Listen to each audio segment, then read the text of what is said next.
Hello, everyone, and welcome to another JEI National Esports League stream. I'm your host, Dexy G, and we have Andrew Pangaran. Andrew Pang, welcome everybody. There again for another Smash National Esports League tournament. This time, it's different from all the other times. This time, we're offline. Yeah. What that mean? Everybody got happy about offline. Everybody like offline. Nobody likes online. Everybody hates online. Especially because it is Smash, and you know about Nintendo them online and how bad it is. I'm not saying anything about Nintendo. Nintendo is a great company. They love esports. Yeah. Yeah, and we're here to play some offline because online is just not fun. Alright, at least we know the Smash players are ready. Yeah. Alright, so let's just get into everything that the JEI National Esports League is about. It's a series of competitive video games where we lay the platforms for local players, to showcase their skills and their competency in the games that they play. The 2022 season is beginning of what is, we plan to have an annual esports league. It also acts as qualifiers to the World Esports Championship that is hosted by the International Esports Federation. We're going to Indonesia, Bali this year, right? Not for Smash, but for Tekken 7, PUBG Mobile, and eFootball. Later on, we also have the Pan Am Open, which is also another ISF qualifier. The Commonwealth Esports Championship is coming up in June.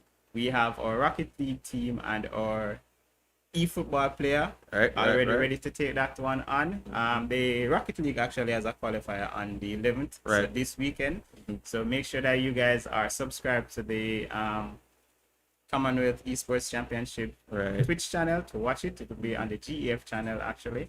And then the final tournament that will be a part of this year from an international level is the Global Esports Games in Turkey. That's in Istanbul, Turkey. That's definitely right, Dexton. Yeah. And of course, we have been starting all of these tournaments from about April, and we're going to be playing tournaments from now till up to September. We're going to have several games for you. Smash is just one of many games that have gone so far. We have about 9 games. We have Rocket League, Tekken 7, FIFA 22. We have Mortal Kombat 11, Brawlhalla. We have PUBG Mobile coming up. We have League of Legends and also Valorant. Now, we're going to have the presentation ceremony in September after the entire National Esports League is done. And of course, this is a first for esports. We are having a $1 million cash total prize for all the games in the National Esports League. That's much more than a lot of other tournaments. This is landmark, and everybody obviously would appreciate to have more money in these games. Definitely will. Like Andrew mentioned, it's a $1 million prize pool, but we also have prizes from our sponsors. So look out for that. So stuff like gift vouchers, gaming equipment, grocery coupons, and day passes. We also will be having some trivia today where we're giving away some Nintendo gift cards for the persons who win. Wait, no more pizzas?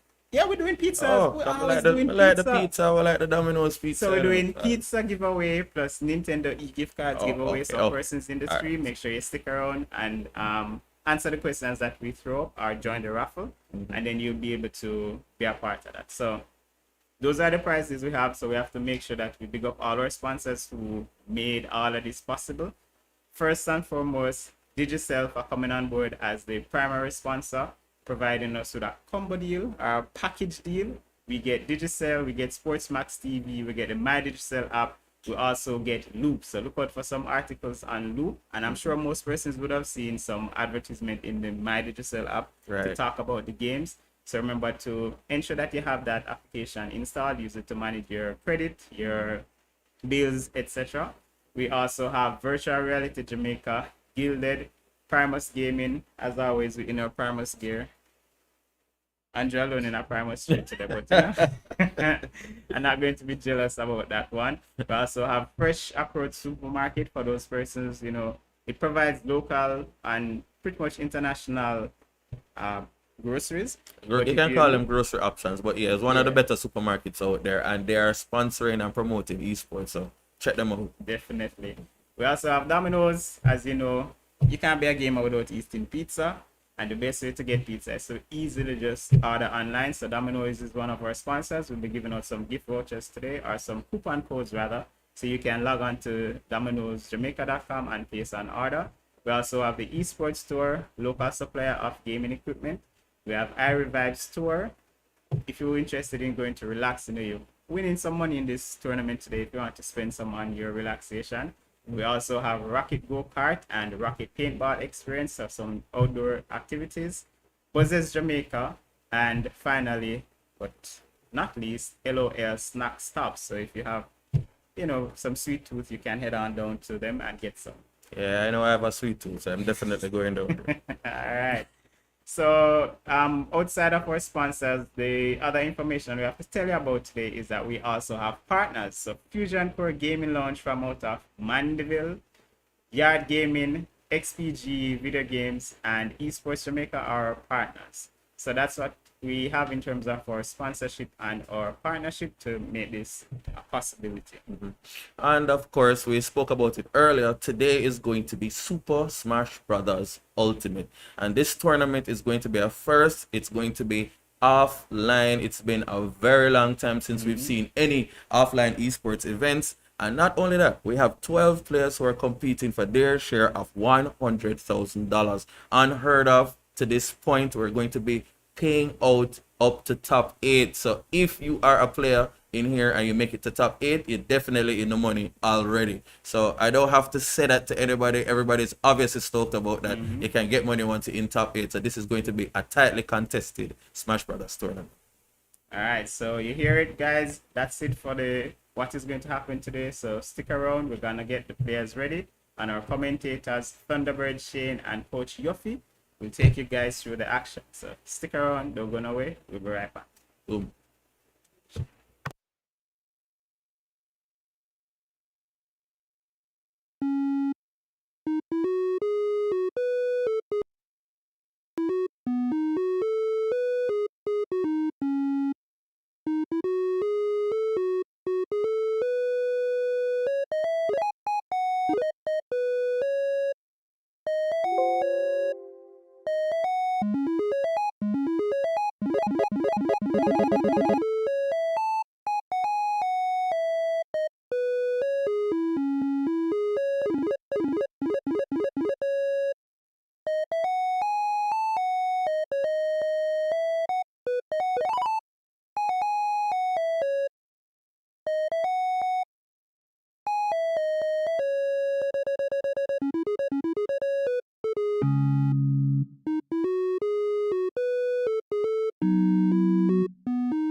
Push this button.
here for the Jamaican National Esports League Super Smash Bros tournament offline.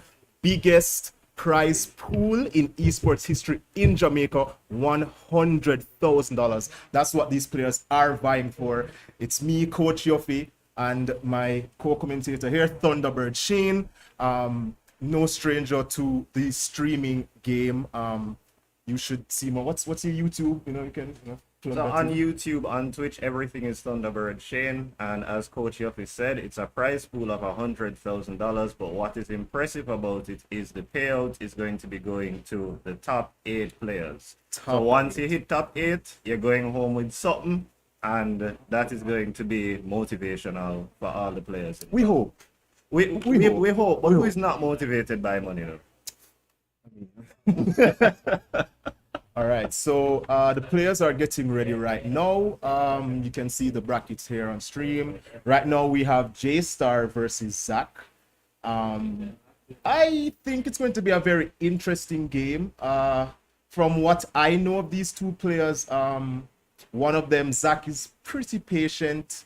J-Star kind of likes a more aggro approach. But I guess we'll see once the game actually starts. I'm guessing it might be Cloud and well, not Hero. J-Star plays Hero. He also plays Roy. Fiery, short range character, very fast burst damage.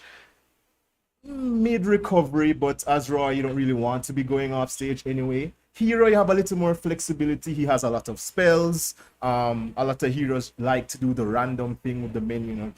You have to basically, as the player and the person playing against Hero, you have to keep watch of what spells are in the menu, so you can know how to counterplay that. Cloud now, also relatively fast, very big hitboxes. As a Cloud player, you definitely want to be spacing your moves to be super safe. Cloud has a lot of fast options, not just outer shield, but if we're going to talk about outer shield, is up B.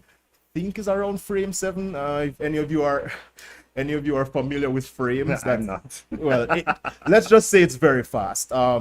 So you might see him, when his shield gets hit, you might see Cloud up being a lot, which is the climb hazard. You'll see him flying up into the air and slamming back down. That's if Zach uses Cloud. Now, Roy also has a similar option out of shield with his up B. Not as good, definitely not as good, but can still be used in a pinch. Roy definitely wants people right up close to him because that's where his damage is the best.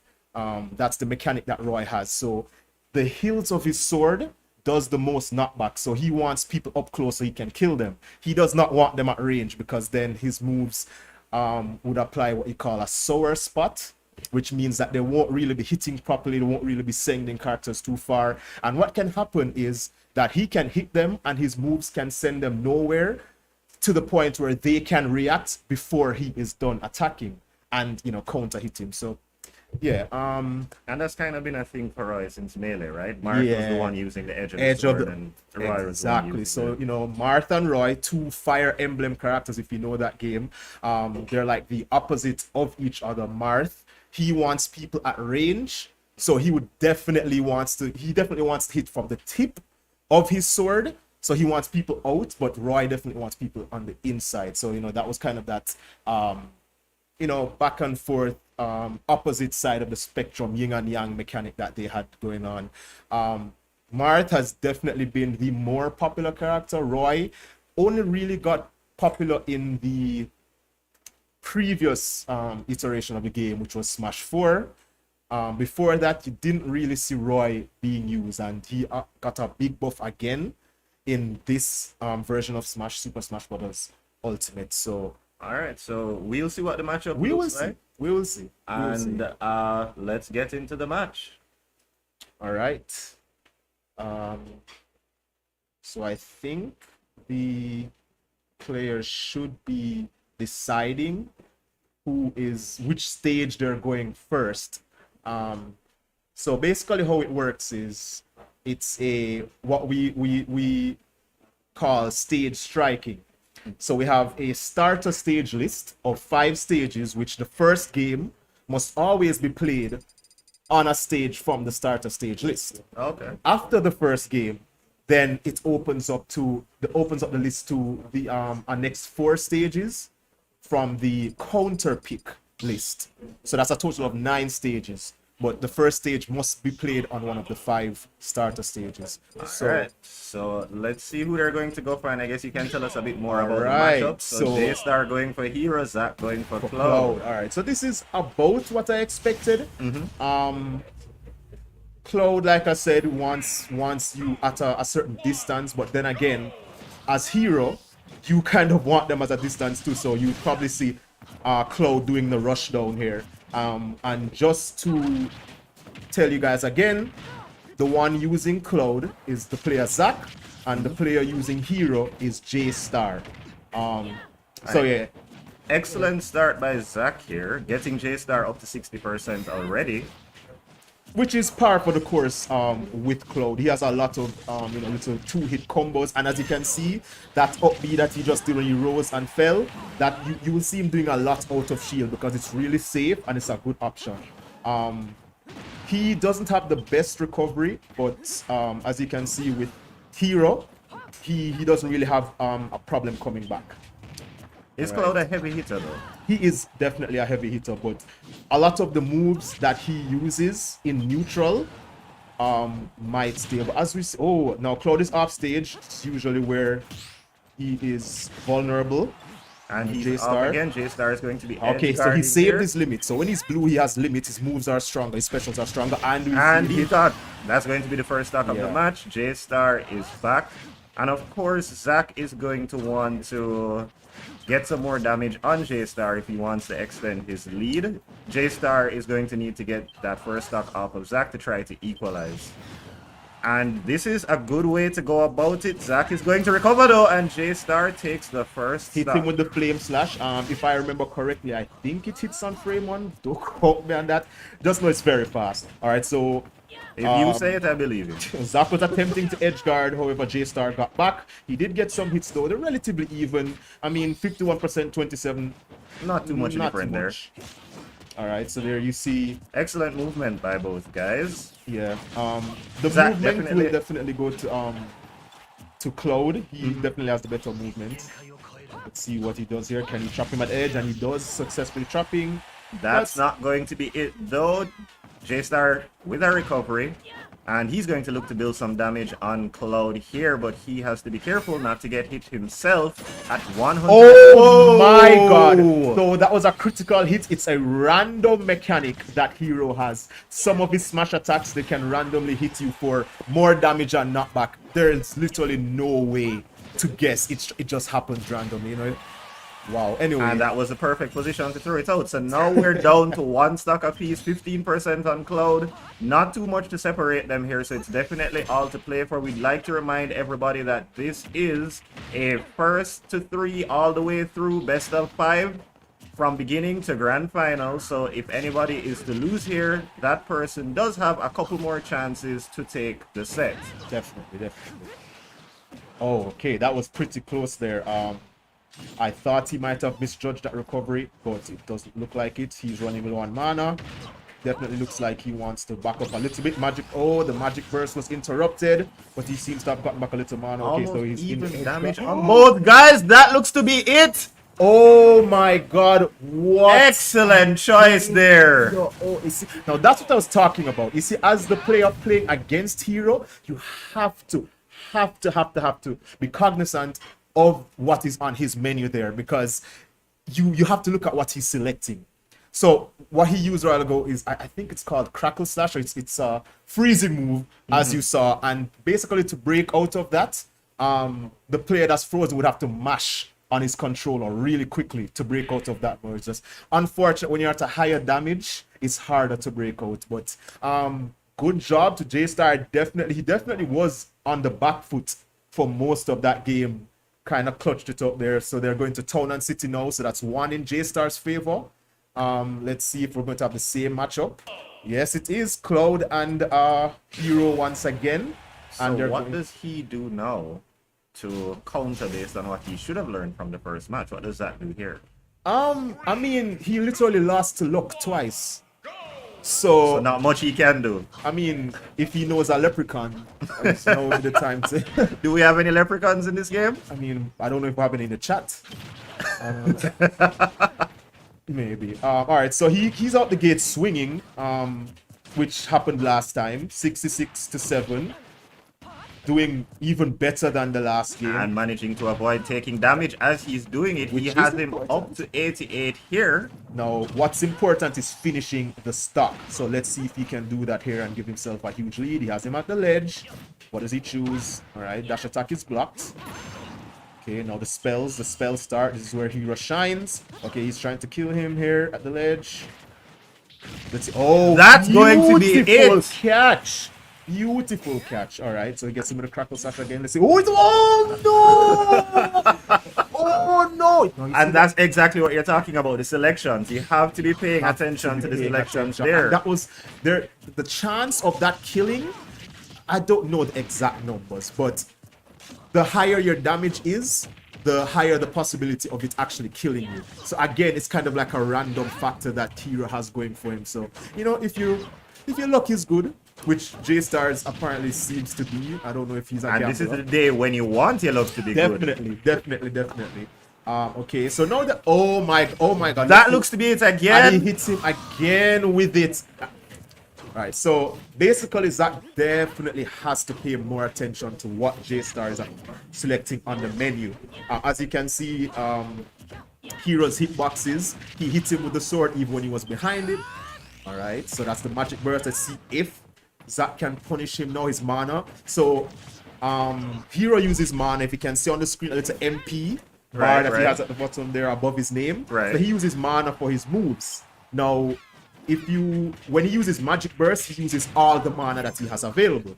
He gets them. So it seems that all the kills that Zack is getting, you know, it's what we call cross slash, the limit cross slash. So when he glows blue, that's his limit. And for those of us who are familiar with Final Fantasy VII, No, whoa! I'm guessing that's luck again. it wasn't actually. That wasn't? was well, because all right. So that move is a move that Hero can charge. That's his neutral B move. So he charged. What happened a while ago is that was a very ill-timed blade beam from Zack at the ledge, and And it led to his demise. Yeah, because as you can see, Hero's move, which was stronger, went straight through it. Cloud was still in the lag from using his move, couldn't do anything, got hit straight into the blast. So that's a very powerful move. All right. So Zack with the aggression, but J-Star is the one on set point. That's the thing with these characters, like you have to rush them down because as you can see, he has the range advantage in terms of the spells. Definitely. So you don't want him to escape. You want to keep him in a range, box him in, so he doesn't have the freedom to go for those many options. But J-Star definitely knowing how to space himself. I mean, he is a hero main. You can't get anywhere with hero if you do not know how to escape and how to like utilize his stage positioning and those There things. is So now the onus is on Zack. It looks like he might be switching off Cloud. And he has to think about what he's doing here because he has to win 3 straight matches if he has Yeah. any hope of taking this So set. I mean, even if he Back to Cloud. does lose, he's not out of the tournament yet. He just drops to the losers Losers bracket. bracket. It will make his run a little bit harder, but he still has a shot at that point. Here on game 3, they've chosen Pokemon Stadium 2, a very popular stage, my favorite stage.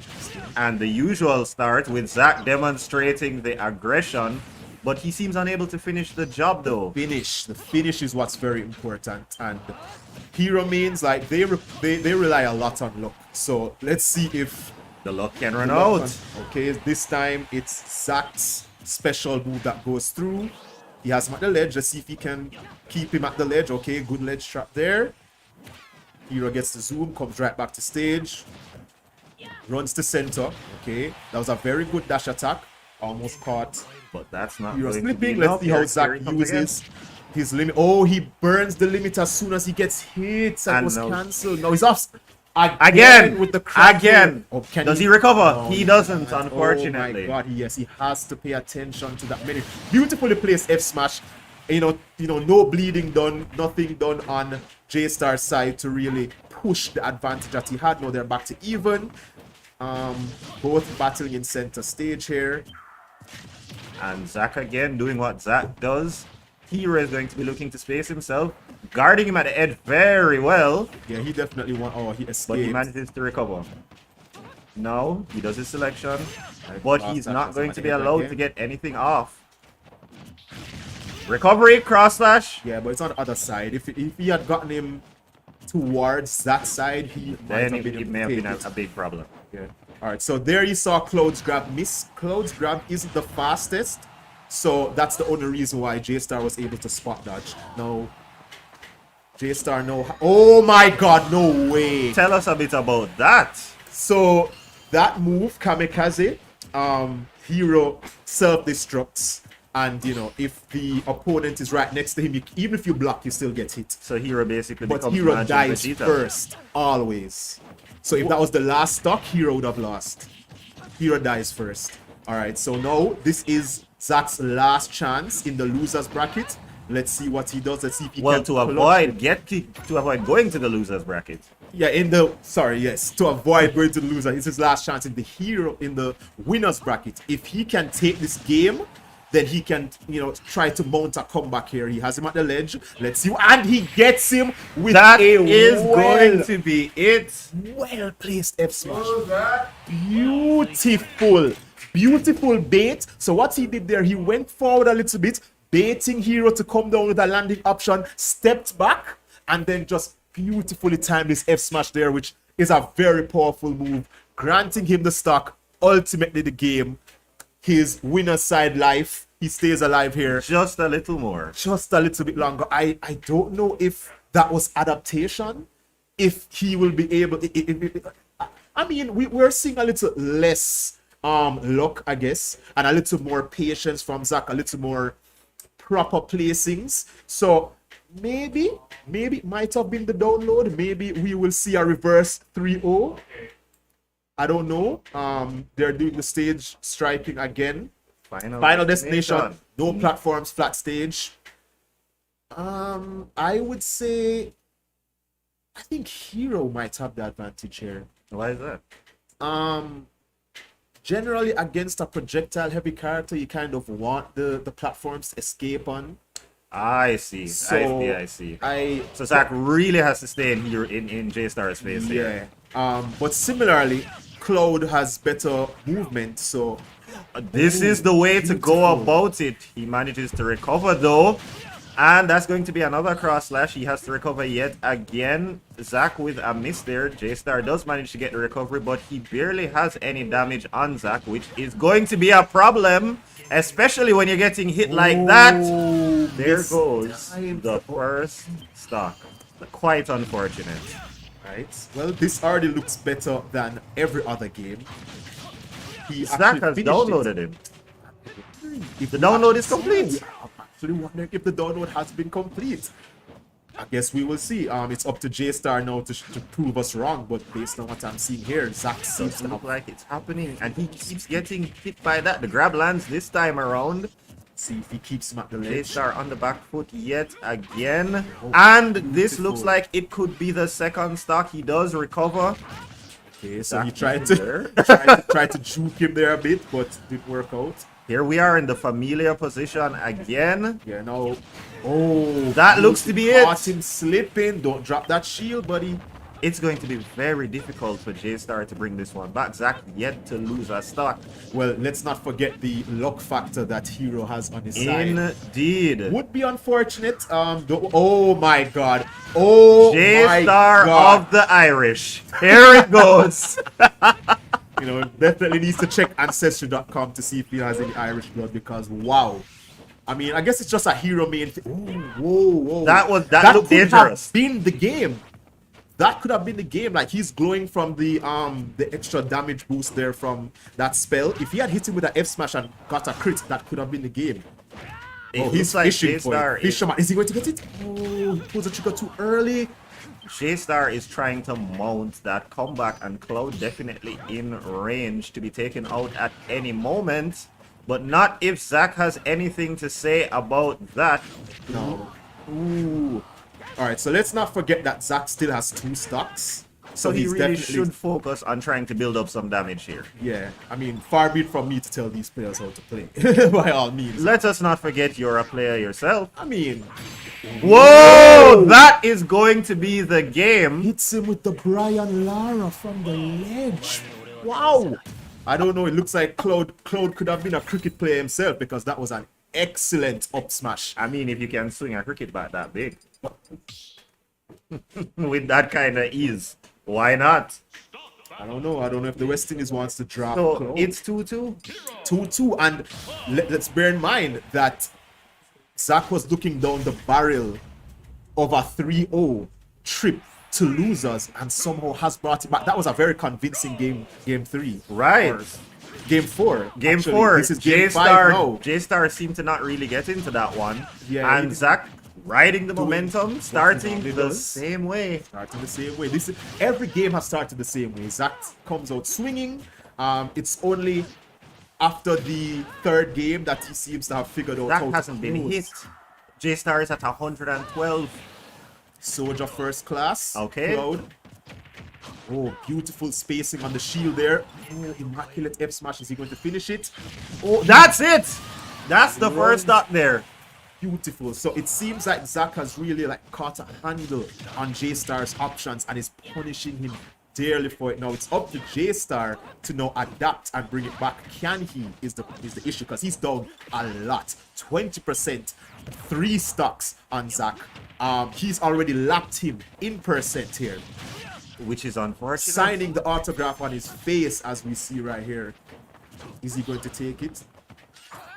Oh, J-Star looks like he's getting desperate. Oh my god, he needs to take this stock and prevent the bleeding, because Zach is running away with this. Now, if you had told me after the first 2 games that this is the position we'd have been in, I'm not sure I would have believed you. But here it is. But here we are. Here we are indeed, and Zach needs to get that all-important hit to bring J-Star down to the final stock. That's an excellent way to get it started. Okay, and here's Does J-Star Oh, recover? he missed How time. He actually got the unfortunate. zoom, but didn't press it in time. Okay, so he jumps into that. Now, I'm not going to lie to you. Zach is playing hot right now. I don't see J-Star coming back from this one. Don't see it. I mean, let's not count it out. It is Hero.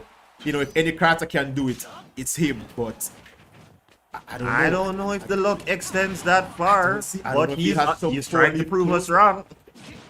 I mean, it's never over till it's over. You know what I mean? So, kudos to him for not just giving up. But he would have to do an insane job. And that's how it would start. That's how it would start. So he gets the first stock. Let's see. Okay, so he started a little damage. Zach definitely on set point here. Already being a little more evasive, but he's at the ledge. Oh, this could be it. No, Zach missed time to dash attack. Catches him with a retreating, or I should say, dash attack on his retreat. Oh, That and is that's the end of the set. Beautiful. We can hear those in attendance. Oh, from Definitely. Zach screaming that battle cry, showing how proud he is of himself for taking it back. It really seemed like he literally snatched victory from the jaws of defeat. I mean, well played to both players. That was definitely a great set. Well J-Star played. probably kicking himself at this point. He had it. Yeah, he had it. I mean, them's the breaks, you know, the luck ran out, and live by the hero, die by the hero. That's that's how it is, you know. Cloud there doing his signature pose. So Buster Sword behind the back there. And yeah, very exciting first game. Exactly the type of games you should expect from these players. I mean, Jamaican players are definitely no slouch. And we just want to take a moment here to remind you of our sponsors. All of this wouldn't be possible without them. We have Digicel, again, our premier sponsor, SportsMax, Loop, Virtual Reality Jamaica, Gilded, Primus Gaming, Fresh Approach Supermarket. Get them groceries. Gotta get them groceries. Domino's.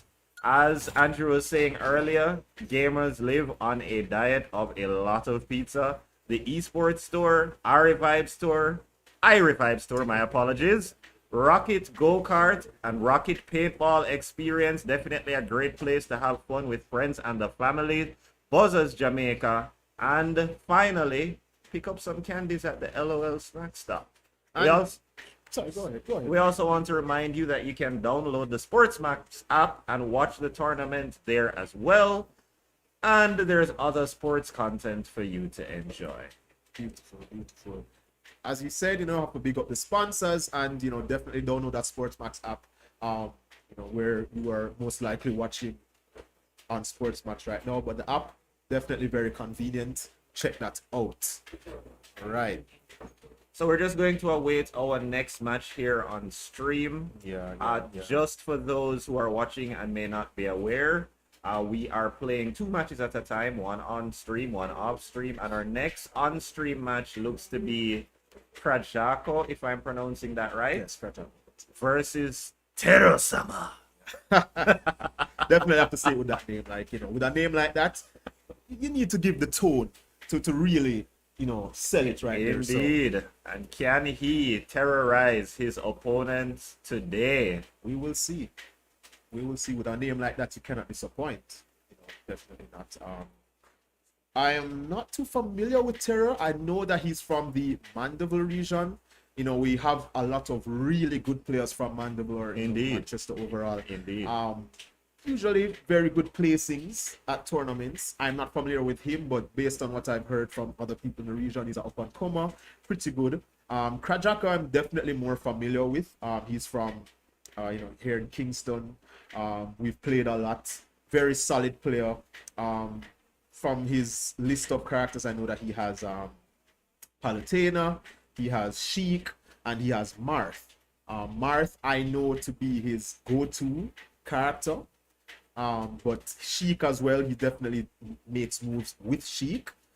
A very underrated character because she tends to apply a lot of pressure, do a lot of damage, but has trouble taking the stock.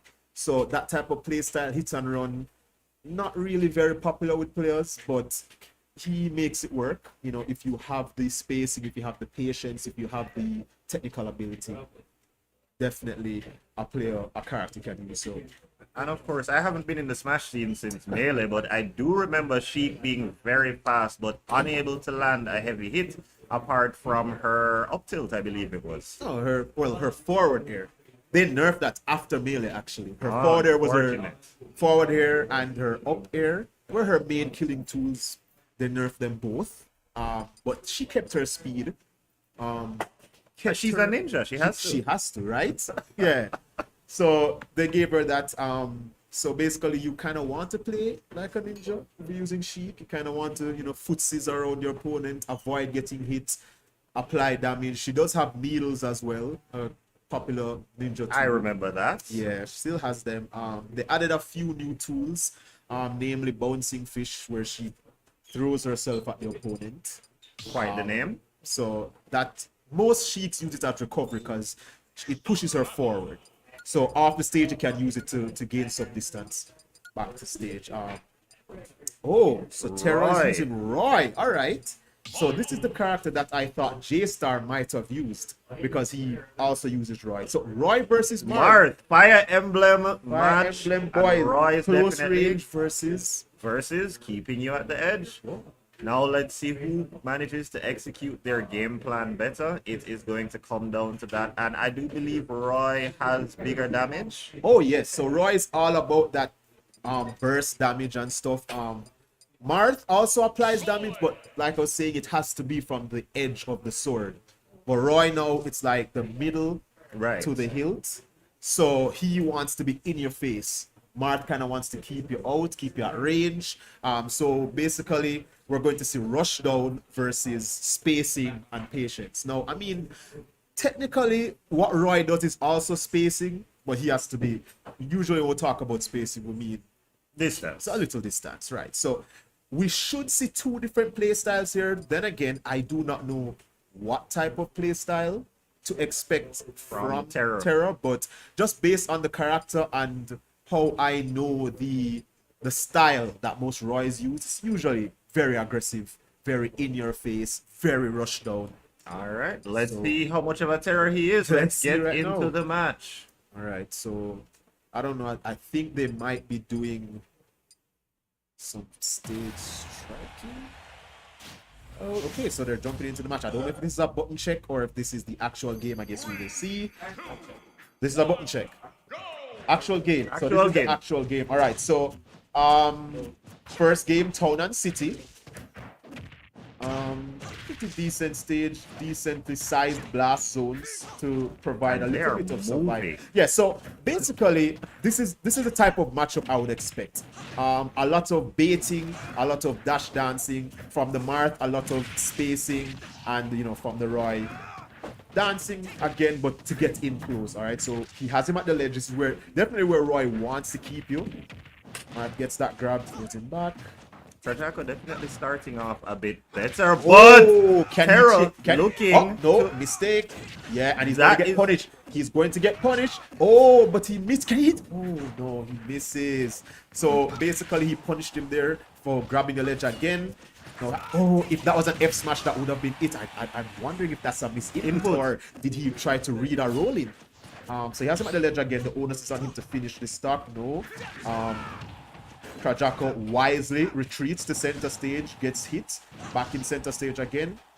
At this damage, anybody could take the first stock. Yeah, so they're both in kill percent. Marth, neither man being too aggressive, kind of picking their spots. Yeah, now Marth, is afraid to get too close, and Roy is afraid of getting a stray hit.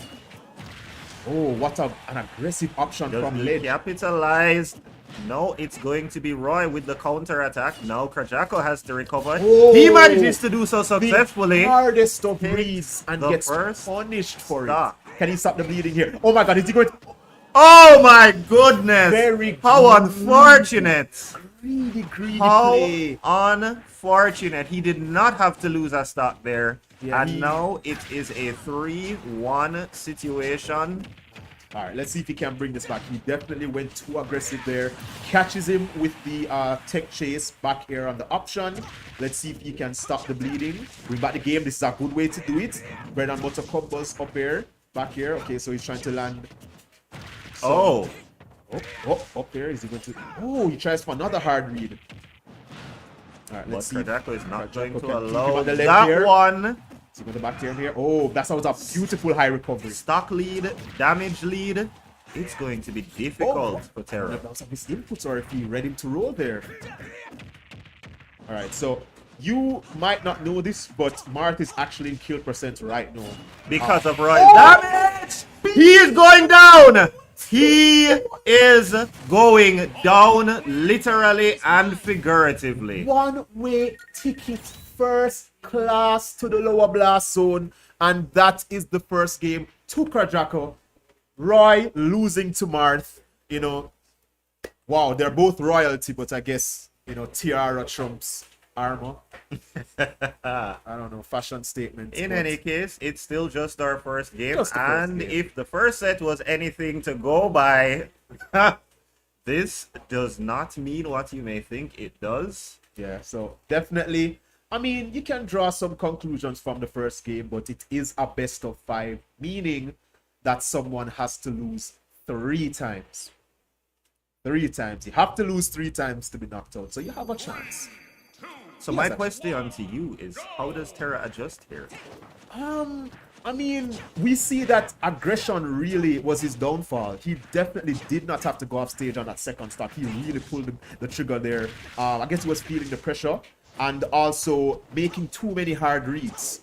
Like he hasn't done enough downloads, hasn't gotten into his enemy's head enough for him to be to be making those type of reads where he's basically calling out an option. So I think if he plays a little bit more reactively, tries to look at what his opponent is doing instead of just pulling the trigger and expecting him to run into the attack, I think he could take this. He could definitely take this, because in terms of the skill level I'm seeing here, I don't see why Terra couldn't take this game. And it's relatively even here. No, can he take the stock? Misses the jab, which is Roy definitely wants it. He has to recover, and that's not going to be happening. Krajako taking the first stock, establishing his lead Terra is going to be looking to take the first stock off of him and stop that bleeding already up to 26%. Now you see how good Krajako is being at stake outside Roy's range. Indeed. You can tell he's very proficient with the character, just dancing in and out of that. Oh, another hard read. And apart from being proficient with his character, he knows the matchup with Roy. I mean, yeah. He basically, with Marth, you're pretty good at harassing characters with poor recovery. And as you can see, he can linger off the stage for a while, bait out an option, and then react and punish. A lot of damage there coming out from Terra. Not now he finds himself off stage. Yeah. Oh! I don't know if that was a misinput or if he expected him to jump there. And Marth, Krajako is really reading his defensive options, punishing the air dodges. Let's see if he can keep that ledge. No. That Tipper up tilt, going and to be it wasn't always like that. Marth got buffed, I think, last year to make the sweet spot for that for his tippers much bigger, so he can just land that up tilt much easier to get the kill, which he utilized there to great effect. Let's see if he's trying to bait out an option again. Beautiful spot dodge, and there's Terra going for a hard read again on the potential knockdown. Beautiful F tilt. That will work out for him, though. Krajako manages to recover. Terra has him off again. Well, it looks like he at least managed to land a hit this time instead of giving up a stock. Risky up B there, but he does hit him. He can still come back by any means. Like, this is Roy we're talking about. Full ledge dash. And Marth is more than in kill percentage. Yeah, he just like, has to land a solid hit before Krajako can do the same. That's not going to be try to read the counter there. Whole career. But I assume he was trying to counter his up B there. That could have been the stock. That could have been the stock. Oh, And did he try to parry there? Because he definitely still had his shield up. I don't know if that was a shield poke. Alright, so I would imagine Krajako just needs to land a hit. Do you see that space he's at right there? Perfect spacing for the edge of the Beautiful, beautiful, beautiful. So he's now up 2-0. But do we see the clean sweep or do we see something like we did before? The time will tell. Now let's see where. Oh, so he's Terra's taking it back to Town and City. I guess he seems like he's more and he has a cloud. So this is the second time we're seeing Cloud on stream. Is that Cloud good though? Is it good enough? Is it good enough? You know, I don't know if it's a bigger sword issue. I don't know if he thought that Marth's sword was the reason for the victory. Or he can ride the momentum of the first Cloud. Probably channeling the first Cloud's victory, and we'll see here. I mean, he's already doing better, but now Krajako turning it around, trying to catch his options and catch him swinging, which he seems to be doing quite well. All right, already his punish game is better because, you know, Cloud is a better character. All right, so the limit is on. Let's see if he gets the kill with he goes for the finishing touch. Very ambitious. Not landing it, unfortunately. On the magic percent, let's see if he can use it. No, he doesn't. Wasted. Unfortunate. That's going to be the first stop. Any character with a poor recovery, Marth is going to take advantage. All right, so he has him off stage now. Cloud is definitely better. Now that up smash out of shield very fast. Unfortunately, he didn't get a good hit from it. And Krajako pretty much just trying to take some damage before losing his first stop. Yeah, like he's just trying to get some extra credit here because, you know, any percent you get right now, that's pretty much it. Yeah. But he's doing a good job of just extending his lead. And managing to avoid taking hits himself. He is going to punish that. This could be the second stock. But Terra is going to recover. Yeah, he gets the limit. That is going to be it. Managed to come off back to the rafters. He can still bring this back. It's not over. He can get a good. Oh, wow! I mean, was that a parry? It was a parry. He definitely did not have to stay in field there. He could have moved, but you know, I can understand why he wouldn't have wanted to risk it. Beautiful up B there. You can see that range. A very good option for Cloud to just kind of escape pressure Now he's doing a little baiting game here. Krajako so- definitely watching and waiting for his definitely. moment. That's his definitely his play style, and you have to have that play style with Mark. You can't really jump the gun and pull the trigger. That's not really the optimal play style. You see there, he delayed the dancing blade so that the final hit sent him further, set him up for the edge guard, caught him with the down tilt, took the stock. Beautiful Mark play there. So Krajako basically on set point here. Terra has his work cut out for him. Definitely not impossible, especially given that we're almost on even footing. Down to the final stock on both sides. Terra playing to stay alive. Krajako playing to take the set and send Terra to losers. Alongside J-Star! I did not see that coming. Yes! Down air. Mars, you are tip up royalty. You edge cannot be this disgusting. Cloud cannot even look up. He can't even look up. He's probably going to ask Sephiroth to stab him next at this point. Oh my god. Oh wow, that was Excellent play on the part of Krajako. I mean, But Terra, just couldn't get anything going. You tried, but he, as you said, he just couldn't get anything going. He thought Cloud was the move. Cloud was not the move. So he is going to find himself in losers. Alright, so is it my match now? My match now, is it? Just checking the brackets here.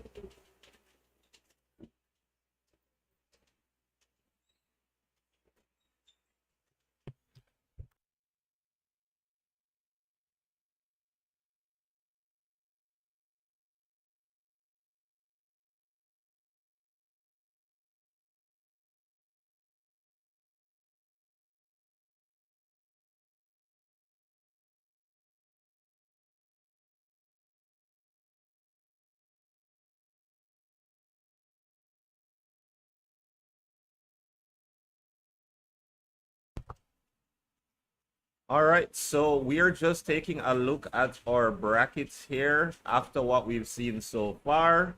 Zach is through to the next round on the winner's side and is going to be taking on Wolf in the second round.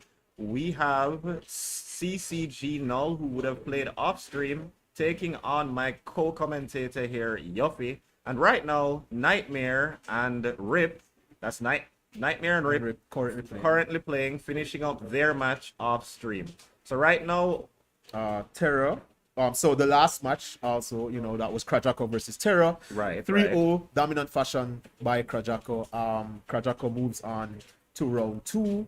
So our round 2 will be Krajako and Dokir, Wolf and Zach. And the other game in round 2 will be Yuffie, which is you referring to yourself in the third person. Yeah, and the match that they're playing off stream right now. So the winner of that match will be play taking Mess. on Mess. Yeah. So once again, the confirmed round 2 matches: Wolf versus Zach, myself versus CCG Null, Okir versus Krajako, and Mess versus the winner of Nightmare versus Rip. Exactly. So how you feel about that last match, Yuffie? I mean, like I said, it was pretty dominant. I don't know. I just feel like Terra could not get anything going. Krajako completely controlled the pace of the match from start to finish. Even when it seemed like Terra might have gotten a few hits, he just completely brought it back. He adapted well. He was patient. He was accurate. He got quite a few key edge guards. Controlled the stage really well. Controlled the space. Made use of Marth's mechanic, which is the tipper, really well as well. Excellent spacing. Kept him out, and he just So Terror is not out yet. So remember, he is off to the loser side, so it's just going to be a more arduous journey. So hopefully he can do something for himself to end up back in the grand finals. What we're going to do now is we're going to take a break before heading to the second round. So we will see you soon.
Welcome back, everyone. And no, Yuffie has not transformed. As you saw in the bracket just now, Yuffie has a match which he's currently playing. So with me is Mess, who is going to be taking on the winner of the Nightmare versus Rip match. So he is substituting in for Yuffie until he is finished his match. All the best to Yuffie, of course, as my co-commentator. All right. Thanks for having me, guys. It's a pleasure to be here. And thank you guys for hosting this great tournament. Yeah, let's get into our match. So the two players that are playing now is Wolfie and Zach. So Wolfie plays between Ike, the character he's selecting now, and Bowser. And Zach, as you've seen before, is primarily a Cloud player. So yeah, this is a pretty fun matchup to watch. Both characters are pretty aggressive. Both characters have really nice combos, very flashy stuff. So yeah, you guys are in for a treat. All right. All right, game one starting off on Pokemon Stadium 2. Or is this a hand warmer? Okay, no, they're just doing a quick hand warmer right before the game actually starts. So yeah, it'll just be a little bit. And in the meantime, again, we would not be here without the contributions of our wonderful sponsors, Digicel, SportsMax, Loop, Virtual Reality Jamaica. We have Gilded, of course, Primus Gaming, Fresh Approach Supermarket for all the goodies, Domino's Pizza, which continues to feed us, the Esports Store, iRevive Store, iRevive Store, I keep messing that up, Rocket Go-Kart, Rocket Paintball Experience, Buzzers Jamaica, and of course, LOL Snack Stop. Want to remind you again that you can download the SportsMax app and watch the tournament as well as whatever other sports content you may be into. All right. So we focus again on our mat. We're awaiting our competitors to get started. And just to remind you, we have Zach versus Wolfie. Thank you so much. Right. Are you familiar with both players? Yes, I've played both players for years now. For years? Yes. Okay. So we've been playing this game competitive. Well, we've all been playing Smash for a very long time. Right. Each of us are probably veterans from the very first Smash game that came out in 1999. But we've been competing at tournaments since Smash 4, the latest iteration before this. So it's been a couple of years, you know. These are all my good friends. I know all of them. And yeah, I'm very familiar with both of these guys. Who do you say is your favorite to win this match, just based off of the characters? Just based on the characters, I have to go with Cloud. Cloud? And that is more because of Final Fantasy / Kingdom Hearts than anything else. Alright. So Cloud has a special place in my heart. But I have a question for you. You've been playing Smash from the very first one on the Nintendo 64. Who was your main all the way back then? All the way back in 64, I was a Fox main, just like everybody else, you know? I grew up on Star Fox, one of my favorite series of all time. I see. And that even translates into this current game that we're playing. I play Wolf, which is a Star Fox character. So, Right. I still have a great love for the series. I see. For me, it was Captain Falcon. Okay. I have no idea how good he is at this point, but I've always loved Captain Falcon. And the series as well. F-Zero has had a couple of bangers. Okay. Falcon has been a fan favorite since the very beginning. So yeah, there's quite a few Falcon players across the country. You know, there's quite a few in Ochi, Move, Bill, even here in Kingston. So yeah. All right, so I may get to see some Captain Falcon play today. I'm not so sure about that. Oh, with none of them are here. I'm not sure, to be honest with you. I don't think anyone here, unless someone has a Pocket Falcon that I'm not aware of. You know, it could be the ace in the sleeve. Who knows? Yes. Okay, so they're going back to PS2, Pokemon Stadium 2. Wolfie on his Ike as his starting character, and Zach should be going Cloud. Everything's correct. Yep, he's going Cloud. So yeah. So we have two aggressive characters, meaning they're looking to stay in each other's face. Yes. So the thing with this matchup is Cloud has not the best projectile, but he still does have a projectile. So Right. he does have a little bit of a keep away game that he can play. He can also force Wolfie to approach by charging limits, because as Ike, you want Cloud to have full limits throughout the time you're playing against him. All right, so we are officially on the way. Cloud starting with the projectile that you just mentioned. Ike getting in a nice little counter attack. Now we see the movement, each one trying to avoid the other while getting in some damage themselves. All right. The general idea that both players are going for is they want to be the second guy swinging, meaning in any situation that you see them close to each other, they want to be the second guy that swings. The reason for that is there is a concept called whiff punishing, where if you whiff a certain attack, there is a certain amount of time where you're not able to attack again. Recovery break. Yes, a recovery time period. So And Zach is going to be the one taking the first stock. Yeah. Wolfie definitely has to adjust here, but with Zach at 80%, he should be able to get that stock without bleeding too much, and he does just that. So now we're pretty much on even footing again. Cloud going to try the cross slash, but it's not going to work out so well because Ike breaks out with the up B. yes, a good thing about that up B is that it has armor on the startup of the move. So even if you were to hit him once he starts it up, then he can power through that move and hit you anyway. He does take the damage though, right? Yes, he does take the damage, but he doesn't get sent anywhere. So the move continues regardless. Oh, Zach has limits on deck, so around this percent he could possibly find a kill, but he ends up using it, using the blade beat variant to pressure his shield. Oh, what a Very beautiful read! edge Wonderful, wonderful, wonderful work there. Good by Wolfie by using his eruption to stop Zach from coming back on stage. So of course Zach is going to be looking to take that stock, and he does. And now we're down to one stock apiece to take the all-important first point in this best of 3. It's actually Best of 5, Yeah, my best of apologies. five. But First this to is- 3. But this is what you love to see in these type of matches. You love to see it going back and forth. You don't ever really want to see things going one-sided. You want to see, both players trying their best, doing their absolute best, and that's what we're seeing so far. We're coming in with a huge combo, And we're on just about even footing here. So it is anybody's game at this point, and as you pointed out, both men trying to be the second to swing. Cloud going to get that cross slash there, and he does have his limit that's a on good deck. footstool for Wolfie. He was in a bad position. That's going to be it. The end of the first set. Zach taking this one. Yeah, I'm not going to lie, I'm a bit surprised that that killed at that percent, but good stuff to Zach for taking that first game. And this is not how Zach started in the first round.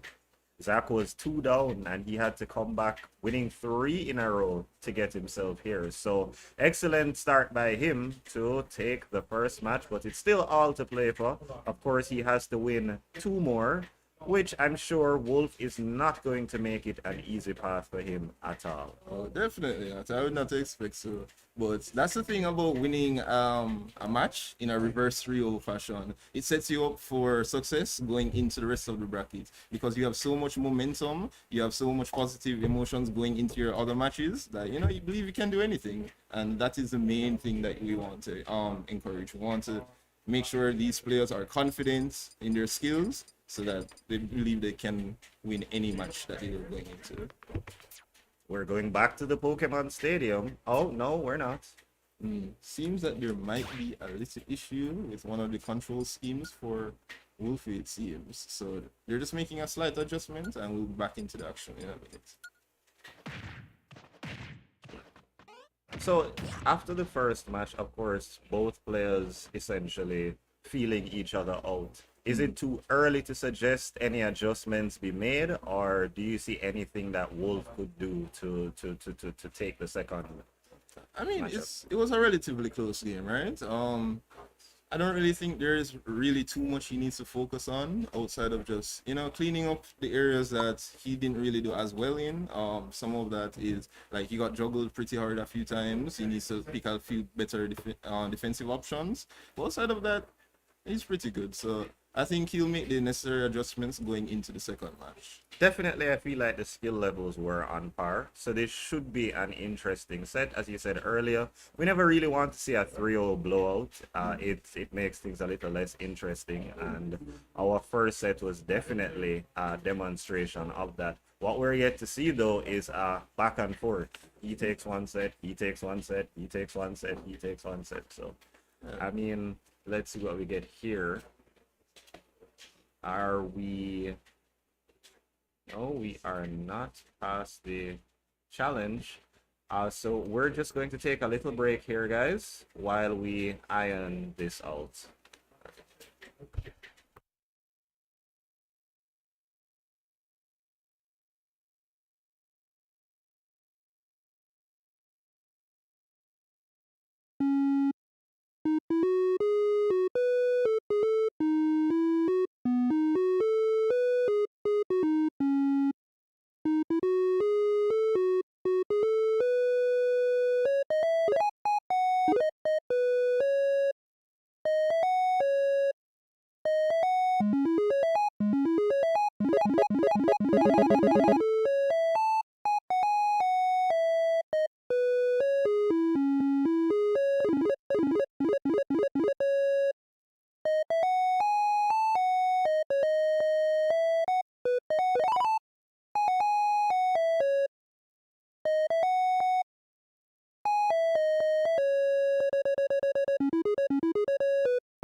All right, we're back. Sorry about that, everyone. Of course, we have the action that you have been waiting for on deck. So we're going to go ahead and get into it with our players who are doing their character selection at the moment. So we're just going to await that, and we'll jump into our match immediately after. All right. So are we going to see the same picks is the question. Maybe. The thing with you, Wolfie, though, is that he does play Bowser, which is a pretty good character. So he might opt to I think switch you're to giving him him. ideas. Maybe. I think you're I'm not giving sure him he can ideas. hear me, but oh, there we go. So it's Bowser versus Cloud. You gave him ideas. All right, let's see what the Bowser pick does for him. He definitely has to pull something out of the hat. Zach is in front, but just by one. So here we go. We're getting started. Cloud with the projectile. Stage choice this time is Small Battlefield. This stage is one of the most recent additions to the game. Came during the online period that we were going through because of COVID, but basically it's a smaller type of stage, so you're going to see more close range type of fights here. Not that we were having that before, but Bowser edge guarding now. Zach has to recover. He does so successfully. Bowser with the fire breath. Zach going for a counter, not working out so well. Now it's Bowser that has to recover. Both in the high percentage area. Anybody could lose a stock first. Cloud looking to take the first one off of. Zach's doing a very good job of keeping Wolfie in the air. That's one of the positions where Bowser is the weakest, being juggled, as he's such a heavy character with bad landing options. So he can struggle to get down from the ground a lot. That's excellent as a counter attack. Zach is back. Wolfie trying to knock him off. Not successful. Amazing Zach up smash is going to by send him taking the first stop. into the stratosphere. Indeed, Wolfie looking to take a stock off of Zach immediately to prevent an extension of the lead, but Zach is not going to be making that one easy for him. He grabs him, and there it is. We're down to 2 stocks apiece. Yeah, that back throw coming in very handy, allowing Wolfie to even up the stock counts.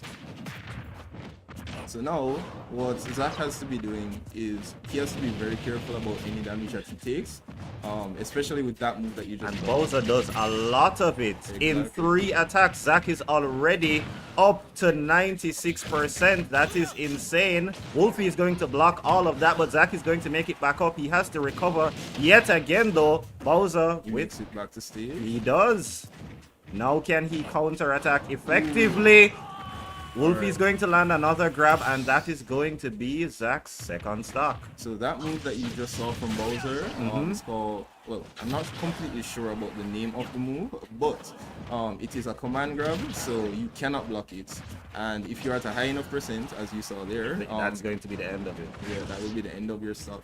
So Wolfie can't take anything too heavy at this point, or he's going to be losing his second stock. Unfortunately, didn't manage to make use of his advantageous position there, so now we're back on even footing. Would you say this stage favors any of these characters? if I would say the stage benefits any of the characters, I would say more Bowser so than Cloud. And the reasoning for that is the platforms, as you're seeing, they are higher than the ground floor. So when you use the command grab, that I He mentioned bounced earlier, right. can- I saw that take one of you his can stuff. land on the platform, so it can kill you early. Can kill your opponents earlier. And another thing is that the blast zones on this stage is very small, so it benefits Bowser as he's a heavy hitting character. Understood. And both again in kill range. Does Zach take a second game? No, he does not. We are even at 1-1. He was unable to recover, so Wolfie is going to clinch this one with the Bowser pick. So what had happened there is, as Zach was trying to edge guard Bowser, he ran off stage and got hit while he was using a move. It still counts as him using a move, so he lost his limit, and because of that, he wasn't able to recover to the stage. How unfortunate. So we're 1-1 here, even footing. Either player needs to win 2 more matches to stay on the winner's side. But of course, as we've been saying all day, whoever loses, that's not going to be the end of their run in this tournament, because they're going to be on the loser's side. Just a more difficult fight back up. So how are you feeling ahead of your match? I'm pretty confident. Pretty confident, guys. He's winning the whole thing. You heard it here. Yeah, I wouldn't come here if I wasn't trying to win. There you go. Loving the confidence. Yeah, so I would say that I have probably one of the best chances of winning, but you know, you never really know. It could be a day where I could lose, who knows? But you know, I'm pretty confident in my performance going forward, so we'll see how that goes. All right. So we're definitely going to be looking out for that, and definitely all the best to you, as we say to you. the competitors. So we're looking at the stage selection screen here to see where we will be going next. And it's interesting because in the previous versions of Smash, you usually select the characters first and then the stage, right? Yes, it was in the previous iterations, you'd always select your character first and then you select the stage that you want to play on. But with Ultimate, a new change is that wants to encourage character diversity, so they allow you to pick stages first and then your You character. can pick a afterwards. character that's basically Good for an your advantage. stage. So Wolf is staying with the Bowser pick, and Zach staying with Cloud. So we're going to have a Bowser versus Cloud rematch. Okay. Another small stage. All right. So this actually this Oh is no, Kalos it's larger League. than I thought. Yeah, this is Kalos League. This is a Pokemon stage. Indeed, from the And Kalos region. yes, this is one of the largest stages that are is in competitive play. So, What's happening here? Could you explain that? Honestly, that looks like a technical error from Zach. I'm not sure what had happened there, but unfortunately, he SD'd, so he lost one of his stocks. So he's going to have to play the rest of this match at a 2-stock deficit, well, at a 1-stock deficit. So Well, he is doing quite well to take the first stock off of Wolfie, but Wolfie slows down his momentum there. And Wolfie definitely trying to stay aggressive to extend the lead that he has after that mishap by Zach on the first stock. That's going to be the command grab. ooh, that was almost very bad for Zach. Luckily, Ooh, down you go, sir.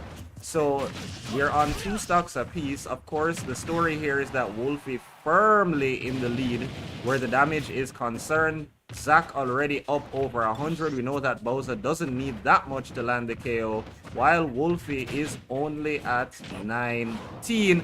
That's the command grab, and that is going to be Zach's second stock. That first stock definitely costing him. yes, you can really see the after effects of losing his first stock so early. But It's not over until it's over.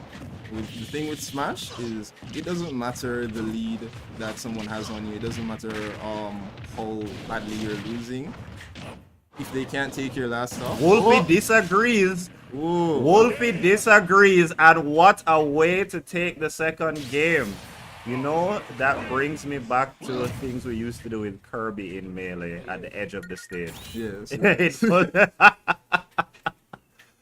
Ah. Yeah, the suicide tactic has been around since the inception of Smash, and I don't think it's going away anytime soon, as Wolfie just displayed. So the thing with that command grab is that you can break out of it. You're unlikely to, but if you use and you bring someone off stage, they have the option to mash out of it and try to recover. The thing with Cloud though is that his recovery isn't the best as compared to other So I've characters. heard. Yeah, so you're seeing the effect there where, he just ends up losing because he wasn't able to come back. So now we're in a position where Wolfie, who was originally behind, needs only one more game to take the set, while Zach is going to have to win 2 more. Definitely that switch to Bowser was a very, very good idea, and we're seeing the effects of that here. How does Zach adjust? Alright, well, I'm not going to count Zach out. He already had an amazing comeback this tournament. So Indeed. do it again. Indeed. He was in this same position before. And this is the way to start off that comeback. But Wolfie always slowing his momentum down just like that. And as we see, getting hit by Bowser a couple times, the damage advantage is just gone. Yeah, you mentioned that he slows Zach's momentum down. Bowser is a very good character for that. He's a very defensive character that punishes you for trying to get in on him. And punishes you heavily. Yeah. Zach trying to recover here. Bowser edge guarding. That looks to be the first stock. It is. And Wolfie has a bit of a lead. Definitely not too much since he is in range to be sent off at any moment. But he's going to have to try to get some damage on Zach before he loses that first stock if he wants to remain in a good position. Alright, Zach. There's a few things I want to see from Zach moving forward to, do a little bit better. I would like to see him spacing his moves a bit better against Bowser. That move there, Whirling Fortress, is a very good move to use out of your shield because it is very fast. It can punish a lot of moves.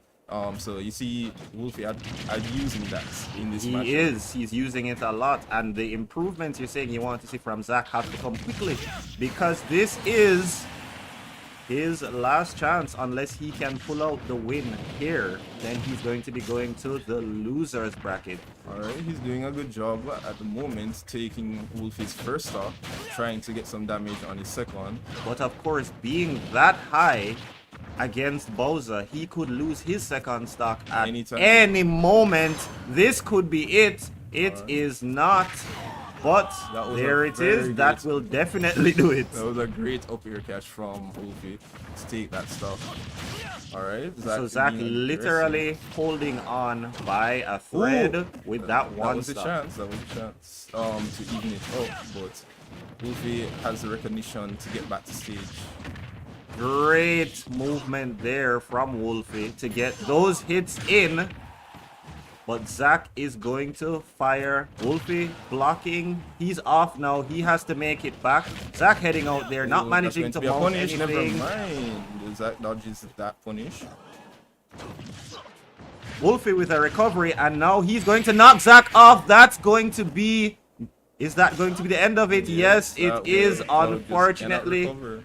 So Wolfie is going to be through to the next round. This is going to be a 3-1. Unfortunately, Zach not managing to do what he did the first time. Excellent, excellent, excellent play by both players. But Wolfie was just the better player on this day. All right. Well, it's not over for Zach, as we mentioned. There is a losers bracket, so he can make a run, and we may see him later on in the bracket. But you know, there's a few adjustments he has to make. But you know, good on him for doing so well. So the thing with Wolfie is that recently we've been having some smaller unofficial tournaments for the community, and he's actually won one of the bigger tournaments as of late. So you know, he's in contender to also win this tournament. I see. So we're going to review the brackets here quickly. Now, CCG Null was able to defeat Yuffie 3-1. So he is through to the next round, where he will be taking on Wolf, who just won that match. Still awaiting the results of Mess, who is here beside me, versus Nightmare, and Akir versus Krajako, who we saw earlier.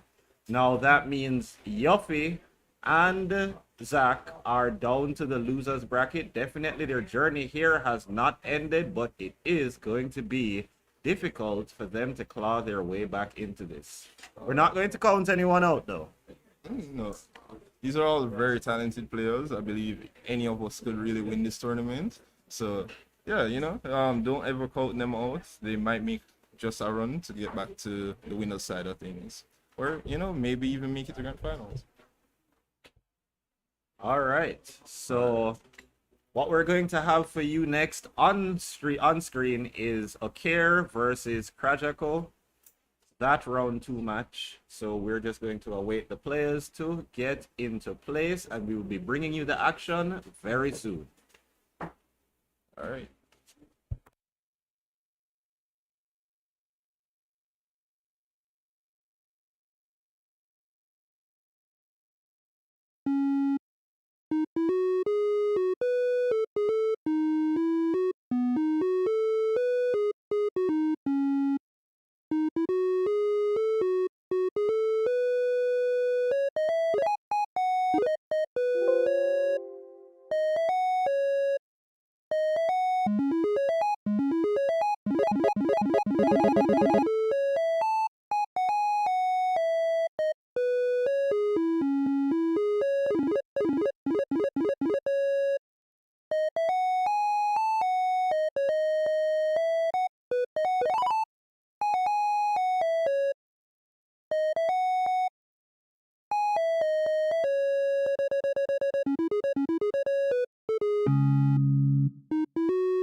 Sonic Boom!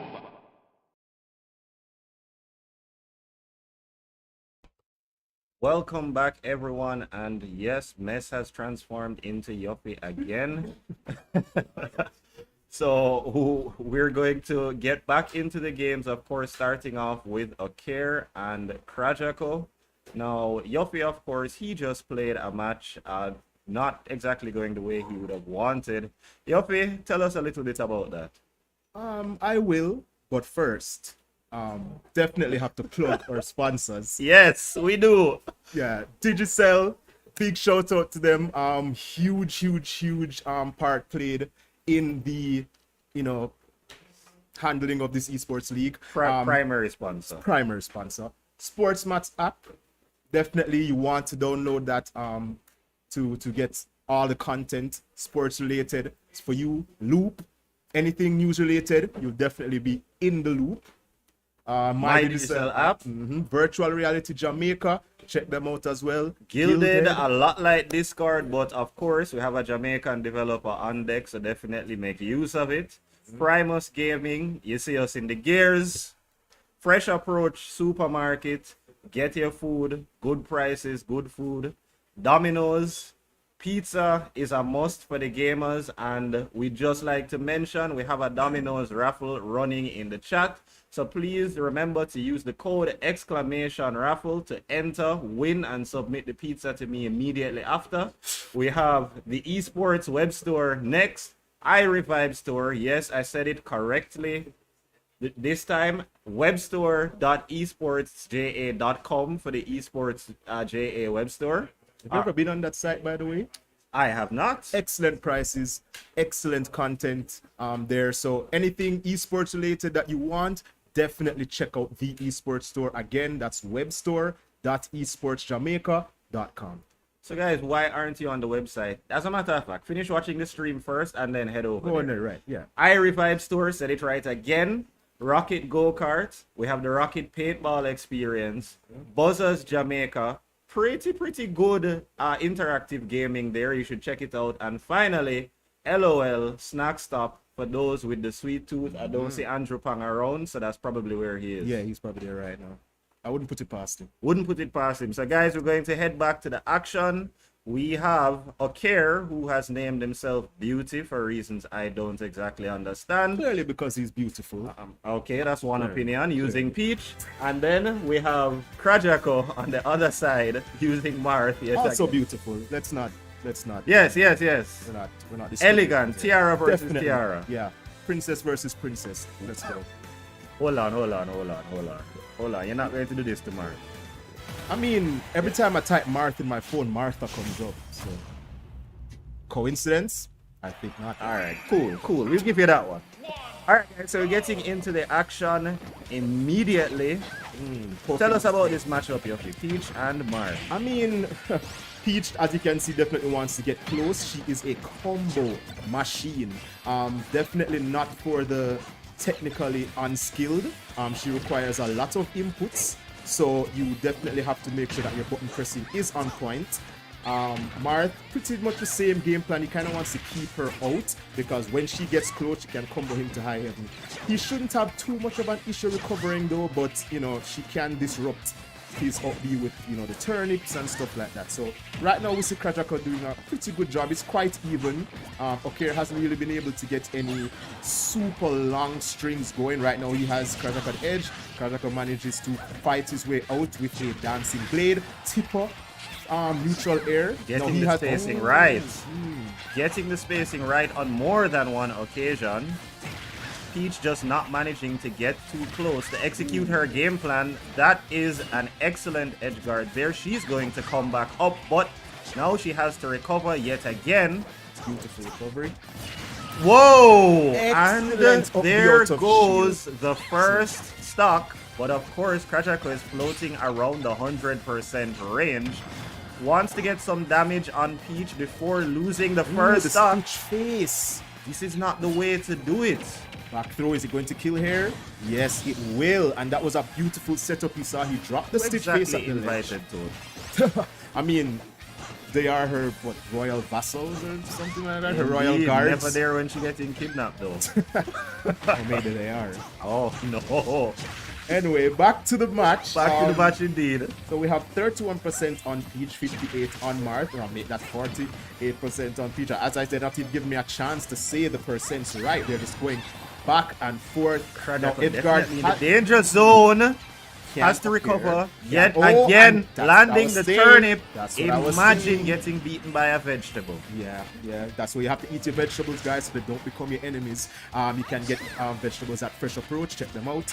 All right. So we're back into the match. Or get a vegetable pizza at Domino's Pizza. That also works. Beautiful. Not just for meat lovers. They have variety. Right now, Krajako is going to have to pull out some variety in his gameplay to get back into this match. Starting off on the right foot though, he needs to get that stock off of Peach like immediately, like yesterday. He's already at 51. What he doesn't want is taking that stock and Peach being able to come back and immediately knock him off. Misses that. Oh, pulls the trigger on the up B a little too early. Oh, a little too late. Oh, he's at the ledge again. Don't want to be there against Peach. Dangerous position for Peach, but are unfortunately, dangerous position for Quadraco as well. Yeah. I mean, he's in center stage now. He can. Oh, excellent catch with the F tilt. But can he manage to at least take the stock first? He has a mountain to climb. I don't know how that move hits him, but. All right, now it's Peach that has to recover. Oh no! Complete whip there, but he's not going to whip that. The problem now is that we have 0% on one side, 101 on the other. Peach can essentially just easily dismantle Marth here. Krajako though, not giving up without a fight, and that is what we like to see in our Smash competition. Any competition. Any competition. And it looks dangerous for Krajako. This could be the end of the first set. Does manage to recover though. That's going to be that's not it. He has another chance at that early up B. There we go though. Unfortunate for Krajako. So that was a good recovery. He did recover quickly, but unfortunately, Oker read that immediate roll-in option, positioned himself, and just landed back air. A very strong move from Peach. Usually that is what they'll use to kill. Taking the stock and the game. So that's going to be the first game on the side of Oker. Of course, he has to win 2 more. So definitely Krajako not out of the waters just yet. It looks like we're returning to the same pick. So we're going to have a Peach versus Marth match yet again. Wow, so they're deciding to... Oh, okay. So it's Battlefield now. How does this stage affect the matchup? I mean, I guess he wants extra space to escape. With a triplat, I guess he was thinking two platforms just wasn't enough to disrupt, potentially disrupt Peach's combo. And if he does manage to pull the trigger with up B, he can be saved by landing on the top platform. Peach didn't exactly manage to land any of those long strings in the last match. Yeah, I'm wondering if we're going to see a more successful string right now from Peach. But still managing to win the match without them. She is definitely racking up the damage, which Peach can do really easily, and she also has no problem really finishing the stock if she can get those well-placed back airs or forward airs. Let's see if Krajaka can come back now. Ooh, that movement, trying to juke him there at the ledge. So Oker is going to recover now. It's Krajako that has to make his way back on, but Oker not making it difficult. Counter attack. Oh, both players managing to make it back up, but it's going to be Oker taking the first stock. Not the position Krajako wants to be in, especially being 1 match down, but it's still early, still to play for. Oker doing an excellent job of closing that damage gap, looking to extend the lead even further. Wonderful movement there to recover. It's going to be Krajako looking to take the first stop, but Oker doesn't make it easy. They are both in high percentage numbers, so I think Oker would have executed the game plan that he would have liked before losing the stock. Now he just has to finish the job. Yes, no, I mean, we didn't see any Toad usage last game. Saw it here. You know, you're wondering about Toad. She used Toad there. That's her counter move. I have to say though, Okir has been doing pretty solidly on the edge guarding in terms of keeping Marth, cycling his recovery over and then punishing, as you can see, threatened the back air as he has been doing, but ran into grab instead. So you see a mix up on the punish at the ledge there, keeping him taking the Guessing. stock. Yeah, so Krajaka here trying to guess how Okir is going to recover. Unfortunately, Okir managed to get back, get a little string going, And of couldn't course- complete it. Krajaka also missing the punish there and eating some damage for it. He's in dire straits right now. This is his last stock of this match. And Okir technically way ahead here. Yeah, One stock he's- and a lot of damage. I mean, a tipper F smash, tipper F tilt from Marth can finish it. That might have been the stock there if that had landed. Okay, With parries. a wonderful Now you see the parry. reason for the top platform. He pulled the Right. trigger on the up B, but he was able to safely land there, so he wasn't punished. So I guess we're kind of seeing the reason for this pick here. Okay, trying to just a little swift movement. Hit him. Krajako desperately needing to take that Oh, yeah, he second has to stock take the if stock he like wants now. to have it's already looking dire. Well, he does what he needs to do. The question is, can he avoid the damage, the hits from Peach as he looks to whittle away at her health? That remains to be seen. Peach says Oh, no. Okay, whiffs that. That could have been the game, but Lady Luck on Marth's side. Okay, keeping up the pressure, not allowing Not letting Krajako. up. Yeah, he's not Marth allowing him to cannot play the execute game. his game plan, and the And- spacing is not there. That's going to be the final stock. Okir is up 2-0. If Krajako wants to stay on the winner's side of things, he's going to have to win 3 back-to-back. Can he channel more of what we saw in the very first set, or is it going to be a clean sweep? 3-0 and a handshake straight down to losers bracket. I mean, not wishing bad on anybody. They're here to play. Your skill is what takes you through the game, through the tournament. Both very skilled players here. None of them are players you want to sleep on. And here, Krajako is saying that, it wasn't the stage why he lost, so going straight back. He just thinks that he needs to tighten up his gameplay. Not starting off too well here. He's already on the back foot again.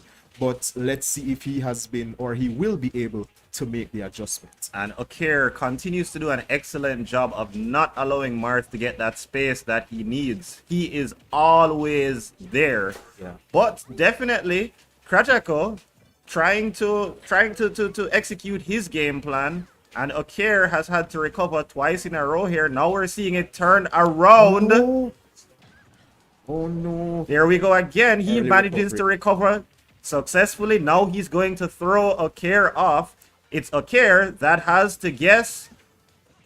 Excellent move there by Krajako. Two Just building up Okirs. that damage. Uh-oh. So he whipped that up B there and got punished for it. Almost died, but he has another stock, has another lease on Terrible life. position for Krajako. Manages to turn it around though. Oh, Both players needing to recover. Oh, that Okir was- getting the early recovery. That was a hard read from okay, just running into the back air there. 164%. You have to think. Beautiful. So he I punished thought that. wrong. He punished that that attempted edge guard from okay, just What standing was there. that? He's trying to bait an option to punish him with, but it didn't quite work out. Only Yeah. getting in 6% move, there. very before laggy on losing the stock. So we're basically on even footing here.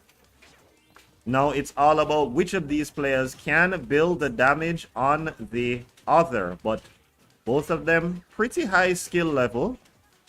We see Krajako definitely widening that damage gap, building up a bit of damage on Peach. Nothing too serious just yet. Peach closes the gap. Oh my God. Now Okir has a bit of an advantage here. Krajako up to 77%, but he is not going down without a fight. Beautiful string of up airs. Oh, if that had been an up smash, that stock would have been evaporated. But fortunately, making a bit of a hard read there. Didn't really pay off, but he's definitely in this game. Now, if he can manage to take the second stock first, We might see him take this game. Oh, he could have gotten a much better punish there. You know, Peach is really vulnerable there for quite some time, but I Terrible guess recovery. he just decided to play it safe and go for the grab. Again, just like the first time, both players in the danger zone. He left himself open there with that up B, but Peach not managing to really do anything with it. Now both players needing to balance, being careful while trying to get that all-important hit in. Anybody could lose their second stock. Here, it just takes one good hit. Krajako trying to get something going, and he does. We're down to the final stock. The question is, how much damage can he do before he loses his stock at 149%? 12.6%. 12.6. Unfortunately, not enough to give himself the kind of lead he would have wanted. I mean, he is, you know, he's just slightly behind. Nothing that Marth cannot overcome. One well-placed hit, and there it is. But we do have to remember that Krajako must win this match or he's headed to the loser's bracket. That amount of pressure not necessarily on Oker, but Oker would definitely like to seal it here without going into definitely. another. I mean, if you can just take it in 3, you know, you definitely want to take it in 3.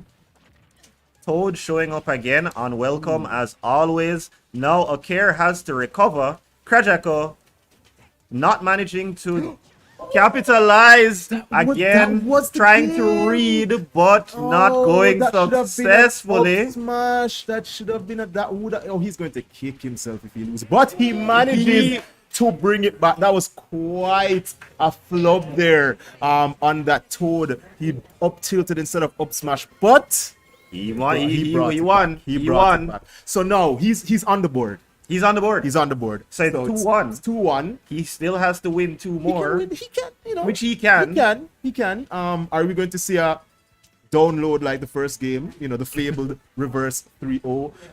I don't know. I mean, they're choosing the stage right now. We're going to Pokemon Stadium too. Pokemon Stadium 2. Okay. All Do right. the picks remain the same? Marth makes a return, and it's going to be Marth versus Peach again. Again, I mean, these two players sticking to their guns, sticking to what they know. I mean, based on the play I've seen, I see no reason why either of them should switch. You know, they have made adjustments here and there, and I guess it's just going to come down to who adapts better, who reads the opponent better, who lands the hits, who finishes the stock. Right now, though, it does seem to be Oker that's in the lead.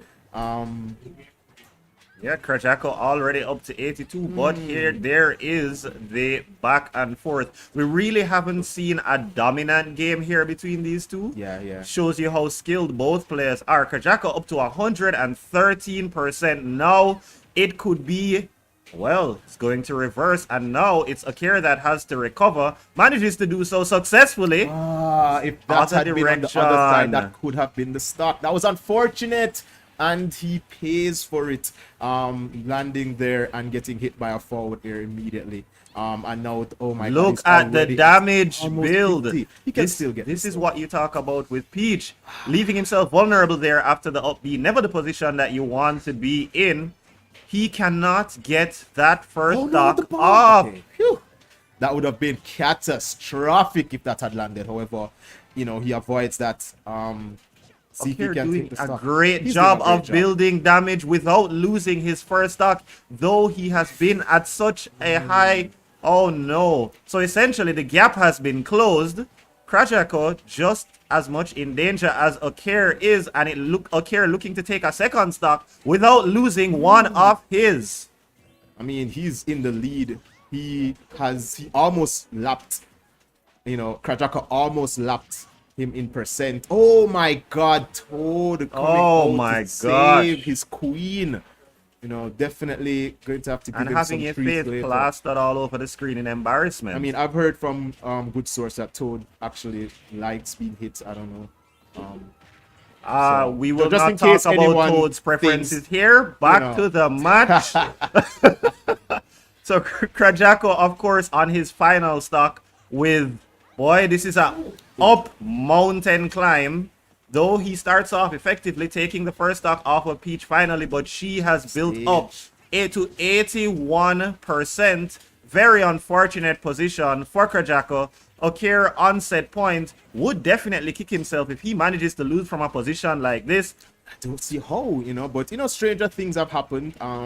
Krajako could dig deep, could get a series of good hits. He would have to take dig to the stocks. Earth's core at this point to bring this one back. I mean, that could have been it. I mean, he literally caught Okir sleeping at the wheel there. If he had been a little bit closer, he could definitely have gotten that F smash.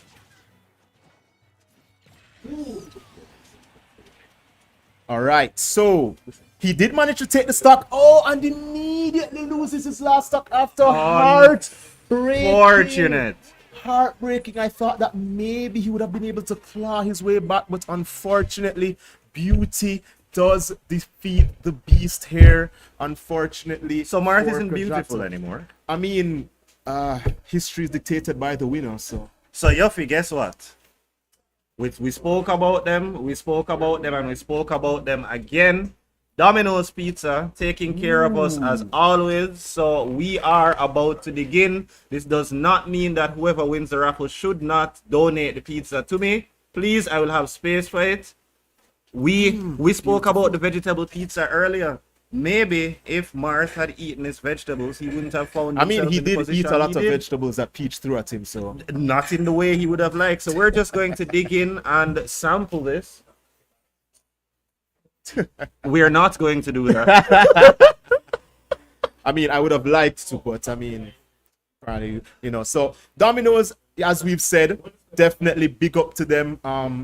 Very tasty pizza here, and this vegetarian pizza I have personally sampled, and it's really good. It is. I'll It definitely is. be taking a slice later. It Definitely. is. I mean, The- I am a the gamer, olive. and I've heard that gamers, eat It pizza. is. I feel so- like the olive and the mushroom pizzas are very Oh. underrated, but they Chef's kiss. are really chef's good. kiss. Chef's kiss.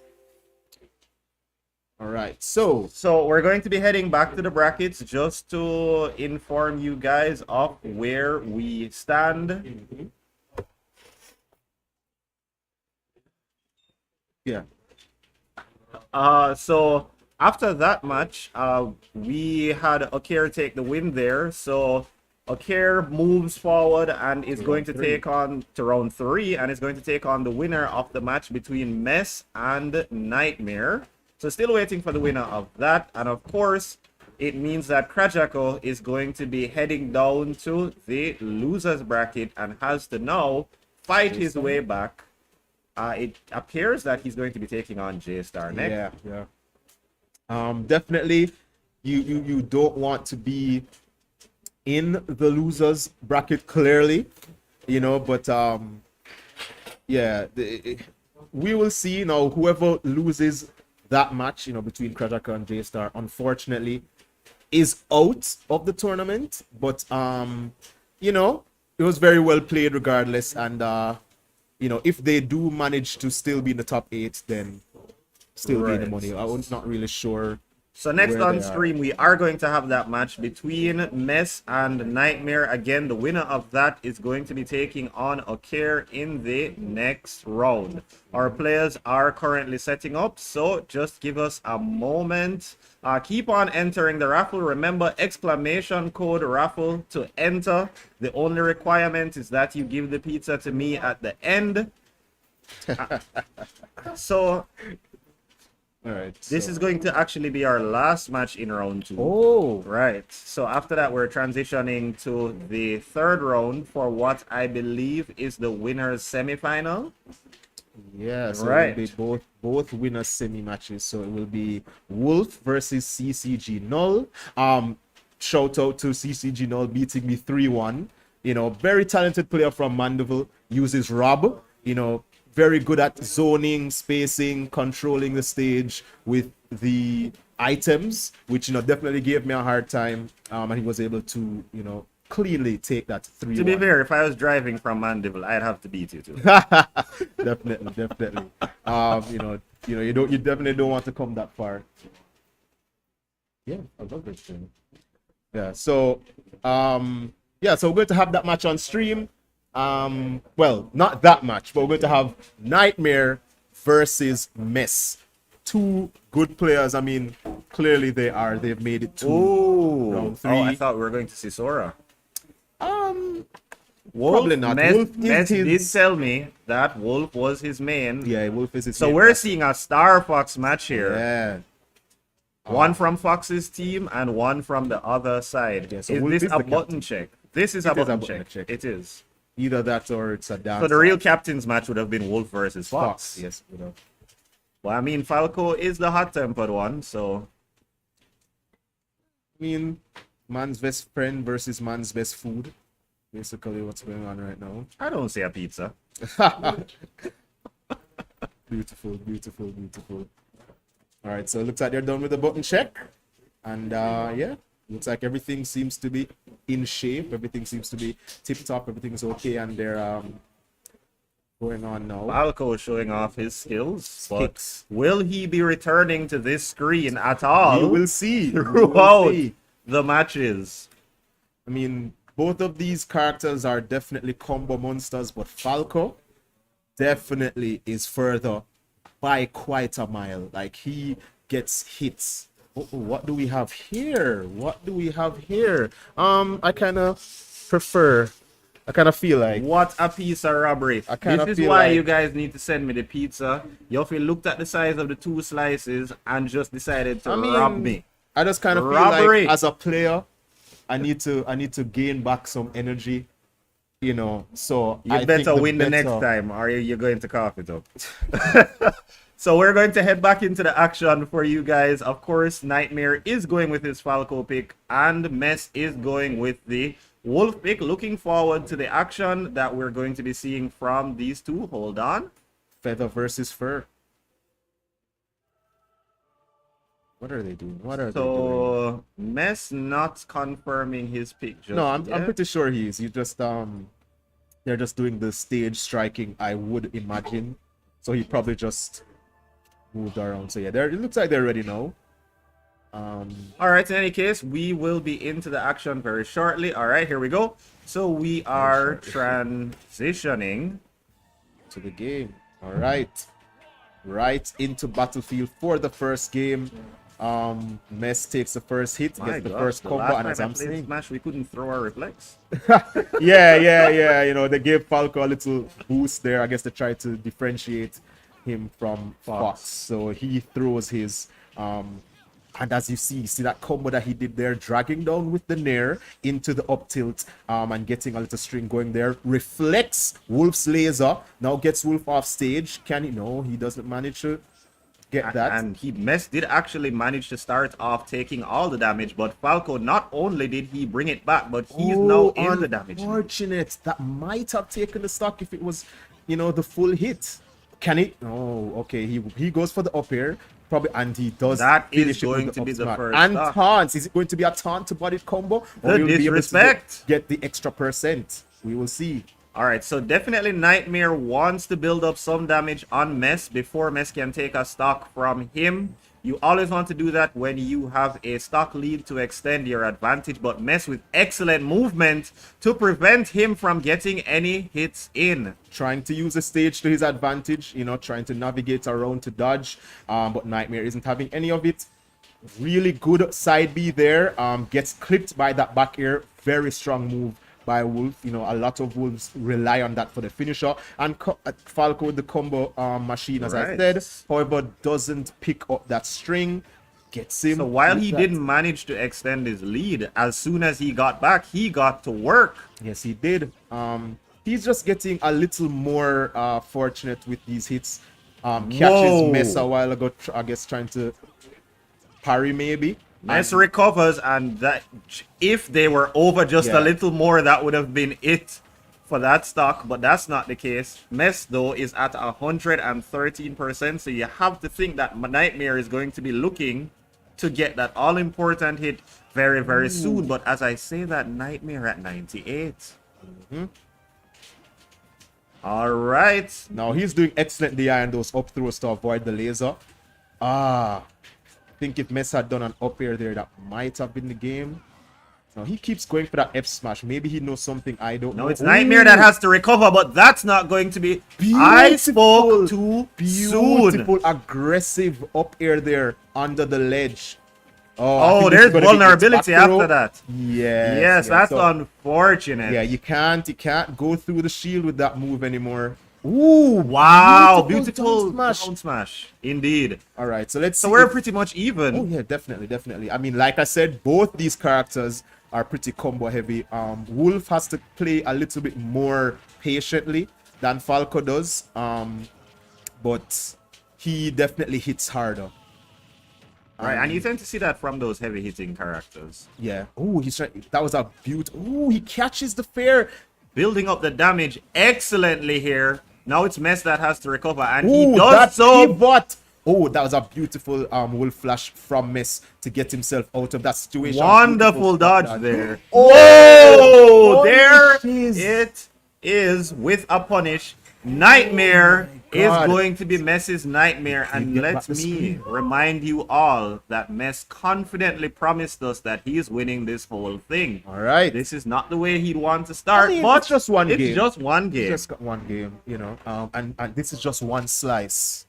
Yeah, I'm sorry. I mean, I have to. Beautiful. This is how I know I'm a gamer, because I love this. The day pizza stopped tasting good, something is wrong. Yeah. Luckily, we're not at that point yet. I don't think I'm ever getting to that point. Hopefully. All right, now.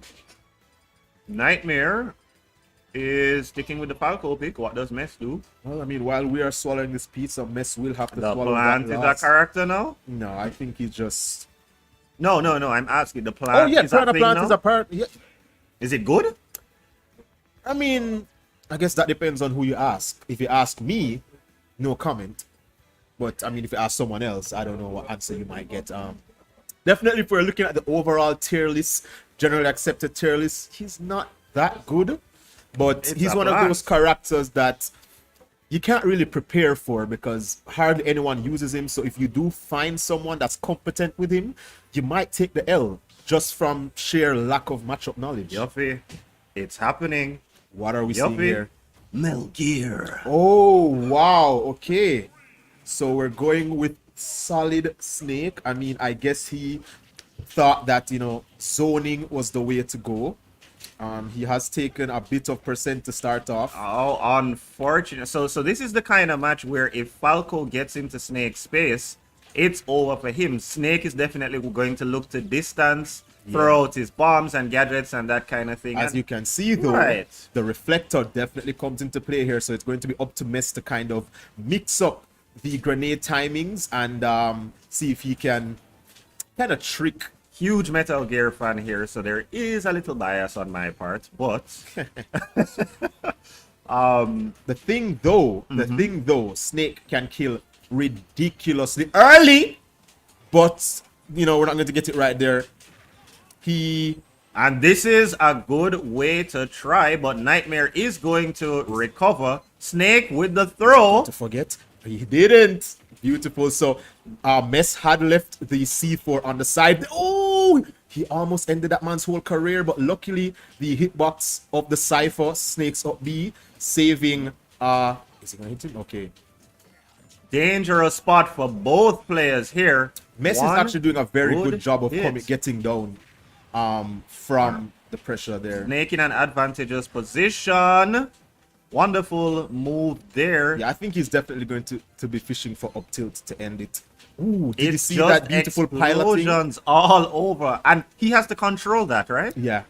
Impressive control there from him. 172 Oh, he's to dead. 150. He's dead. He's dead. There's the throw, and it's going to be Mess taking the first stock off Overcommitted to of that. Oh my Nightmare. god. Again, 2 times when that up smash really would have ended the stock, but just missed its mark. I mean, the first one didn't miss its mark. It just didn't go all the way through. Very unfortunate. And he has taken a bit of percent for that. Mess now playing the, you know, the running game, trying to just control space, keep And him get off. damage in. Yeah, and he's doing a good job at that. 180%. Oh my god, this is what Snake excels at. Yep. Oh no, he's just keeping him out. Yeah, and he's going on now. Are we going to see? Oh! Oh no! God, traps upon Excellent traps. work there. Okay, and he reads that that landing, gets the up smash, but wow, if if last stock is supposed to be any indication on how this match is going to go, Nightmare is definitely going to have to come correct because he is taking a lot of damage. I don't know if he has issues with this matchup. He's getting very desperate there. Oh my god. Okay, so And I have to say, for a wolf main, his snake is pretty good. Oh no, but he was Snake first. Oh, okay. I didn't get that part of the memo. Yeah, he was Snake first. So he definitely and Snake is definitely like a oh, That's going to be it. hits him Wow. with the double decker Clark's ×2. All Sends him right. to the top of the blast code. Exclamation mark on the screen to kind of cement it. Falco there clapping, doesn't look too amused, but he's going to have to take that L. So the That's score going is to be tied. one match apiece. Match apiece. It is all to play for. Beautiful. All right. All right, so are we seeing the same picks? Nightmare, of course, back for Falco, and Mess is indeed going to be back on Snake. Right, so Mess, they're pretty confident with that pick. Decides that, hey, did a lot better with the Snake in this Not matchup. broke. Don't fix Don't it. fix it. So he really has no reason to switch. They're going to run it back to Battlefield. I guess we'll see if Snake already starting to execute that game plan. It's bombs, it's traps, it's keep away. Nightmare is going to have to do a much better job of avoiding the damage from those while staying as close to Mess as possible. yeah, he did ease up on the pressure there, which allowed Mess to reset. Ooh, beautiful trap there, as you can see. He landed. He delayed the attack so that the grenade would have time to explode. Expected that Nightmare would block and then punished him with a grab. Beautiful. He was sent off stage, manages to recover, and gets a side B Nikita missile for it. Sends. Nightmare just having to recover time after time. Is he gonna Definitely get- on the back foot here. Wow. That is a great answer. Unfortunately, he's And going he to forgot end up about the C4. losing the first stock. He's going to have to be very aware of where all those projectiles are. And it's C4, very the grenade. difficult because It if is. you're fighting a player of Mess's level, you probably don't have the capacity to be paying attention to where Everything. C4 is being planted. And, I mean, keep in mind that he also has to be the one chasing him down. Indeed, because So- Mess is always trying to get away. Yeah, so Messi is controlling the pace here by just planting traps, saying, "Hey, you have to come to me. I have no reason to approach." And yeah, it's a very successful game It's plan. working out. Look at that. He already has him at 96 before he loses his stock. So I mean- even if he should lose it now, he's still in a good Still in a position. good position. And I'll have you know that pretty much any move that Ness does right now has the potential to kill Falco. Which would be unfortunate because we would be in a 3-1 position. Oh, didn't the eye that up throw there almost died? But oh, okay, There so he is was in a the bad first spot stock. there. He was in a bad spot there, but good on Nightmare for taking that stock. So Mess pretty much just has to clutch this stock out so he can start working on the damage on that last one. This is a great way to get it started. Trap, yep. Oh, excellent work to guard the edge there. That's exactly what he needed to do. And he's only at 34. Not bad at all. Well, I mean, he just gave him some percent for free, saying, you know, I work for Salvation Army charity.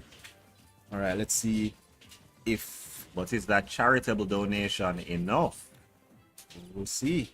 Snake, So- of course, spacing as he always does. Nightmare trying to make use of his reflect to stop Snake's offense. Not doing a bad job of that.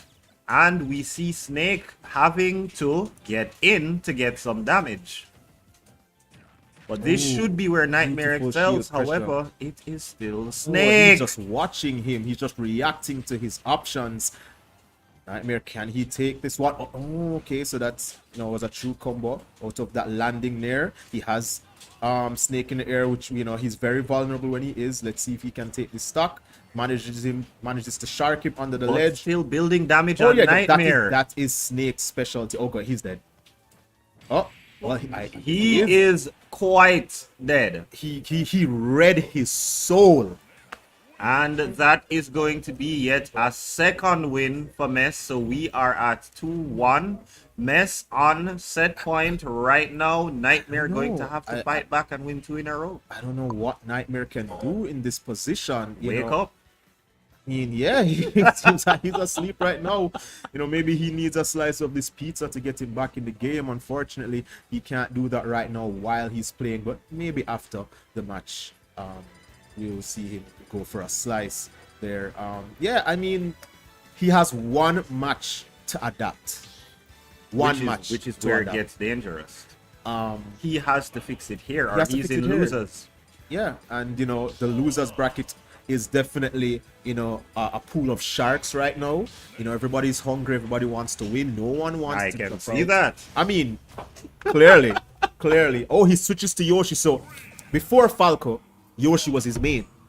He switched to Falco. So I don't know if it's a case that he's still as proficient with Yoshi. Well, if Mess is anything to go by, he's clearly still proficient at Snake. Oh He yeah, was I first. mean, Mesa has never really dropped Snake. He's just focused more on Wolf. So Yoshi definitely another combo character, but has a bit more aerial speed and a little. His Does Yoshi still not have a proper recovery upbeat? yeah, his up B now, even though it's not it doesn't give him much height, it still gives him a little bounce now. It didn't give him any before. Let's see. No, he tries to go deep. Oh no, now he's punished. That's the air dodge. He gets back successfully by covering himself with that egg throw. Ooh. Now, if Mess had stayed in shield, we might have seen a shield break there. And Yoshi is no slouch when it comes to knockback and damage. He would definitely have taken that stock. Oh, what a whiff there with the grab. Both players in a terrible position now where the damage is concerned. Ooh, beautiful. Wonderful combination there by Mess. That he had the grenade and just threw him, so he didn't have a chance to get rid of it. Now, can he clean up this stock?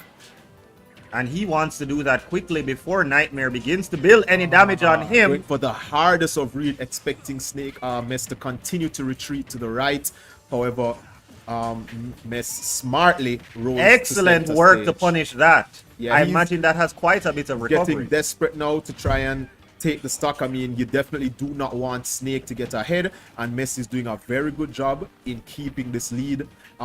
Beautiful air dodge. That's back up. not going to be it. Okay, good. All all right, so right, there we go. Mess was in a bad position there because if he held on to the shield, it would have been a shield break. So, he tried to get out of that situation, but, the down B still covering the option that he chose. So, all right, so, I mean, Nightmare isn't out of this yet. But the story here, look at the damage. He has a mountain to climb. Let's be real. But, Look at I the mean, damage. these are both good players. He can definitely do it. I mean, one of Mandible's best. And he seems to be doing a good job, 55%. Ooh, but he has to get through these hurdles. And Snake is not making it easy Not making at it all. easy. He does get to him eventually, but there goes Snake again on the Leaving the offensive, traps trapping just explosions everywhere. right through the egg. Nightmare again. He is on his final stock, and he has to do this or he's in the losers bracket, which would just be a uphill battle for him to get himself back into the grand final. I mean, it's looking grim. I'm not counting him out, but I mean, it doesn't seem like he's figured it out. And yeah, he's on his winners bracket life right now. That was a beautiful read there, but it's not going to be enough. Yoshi's up smash is strong, but Snake is pretty... Ooh, beautiful up air. Now, he can do this. He can. He can do this. Because this still relies on Mess continuing to execute his game plan properly. But Mess can also kill him right now with a plethora of moves. And there's an excellent start. He has to recover now. He does successfully without landing into any traps. Mess continues to build the damage. Nightmare fighting back. No. He's on his last life. He's not going down that easily. He gets to read grabbed. 155%. He cannot take anything dead? too Is he heavy dead? at this point. Not dead yet. Still in the match. This could be it. Does Nightmare recover here? He's throwing He's eggs. trapped at the ledge. He's He's trapped throwing at the ledge. eggs. Snake is not having it. He's going to Snake up tilt. is full. He needs didn't. no He didn't eggs. pull the trigger. He's just playing it safe. No, he didn't get the jab lock. 174%. Oh, One stock apiece. That's going to be it. Oh, that was so close. Now, if he had gotten that shield break, that would have been a dead snake.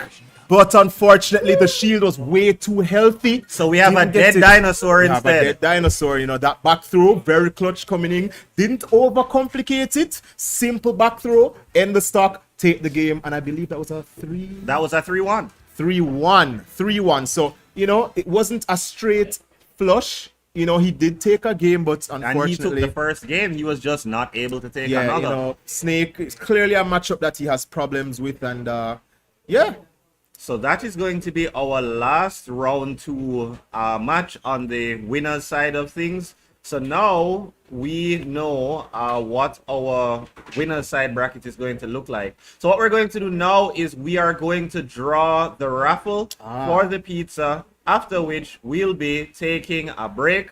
So keep your eye out in the Twitch chat. You will see who it is that is going to be winning, and I will also be announcing it here. all right. So drum roll.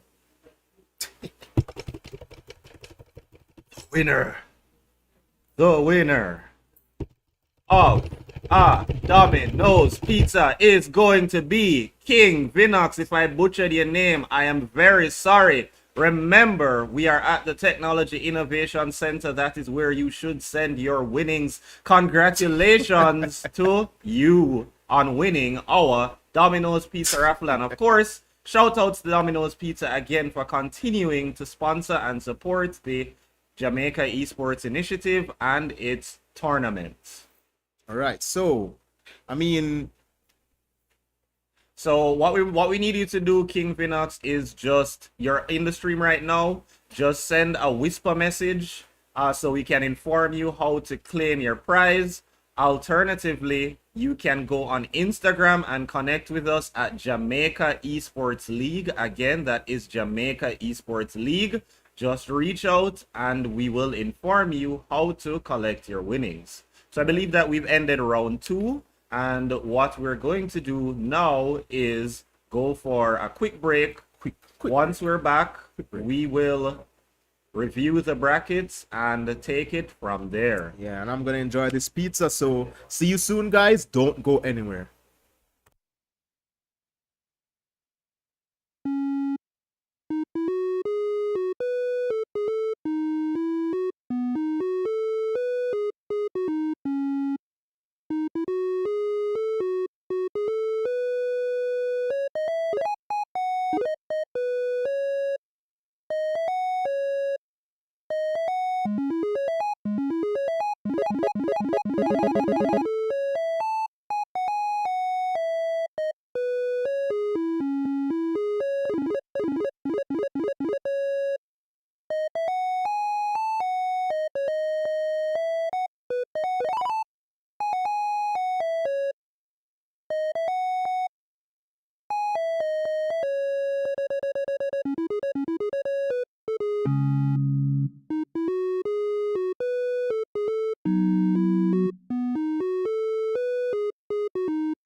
With the advent of forming the JEI, there's a few things that we needed to accomplish. What the Vice President and I, Andrew, we discussed was sending persons to an international event. We pretty much sponsored an entire team to go to EVO, which is unheard of.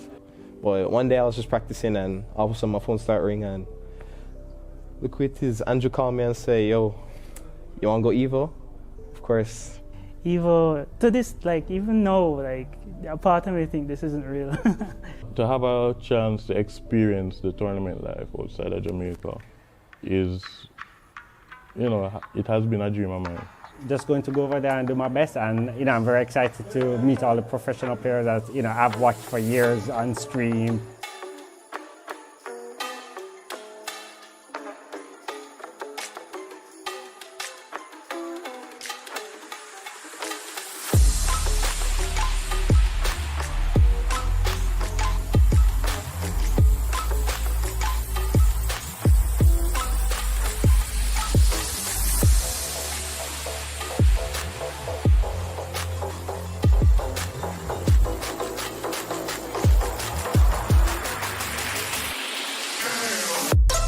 Alright, so we're at the airport and look who book up on. Jason Nick.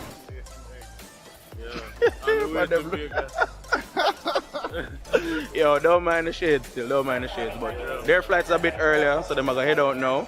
So I gotta just wish them good luck. They're gonna go to Fort Lauderdale now. Yeah, Fort Lauderdale. Yeah. About 5-hour layover, but we're gonna eat some food and chill out. And then we'll link up back in Vegas. So. Yeah, when this man say eat some food, you know that 4 hours gone out of the 5, right? Alright, soon in Vegas. Big up.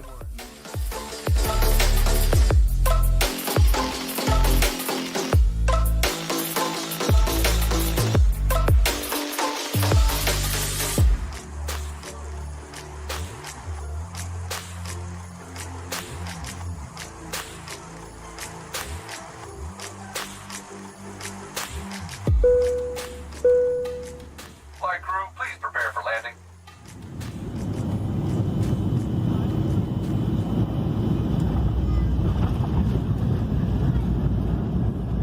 We were on a flight that was leaving from Kingston, and it would be landing in Miami, and then we'd catch a connecting flight from Miami about 3 hours after that, from Miami to Vegas. Flight was delayed. When we got over to Miami, immigration was ram-packed. It took us probably a little over an hour to come out of immigration, and because of that, half the team missed the connecting flight to Vegas. And the next available flight that they had was the following day at 7.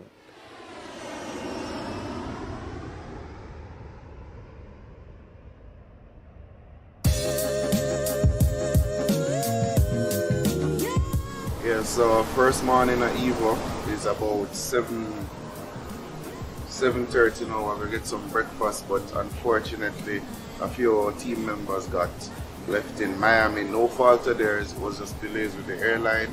Hopefully they can make it in time to start their pools. We'll see how that works. But Cyan Flame and Jason inside getting ready, so at least we'll have Mortal Kombat and Smash covered right now.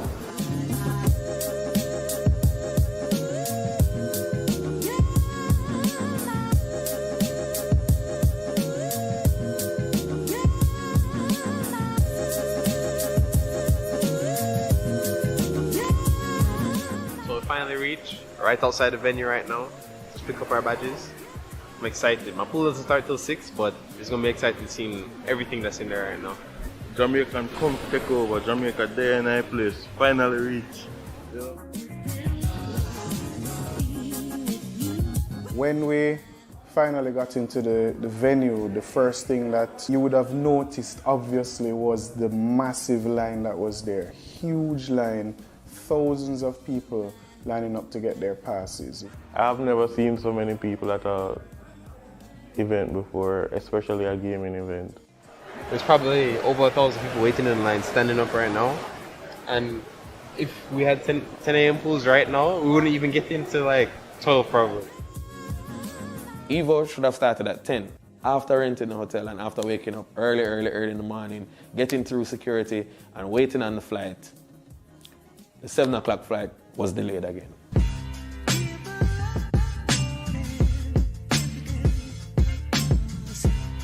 It's unfortunate because the other two guys that were supposed to come here and play, they had 10 a.m. pools, and me and Jason have 6 p.m. and 2 p.m. pools respectively.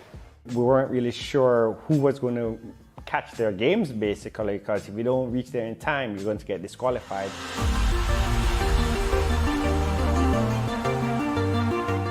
Coming from a place like Jamaica where most of our tournaments are held in, just like a normal sized room. Welcome back, everyone. And I stepped out of the room for a moment, and apparently Yuffie has transformed yet again. So we have Mess with us. Welcome back, Mess. I just want to get your feedback about your match. Saw you there starting off with the wolf pick, as you told me, but switching to snake. What was the thought process there, and how you feel about it? Honestly, it's really just my wolf not really being warm. I didn't really get to play much friendlies with him. So, most of my time spent playing is at home online, or with friends, and I've been using snake a lot more recently. The last tournament I went to, which was last weekend, I played second using mostly snake. So, I decided after the first game, my wolf isn't warm, might as well just, play with snake instead. Well, always good to have a fallback character. And I did notice that you got to execute your game plan with the traps and whatever. So hats off to you. Congratulations. And what we're going to do now is just go ahead and review our brackets. So as we had indicated before, we're now at the winner's semifinal level. We're going to have Wolf taking on CCG Null in one of the matches, and the other match features my co-commentator here, Mess, taking on Okir, who you'll remember as Beauty, who was using Peach. So definitely looking forward to that. We're going to have the Wolf and CCG Null match first. It appears we're going to have Ike versus ROB. How you feel about that? Honestly, this is not a matchup that you see very often anymore. Maybe closer to the beginning meta of the game, but as Ike has fallen off and Rob has remained a popular character, you don't really see this matchup. So I'm not 100% on what to say about this matchup, but it should be exciting. Both characters, both players are very good players. I know Wolfie, very great player, needs no introduction, but CCG Null, the Mandeville player, Mandeville Rob player, I actually think he's a very underrated player, and he has a chance of getting into the top rankings here in Jamaica. Okay, so no problem. See what he's capable of in this match going forward. That we will. So thanks a lot for that, Mess, and we are going to go ahead and get into our match now. Alright, let's see what the first stage. Let's hope that ROB controls better than his real version did on the Super Nintendo. Alright, so go ahead. Starting off on Battlefield, I think this is a good stage for both characters. Rob, more so because of his projectiles, he gets to hide underneath the platforms, making aerial approaches harder for his opponent. And Ike, because he gets extended combos off of the platforms. So you'll see Ike using a lot of neutral air. Not that move, but a big sweeping move that if it hits you, it launches you into air. And he can get extended combos using the platforms and resetting his drop. So does that mean ROB is a zoner? He is a hybrid zoner. He is first and foremost a zoner, but it's not like he's not good up close. He has very, very good boxing options. Okay, I see. So as we see the action that's happening here, it's 114% on CCG Null side. Wolfie going to look to guard there, not getting anything off, missing with the up B, and it's going to be Null trying to counter, but he has to recover yet again. He does so successfully. Nothing there from Wolf, trying again with the up B, but it is blocked, and a wonderful counter attack there. All right, so far Wolfie's been playing this pretty well. The only thing I would say is that he's dealing with the projectiles of Rob very well. He's throwing the gyro back towards Rob or getting it out of the way so he's not able to use it again, and he's blocking the lasers. Yeah. So the question is, can Wolfie build the damage here before he loses Maybe spoke too soon there, but let's see what the recovery is like. Again, Null keeping him from getting anything in before losing that first stock. Excellent job there by Null, but Wolfie coming back, mounting some damage before losing that first stock. Up to 60. As a matter of fact, it looks like Null is in danger here.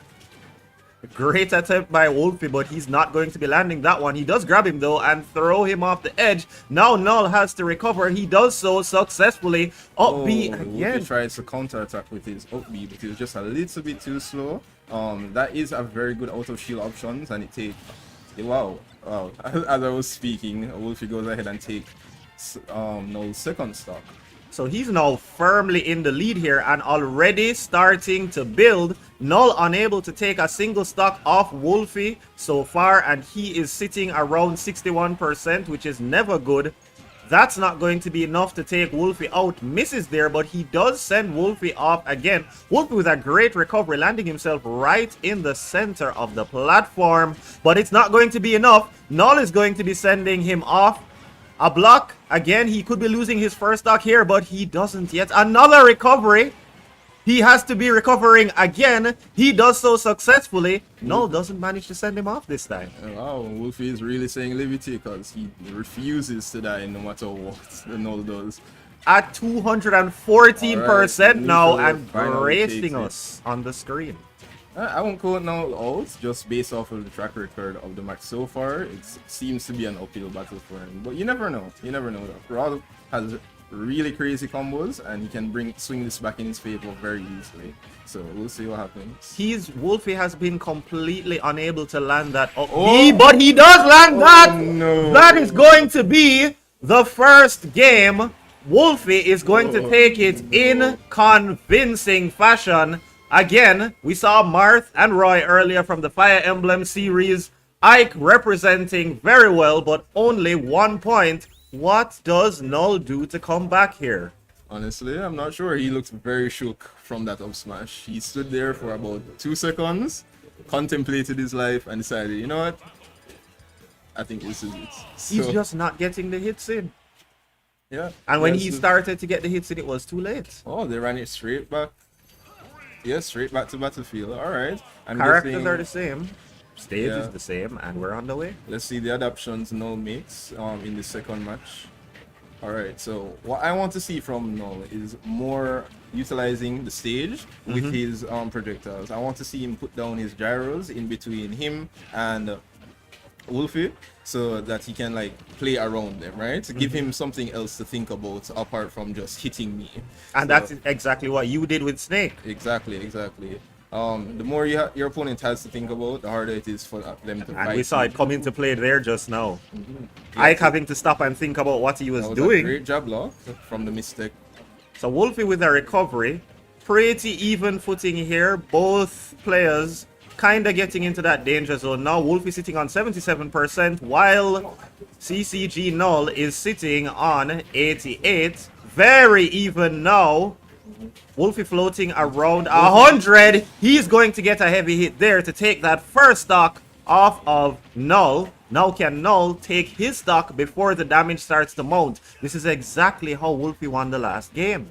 Yes. The thing with these characters, they're both very heavy hitters in their own rights. Both characters have very strong kill moves. So even though you see Rob down a bit, it's not impossible for him to catch up back easily. So we'll see what the... Oh, he has Wolfie on the ledge. This is a very big moment for him. If he can get the kill here. Oh, he misses punishing the roll. Nothing there. Ooh, missing with that one, but getting him off. Wolfie has to recover yet again, does so with his up B, but Null goes back on the offensive, not allowing him to touch the ground. I didn't know I came here to see volleyball. Alright, retreats off stage, tries to make a little space for himself. Excellent movement on both sides. Yes. No one landing a hit there. Obviously, Wolfie is definitely in danger. And I could not speak too soon. He has lost his first stock. Not too much of a difference. Or does he continue?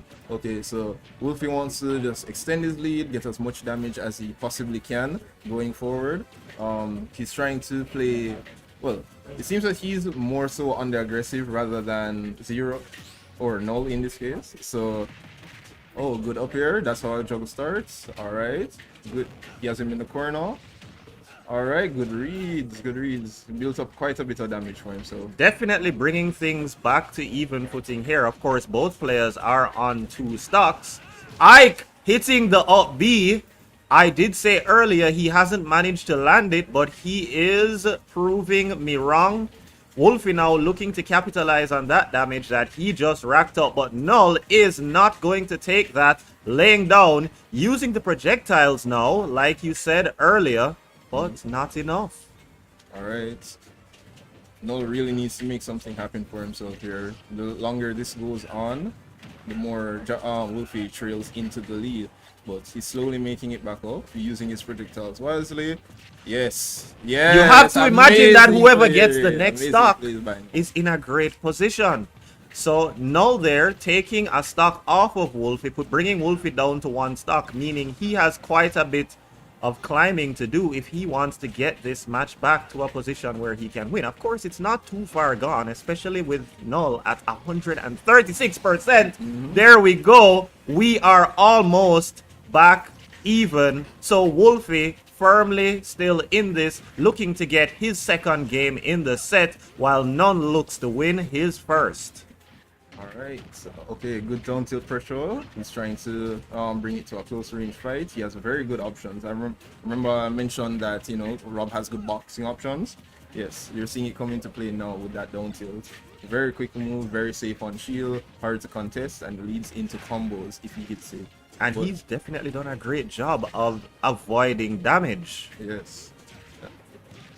It's really hard with such a big character as well. Rob isn't the smallest character in the game. Exactly, but he's doing pretty well. Ooh, almost got spiked. Great recovery there following the delay. Good Up punish, B, good punish. A but little it weak, is but- punished. Look at the damage on both guys. Anybody could take this game. Null definitely on the offensive.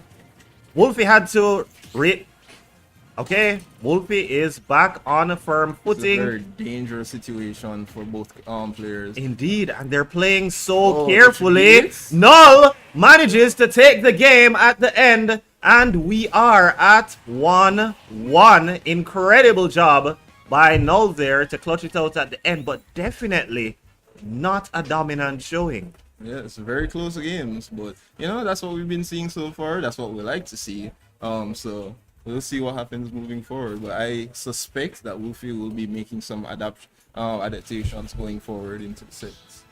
We're on the small battlefield. All right, so they moved away from the from battlefield and went to small battlefield. A little bit of a difference with the stages, mainly that the middle platform isn't there and the stage is slightly smaller. Right. So, yeah, maybe Wolfie wants to get it into a close range affair. So definitely the spacing options are different, and using that 3rd platform for the recovery is no longer an option. So both players will have to adjust to that.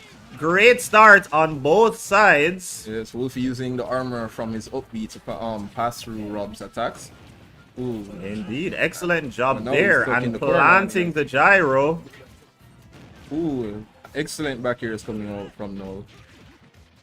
He's following up his attacks with his projectiles, which I would assume is a great way for him to start mounting a lead, but Wolfie not making it easy for him at any turn at all. Both players having heavy hits can take the first stock even from this point.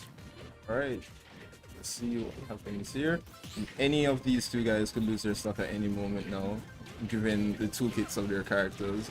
Just like and that is going to be the stock loss that you mentioned. So it's going to be Null losing a stock first, and he's going to be in a hurry to try to take one off of Wolfie. The last thing you want is Wolfie evening the damage percentage without losing a stock, trying to space with his projectiles, not working out so well for him at all. All right, good grab by Wolfie. He's now well, the main idea that Wolfie wants is to get Rob into a juggle situation. He doesn't have the best landing option. Yes, he has Nair, and it's a little disjointed, but outside of that, he really has to think about how he's going to land, especially against such a big sword from Ike. So, Indeed, he does. And as you can see, Wolfie has closed the damage gap. So now, Null is essentially one full stop behind. And this is where you get that kind of uphill climb situation. Luckily, he was launched from as far as he was, or that would have been a stock. all right.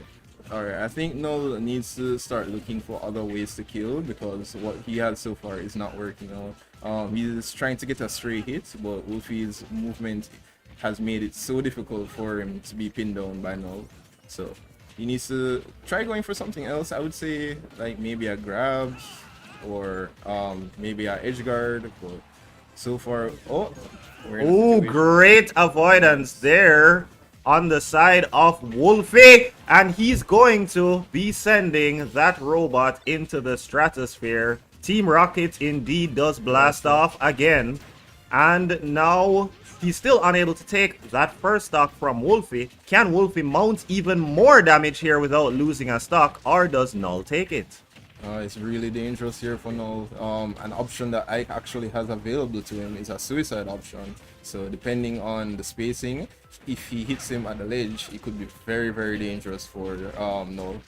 And look at that, Null already up to 74. I know we like to say here, never say never, but it is looking grim.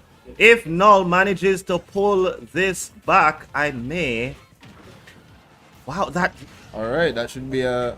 Well, he's not done. He's done now, but 94 against 2 stocks. Yeah, and Wolfie is not going to be wasting any time. Null does recover though.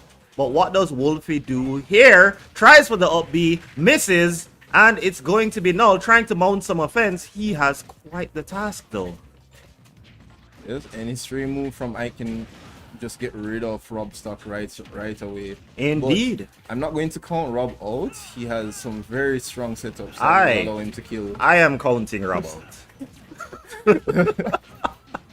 Alright, but realistically, Rob does have quite a few setups that he's able to kill you very early, so I'm not sure how practice Null is with those setups. Null has closed the damage gap though, which is very impressive, but it's not going to be enough.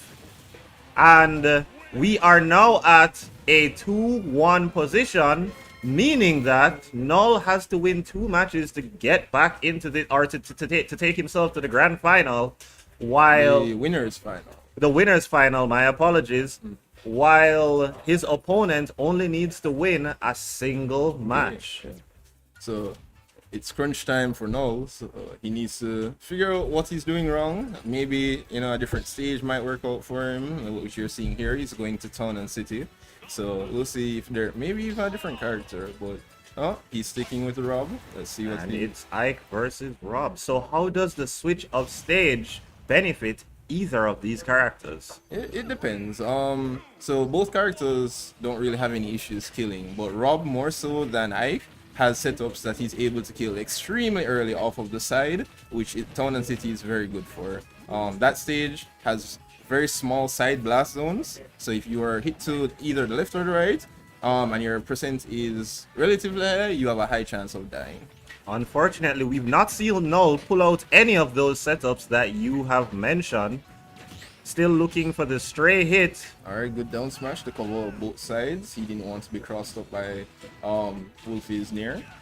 Right, great recovery there with the up B, and Wolfie is going to start looking to mount some damage, which has been the story of this confrontation. Already at 85, of course, that means Null is in kill range. And I could not have said it soon enough.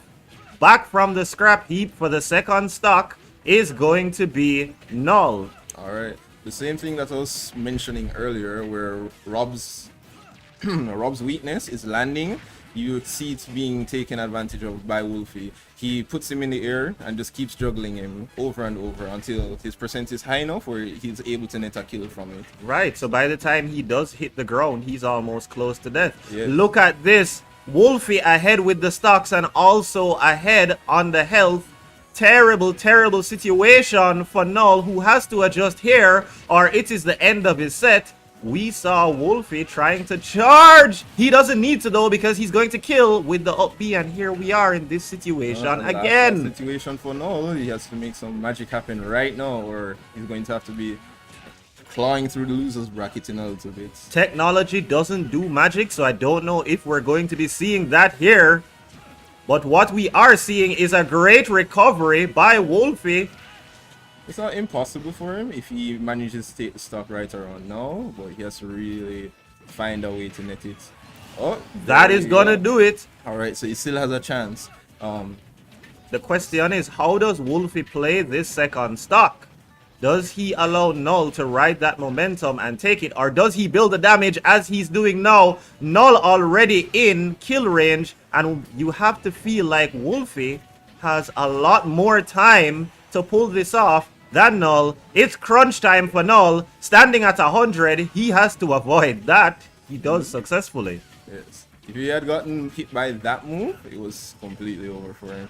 But it's good recognition to just go above it, not allowing himself to get hit. Oh, and we see Wolfie trying again, but it's not going to work out. That will though. That will close the set.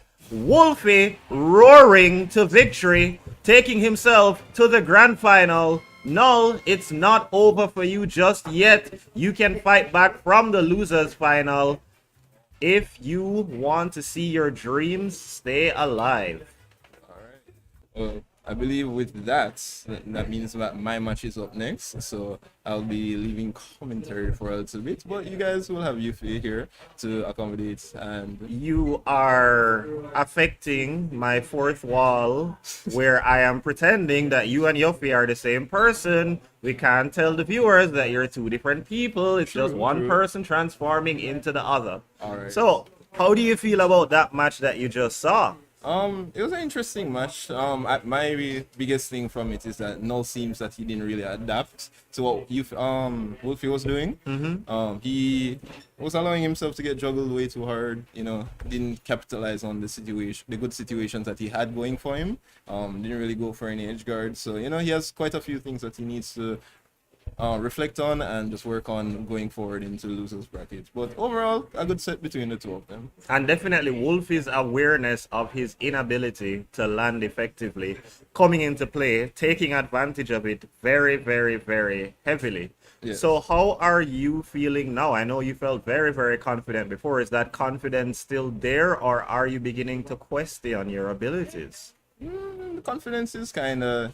You know, the person that I'm playing against, Okir, I would consider him my longest running rival in the community. Almost every tournament we go to, we end up playing each other at some point. It's been back and forth for a long time. He was winning against me, and you know, I started winning. So we'll see what happens. I will just try my best. Who knows what will happen? And we do wish you the best there. So what we're going to do now is we're going to review the bracket as Mess executes his transformation jutsu to become Yuffie again. Alright. So let's just have a quick look at what we have for you guys. As you just saw, with the win by Wolf there, he's going to end up in the winners final. Null heads down to the losers final, and Mess is going to be taking on Akir in our next streamed match for the second winners semi-final. And of course, the winners final will be contested between whoever wins that match and Wolf. So on the loser side of the spectrum, Yuffie beating RIP, causing RIP to indeed RIP. That's going to be the end of his run in the tournament. And on the other side, Zack has taken on Teru-sama and has managed to defeat him. So we're going to see Yuffie versus Zack next. Well, you guys are not going to see it, but it's going to happen. And of course, the winner of that match will extend their life a bit in this tournament. So we're now getting ready for the next match. As you can see, Mess has executed his jutsu. Yuffie is back. Yuffie, how do you feel about your play just now, your match just now? I mean, it was pretty okay. Just okay. Yeah, it wasn't like anything great on my side really. I just managed to make more correct decisions, which ended up leading to the victory, but definitely could have gone the other way. So the set Right, count right. definitely does not show the full story. Obviously, you can't tell how the stocks went and all of that, but yeah, Right. I just won all the games. But yeah, so GG's to my competitor. Hopefully, I mean, I'm sure we'll see him again in other competitions. Just keep grinding, keep getting better, and yeah, never stop playing Smash. All right, so So what we're going to do quickly is, again, we've said it time and time again, but we cannot be thankful enough to our wonderful sponsors. Wonderful. Digicel, again, our premier sponsor coming on board. We'd like to thank them. And I mean, we like to thank them for more than that. The service, the internet, just about everything. We have to say a huge thank you. SportsMax, where you can see the action that is happening here. Or if you're into sports otherwise, you can view there. Loop has the news. And if you have the Loop app on your phone, you get notifications every time there is a news story. There's the My Digicel app. Manage your internet plans, your data plans, add credit, submit requests, whatever it is you need to do, speak to Digicel. It's a lot more convenient than going through customer service, so try it out, and Digicel encourages you to do that. Virtual Reality Jamaica, huge thank you, spreading fun everywhere. Gilded, a lot like Discord, but again, Jamaica is involved in the development, so we definitely want to see you support that. Primus Gaming, as always, you see us, you see Primus. Fresh Approach Supermarket, get your groceries for your mother, your brother, your sister, your other. Domino's is next, and you saw us with the pizzas. We enjoyed them on stream, we enjoyed them off stream, and guys, none no left, say you know, say it did good. The esports store is next. Check out webstore.esportsja.com. iRevive store, I continue to say it right. I have I didn't say that right. I've redeemed myself. Rocket Go-Kart and Rocket Paintball experience. Lots of fun for you, significant other, family, work outing. Check them out over there in Portmore. Speaking of Portmore, Buzzers Jamaica, wonderful gaming. And again, those with the sweet tooth, take a stop at LOL Snack Stop. So that's going to be it for our sponsors. We'd like to say a huge thank you again, because much of this wouldn't be possible without them. Definitely. Sponsorship is very important, and really thank them, as you said, for investing in us, in the scene, in the esports scene. It's definitely a industry that Jamaicans, like every other industry, that we can definitely branch out into and dominate. All right, but so right we now, have action for you with Mess versus Akir, and we're going to be running. Oh, it's a button check. But even so, we're going to be running a prediction on stream. Wager those channel points. How do you think this one is going to go? I wish you all the best. Now, I already know the answer to this, but I'm not going to reveal it until the match has ended. But just know, however it went, that's how I thought it was going to go in the first place. We know that you have psychic powers already. Exactly. I didn't think you'd admit it to people. I thought superheroes are supposed to hide. You know that Alakazam is one of my favorite Pokemon. Oh, well, I know now. Exactly. So it's where the psychic comes from. Pokemon, another brand associated with Nintendo, like Super Smash Bros. But not represented in this tournament at all so far. You're right. We have not seen any Pokemon. Well, we saw Pokemon Stadium. We've seen Pokemon Stadium, Just but none of the playable characters. All right. So, I mean, right now, as much as we thank the sponsors, as much as we appreciate the players, we also have to say a thank you to you guys. I mean, have to thank everyone for tuning in, watching the stream. Be sure to, like the page, subscribe. Be sure to share with everyone. So, all 99 people watching right now, whether you're actively watching or, you're just lurking, help us get to that 100. Share. And then when we get to that 100, we'll drop a new milestone on you guys. But right now, just continue to share. We appreciate you. Continue to watch and stay tuned for more amazing Super Smash Bros. Ultimate action No, right after this, the players are getting ready. They're doing their thing, testing their equipment. Just like real sports, esports, it's pretty similar. You have to be similar. prepared. You have to be prepared. Have to be prepared. Equipment is important. I mean, with real sports, or I shouldn't say real sports, with the more physical, bodily oriented sports. Esports do be real sports. It is real. It's definitely real. You really are relying on your body mostly. I mean, esports, you're relying on your body too as well, but we have technology in the mix. We have controllers, we have keyboards, monitors, the consoles, you know what I mean? And, the game as well. So, as esports athletes, we do tend to focus more on our hands than everything else. Our hands or eyes are pretty much our most important, assets when it comes to esports. Obviously, the brain.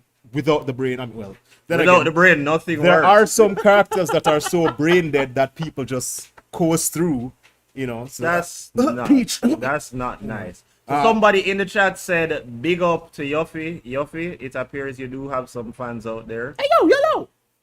Yuffie, not Bounty. So we're going to go ahead and get into the next match for you guys. All right now we got it on Final Destination. Definitely not the final destination for this set, as it is the first game.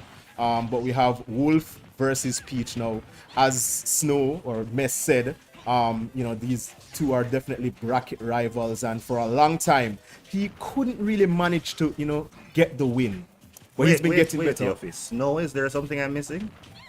What are you talking about? You said Snow. Oh, that's the nickname I know him by. I'm so sorry. Oh. So for those, it's a little abbreviation of his real name, which if he hasn't said it, I won't reveal it. But, fair enough. And speaking of fear, in the little time we're talking, look at the damage on both sides. Ooh, back air. Mess taking the first stock, and Akir is the one that has to come back. But we do know, as Yuffie has taught us, Peach can definitely build that damage very quickly if she is allowed to get in. So Mess wants to avoid that. He didn't start off with the snake pick.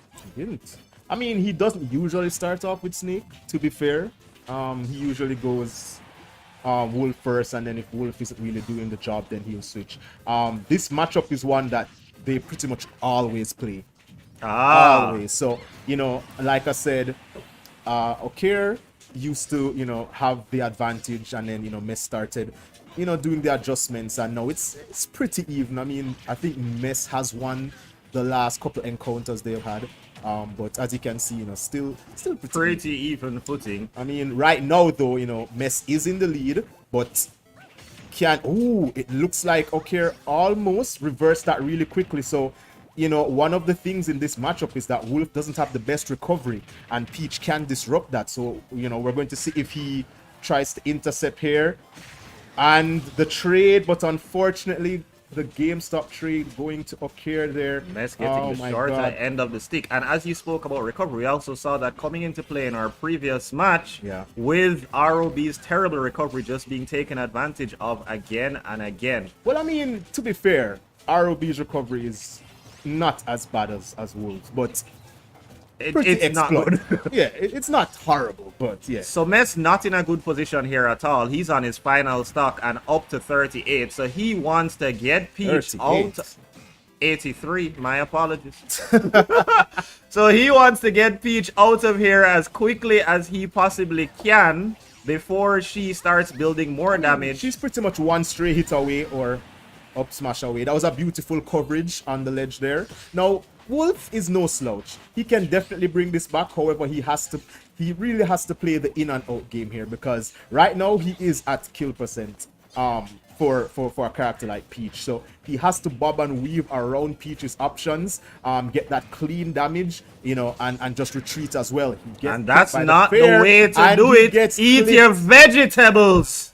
Oh, but Wolves do not do that. Wolves are too far into the meat, and because of that, Peach is going to be the winner of the first one. Great start there by Okir, but again, it is simply 1 point. He still needs to win 2 before he is secured a spot in the grand final. It's anybody's set. It's anybody's set. And we're going to see, it looks like they're going to Smashville now. Smashville is one of my all-time favorite stages. It's been around since the 3rd Smash Bros. Brawl. Lovely stage. Lovely stage. I mean, we won't say anything about that game. Ugh.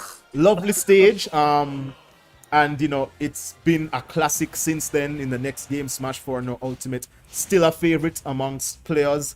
Kingdom Hearts. Mess has switched to Sora. Kingdom Hearts makes like an appearance. it seems that he thinks that the biggest issue in that last game was the recovery, and you know, he probably thinks that, okay, well, if he can recover better, he can live longer, and he probably also thinks that being floaty, he can avoid certain combos better with Peach. So From question Peach. for you, Yuffie. Yeah. I see the Thundaga there, which is a spell I'm familiar with from the Kingdom Hearts game. Is it that he has selections like Hero does? He does, but he can't just choose them, so it cycles automatically.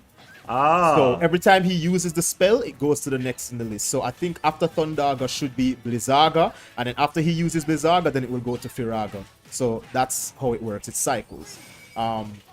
Let's see. So if he Sora can... players have definitely having to get comfortable with all three. Yeah. I mean, there are definitely some that just cycle to their favorite spells. But let's see if Mess is able to recover here. I don't see why he should have an issue. Sora's recovery is pretty. But of pretty course, cool. Peach can get rid of him in one quick To be hit. fair, they're both one hit away from ending the stock. Indeed. I mean, So Sora Peach is getting not herself- weak by any means. So, you know, can he And do it? from there, definitely, the next big hit is going to be the first stock, and you know you want to establish that position of dominance quickly. Yeah, that was an Thundaga. unfortunate roll in there by Okir, but you know he can still take this back, take this stock really easily, and he does misplay it just there. runs right under Messi's attempt to, you know, kind of zone him with the Blizzaga, and just does a quick nair, taking the stock. Peach's aerials definitely very strong, so you know he doesn't really have to worry about them killing per se.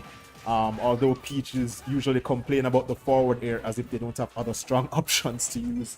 But yeah, back Sensing to, a little bit of salt there. I mean, definitely some salt there where it's concerned.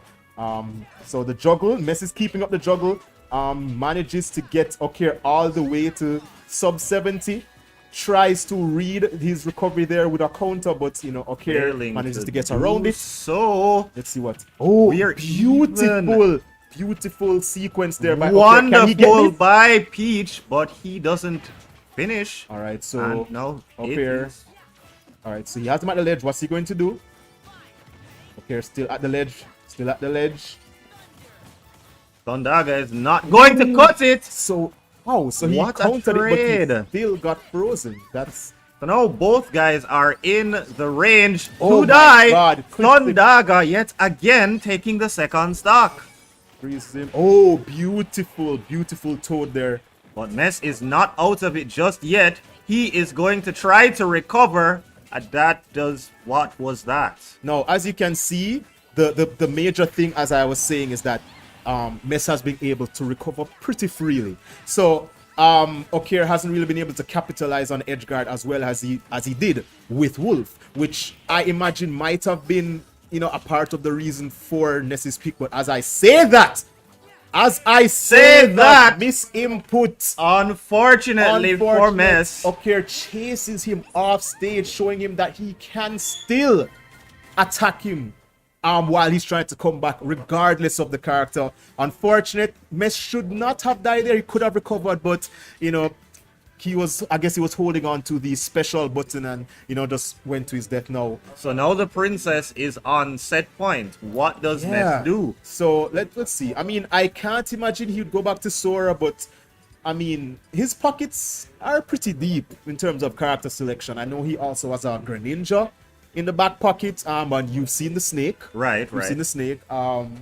Yeah, Sora is a recent addition. Sora was the very last character in the final challenge pack in Super Smash Bros. 599. But I mean, yeah, looks like he's sticking to his guns here. Yeah, agreeing with you there, Alistair Phoenix. Definitely still winnable on the part of Mess, but of course he's going to have to win 3 in a row. And if Okir should get one more win, Okay, he's changing going the That's fine. clothes, it seems, going for the blue. JC to the world. I had to. So we're starting off. Excellent start there by Okir to start building he's some doing damage. Yeah, but This already looks dangerous. Yeah, Sora's recovery is pretty good. Beautiful counter there. I cannot believe that still hit him. I am actually shocked that hit him. Okay, sharking beneath the platforms, trying to get a stray hit on maybe a defensive option like an air dodge. And here we go. Okir missing definitely those combos. He tried to down smash there. I don't know if that was a misinput, but either way, he didn't really get punished that much for it. Great as block. you can see, it's the thing with that move. As you can see, he bounced right off the shield, kind of put himself in a safe range, so Mess couldn't really punish. Tried to read the get up attack with a float forward there. Didn't quite work out for him. Gets hit for his troubles and ends up on the ledge, but somehow reverses it and sends Mess off stage instead, looking to take the stock right now. No, and he does. He does that. Beautiful Okir drift in back the lead. into the back air. Now that's what I was telling you about Peach's aerials. They're pretty much all strong. Alright, so her down air doesn't really kill. Her up air isn't that strong, but they're all useful. Did you see the amount of shield that came off from that Bizarre? Indeed.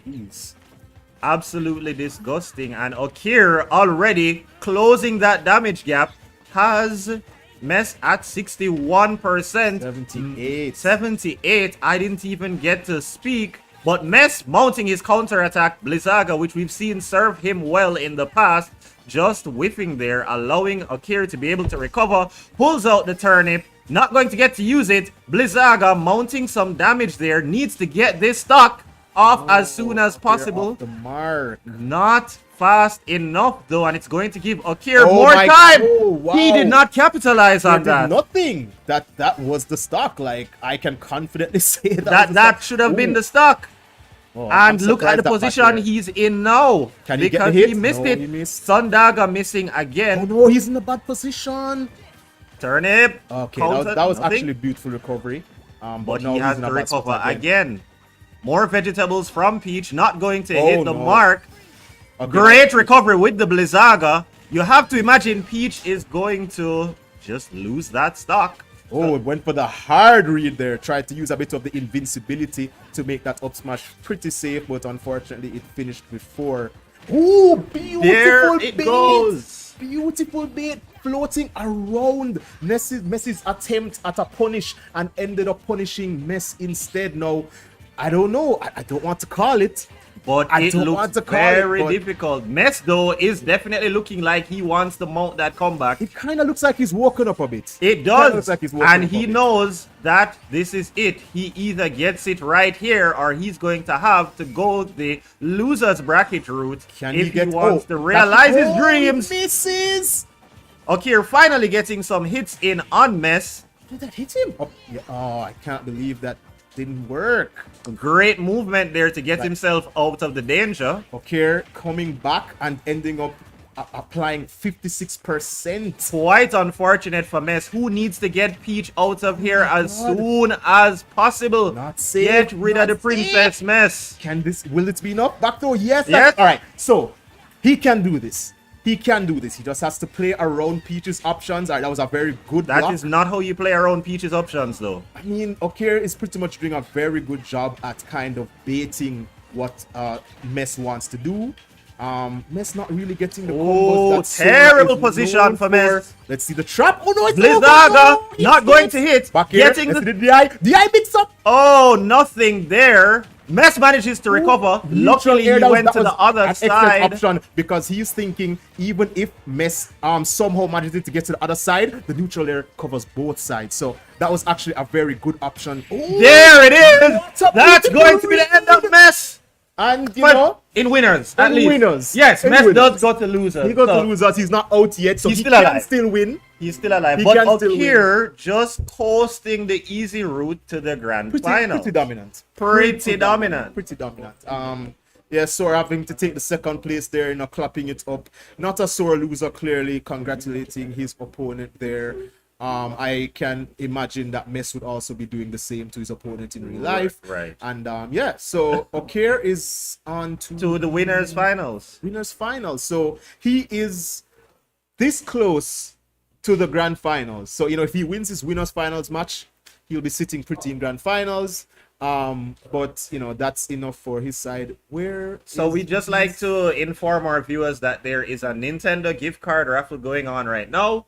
Please use the code !raffle to enter. Same rules apply as the pizza. Send it to me as soon as you have won it. And that's the TIC building on the UTech campus. So when you're doing that address to send it here, just remember that.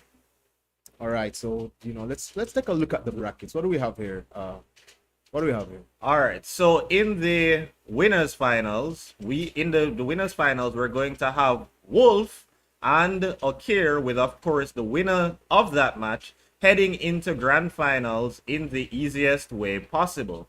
On the losers side, we're waiting for Nightmare and Space Beacon to complete their match, which the winner of that match will take on Krajako. On the other side, we have my co-host here, Yofi. All the best of luck to you, versus Zach. Now, from those matches, the final two losers finals, the losers semifinals matches, is going to be CCG Null versus the winner of Krajako versus the winner of Nightmare and Space Beacon. And on the other side, we have Mess, who just lost, which will take on the winner of Yofi and Zach. So Yofi, if you do win that match, you have your work cut out for you, whether it's Wolf, Snake, Sora. It is not going to be it's not an easy road. Ooh, yeah, I can't. I had to. Couldn't leave you hanging there. But yeah, I mean, Mess and I have definitely played in tournaments before. The last time we played, he did get the win. So he's a very strong, talented player, as you have seen. I mean, don't make the loss to Okir change your mind. I mean, losing to Okir, there's no shame in that. Okir, one of the best in Jamaica, arguably the best by quite a few people. But we have strong contenders as well. We do have Javar or Wolf.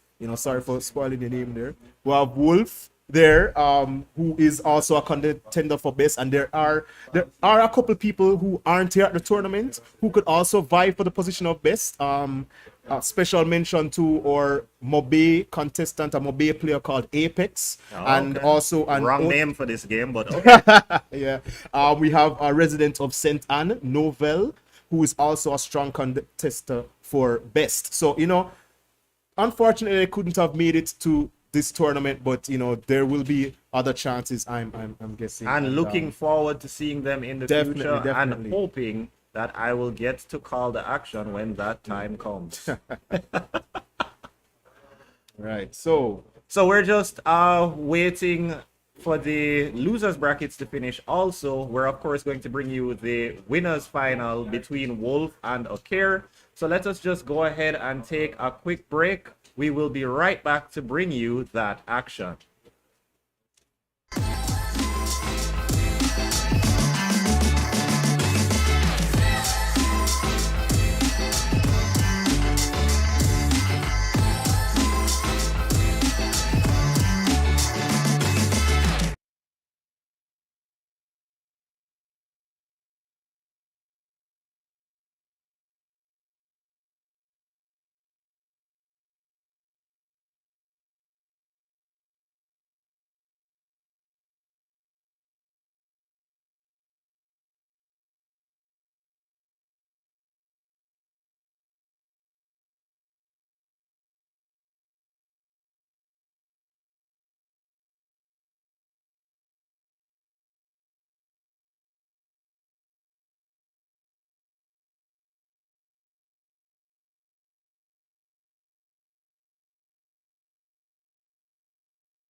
Let's fight like gentlemen.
Seconds and Yuffie did it. Here is mess.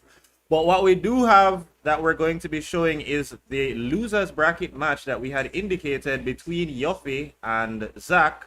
So we're just going to allow them to choose their characters. It's going to be a Wolf versus Cloud match, and without further ado, let us get right into it. Mess, how are you feeling about this matchup? I think this should be a very fast-paced match, especially with Fox. Well, maybe not. Yuffie is more of a defensive player. Zach is pretty aggressive, but this matchup specifically usually goes pretty quickly. The thing with Fox is that he's a very light character and he doesn't have the best recovery. His recovery is very linear. So he gets edge-guarded really, really hard by most of the casts, and Cloud is no exception. With a well-timed down here, you can see him lose his stock as early as like 20%. So yeah, it should be an exciting match. Depends on how it plays out though. So in the early going here, not much to separate the two. We definitely see where Zach is mounting some damage now to close the gap that Yuffie has created, but Yuffie not taking that one, laying down, guarding there, but not really doing much of it, getting the throw. Now Zach has to recover. He does. Yuffie with the movement. Ooh. He's going to be sending Zach to the other side. Great movement on both sides. Each player trying to avoid damage, but not working out so well there for Yuffie. And now Zach has the limit on deck.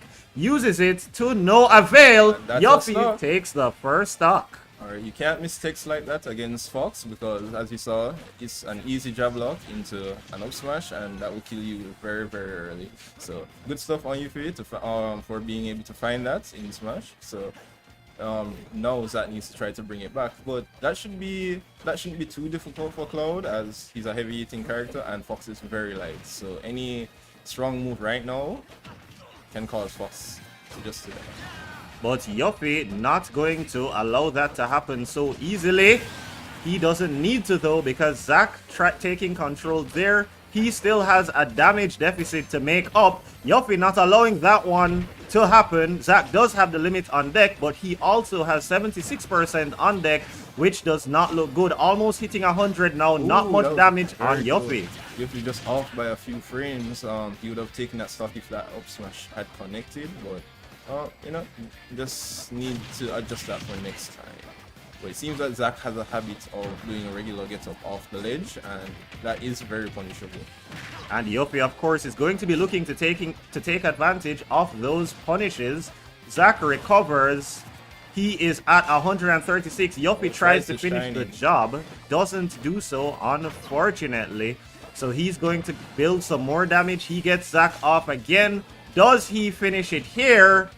Zach managing to block all of that and getting himself safely onto the stage. Safely, of course, being used loosely when you're at over 150%. You are going to lose that stock. Yes, Fox doesn't have the greatest skill power, but that back here at that percent will definitely kill, as you saw.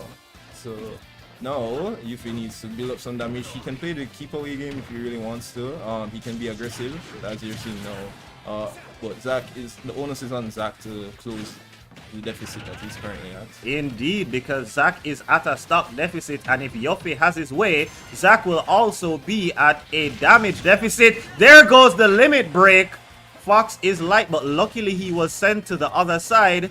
You have to think that he'd have lost the stock if he went over on the left side. Yuffie taking full advantage of that, getting Zach up to over 100, either attempting to kill Zach. No! Which he does. Fox McCloud is going to be taking the first match for Yuffie. It is 1-0. As someone who previously played this character, I can give you a little bit of insight. Sure. It seems that Yuffie is abusing Fox's ground speed within the matchup. So the thing, Fox is one of the fastest characters in the game on the ground. He doesn't have that much speed while being in the air, but being able to dash in, dash out, force your opponent to throw out an option trying to hit you, and then with punishing, that's what he's the strongest at. So you saw Yuffie do that throughout the entire match, and even with that last stock, just baiting an option. And that has been a thing for Fox since the beginning, the speed. Yes. It's always been a fast character. I doubt that will ever change. Where are we going now? We're going to the final destination, and is that going to influence the characters that are chosen? Yuffie sticking with Fox, and it looks like Zach is staying with Cloud as well. So we're having the Fox versus Cloud matchup yet again, and we're just going to wait for our competitors to jump into it. Alright, we will not be waiting at all. There we go, game 2, final destination. No frills, no platforms, just a straight up battle between a sword fighter and a fox. That sounds cruel. So the thing with this stage, this is Zach's counter pick. I'm not sure exactly what Yuffie banned for him to be able to end up on this stage, but I think the stage actually benefits Fox more, in my opinion. Because he doesn't have as many platforms, and he's able to run around the stage rather than be forced to try to guess which platform Cloud will land on. There's the limit break. It's not going to do enough to kill Fox though. So Yuffie will continue to try to mount his attack. He heads down there. Great move to take the first stock. Of course, as is always the case, Zach is going to want to prevent Yuffie from building damage on him as he attempts to take Yuffie's first stock. This is a great way to go about that plan. Yuffie managing to recover and land the damage that Zach does not want to be taking at this point in the match. Ooh, that was a very good punish. As you saw, and as we mentioned before, Cloud's weakness is his recovery. Yuffie took advantage of that by using a low knockback move once he already uses jump off stage. We call that a gimp in the community. So you'll see him try to do. Oh, he went for it again. I don't know if that was wise. I mean, you did get the stock, but he's now put himself in a one-stock position. Honestly, I think that was the best possible decision for him because he was going to die had the shine, had Fox hit him. But yeah, if clearly that decision not going well for him. He is already sitting on 83%. Fox with the up B shield break, fully charged up smash. Yuffie is going to take that one yet again. And now we are at 2-0. Yuffie mind upon the money. So now we're going into stage selections yet again. I missed that one. What was that? We are. Oh wow, you're moving lightning fast. I think also see missed it. the character pick. I'm pretty sure I saw. Yep, Pyra and Mithra. Pyra and Mithra. So this is, I believe this was the third or second to last DLC character that was added into Smash. Is this from Xenoblade? Yes, Xenoblade Chronicles. So a lot of people have, let's say, not the best opinion of this character, and quite a few people actually think this is the best character in the game. So maybe not a bad switch, but I've heard talks that Fox might be a bad matchup for Pyra. Which would explain why Zach would go for that kind of pick. Definitely seeing that Yuffie is not getting to run away with the damage here like he did in the previous matches. I can understand the switch. It makes sense in the sense that so this character that we're seeing here from Zack right now is Mithra. This character, she's very fast on the ground. Her attacks are very quick. She has quite strong options to keep juggling you and just chase you around the stage. So she can keep up with Fox on the ground because he's one of the faster characters.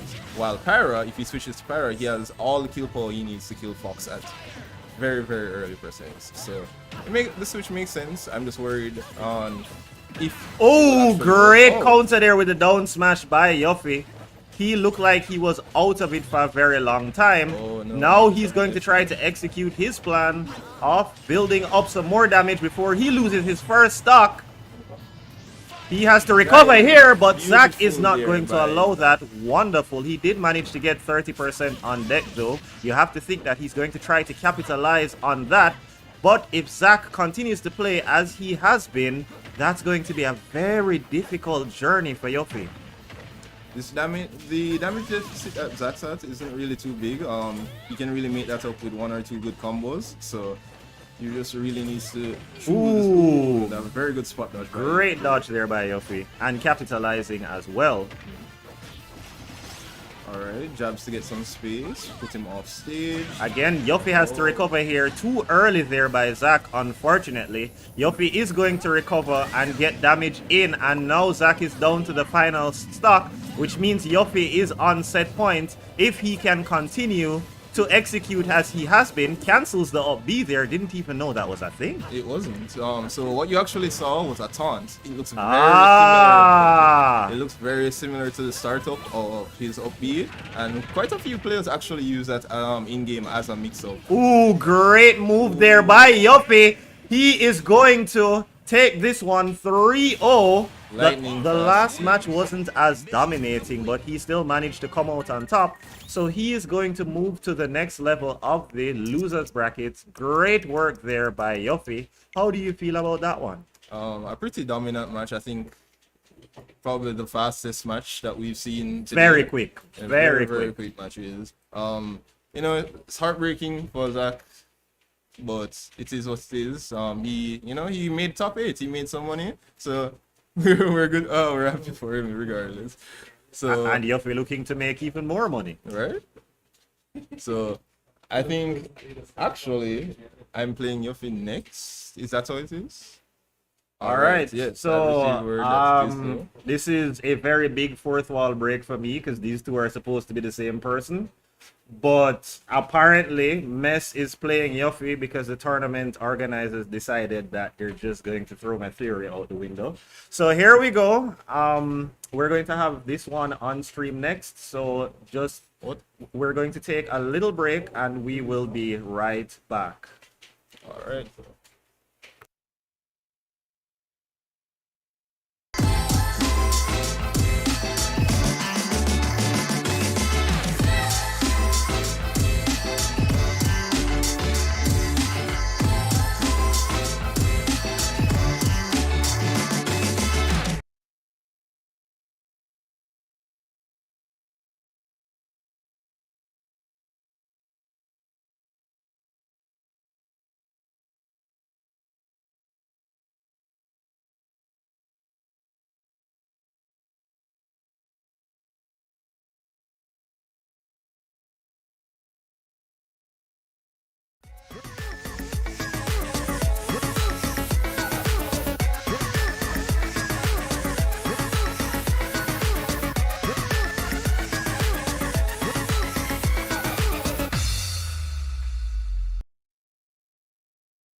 Are you ready?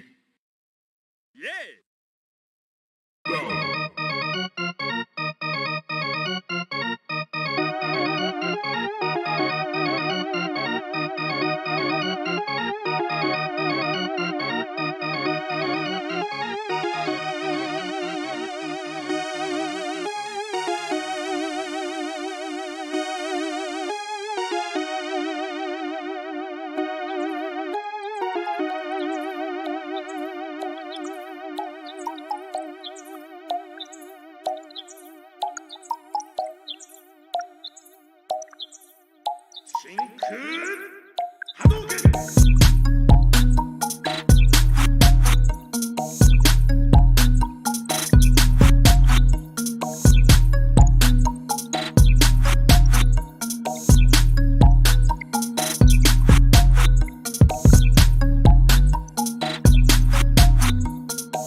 Everyone, and you see, just now I had to trick you guys and give you something to worry about. It was all a show. Is actually the same person. So yet again, Mess has transformed into Yuffie. Yuffie, welcome back. Great job a while ago. Talk us through that match. How you feeling? Feeling alright. I'm feeling pretty good. I mean, at first, I had to do the shadow clone jutsu, so that I could commentate and play at the same time. So of course. Can't forget that. Yeah, my opponent is actually someone that I played against quite a bit. So the matchup knowledge for Cloud was there. I think the biggest issue was that a lot of the things that I did, I haven't really done as much. But still a great player. He really made me sweat and made me work. Hold on. Button check. Button check. Okay. Yeah, so I was pretty nervous going into it because he is a top player here. I mean, shout outs to him. He is studying abroad.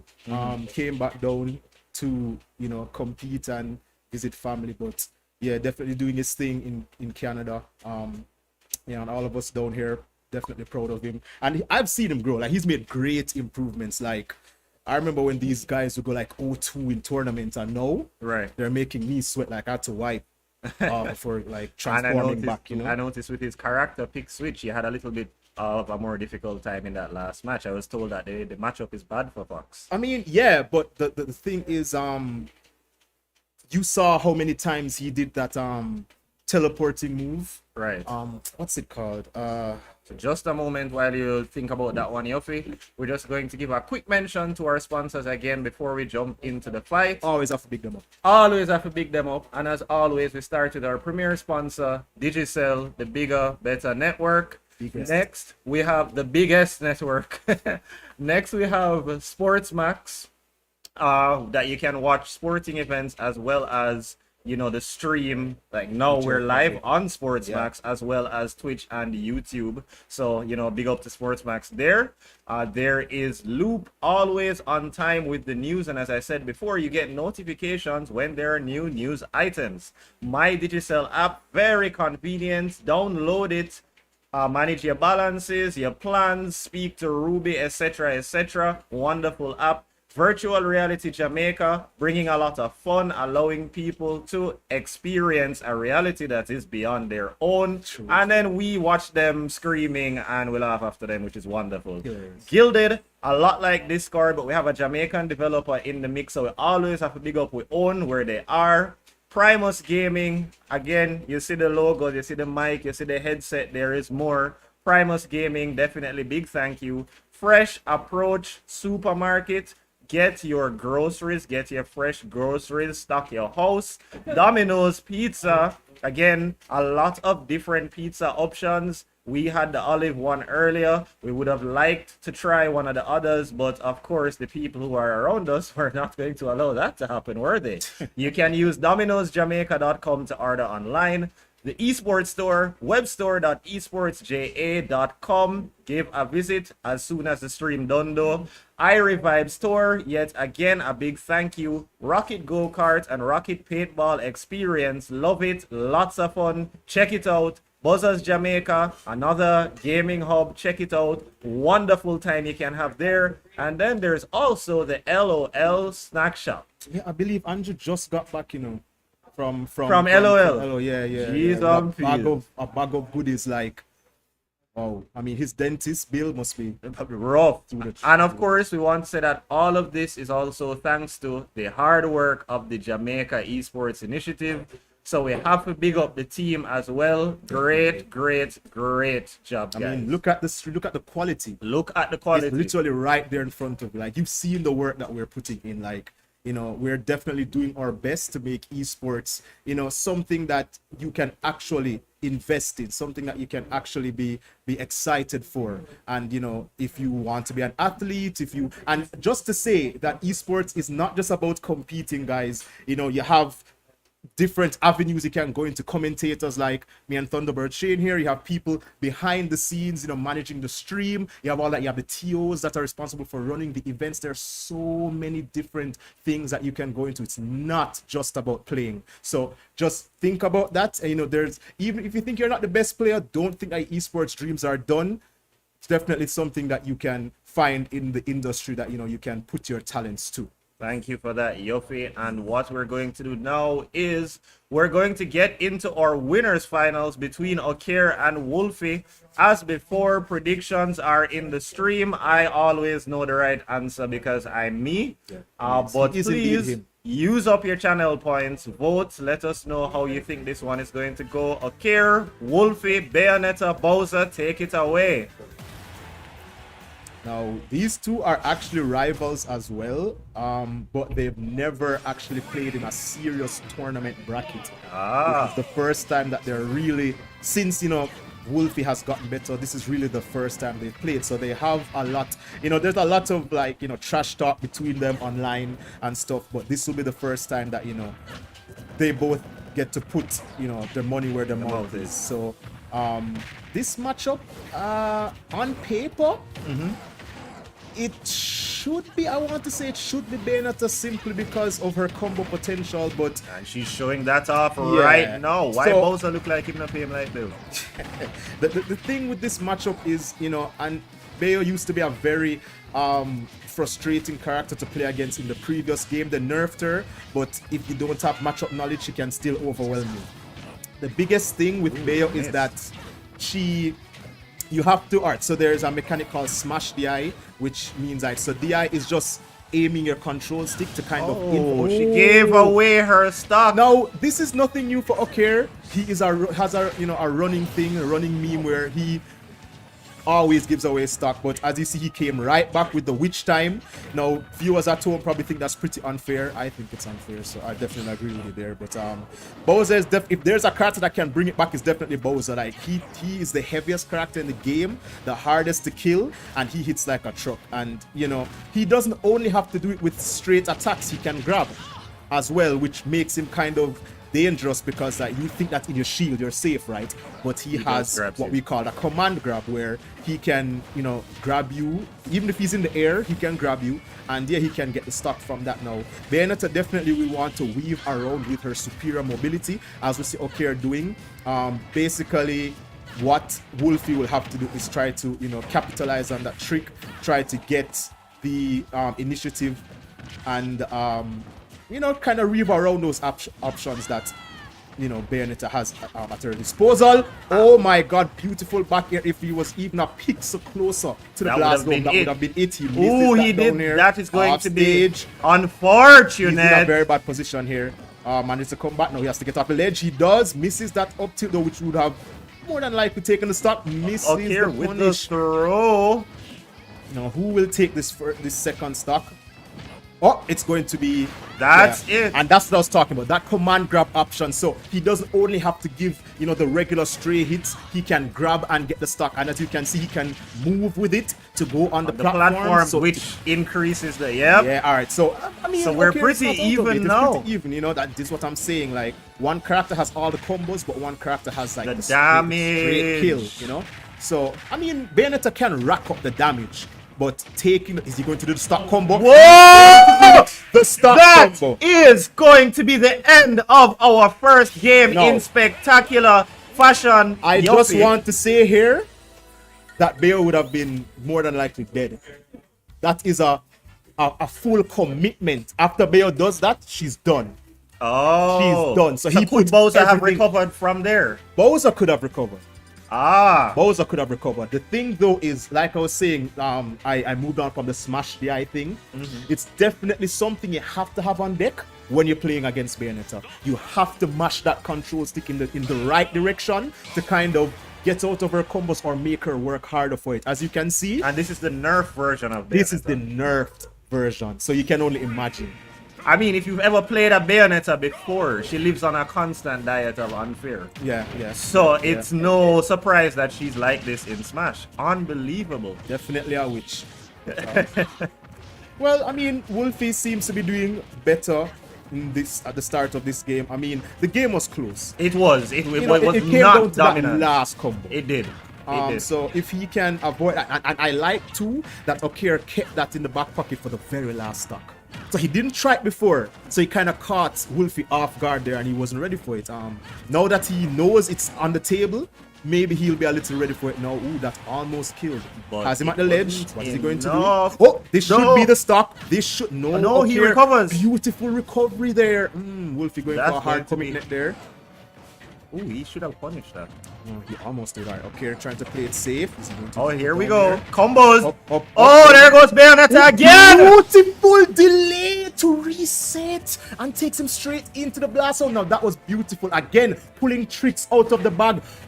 Thinking that the combo was done, he just floated there, you know, waiting to recover. But Okier, knowing that he's expecting that, stops, resets the combo, gets the stock. Very impressive. And look at him building the damage, but Bowser coming down with that down special. Bowser can easily bring this back, but it's going to be rough. It's going to be rough. Here goes Bea again.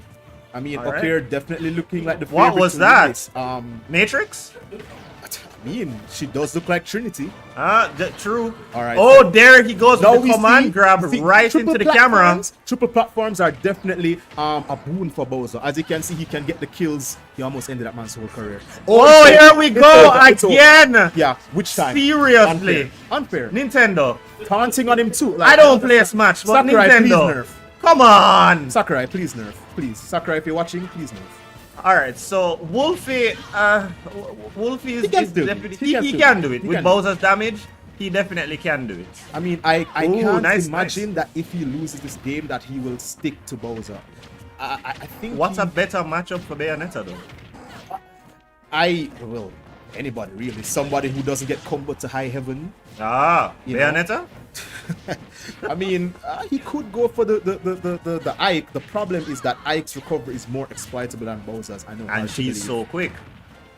Not relatively quick. It's just that her aerial options makes it seem like she's quick, but she actually isn't that fast. And now we have Okier getting the damage on Wolfie. So Wolfie is on the final stop, but in a terrible position taking Alright, so all of it's this over. damage.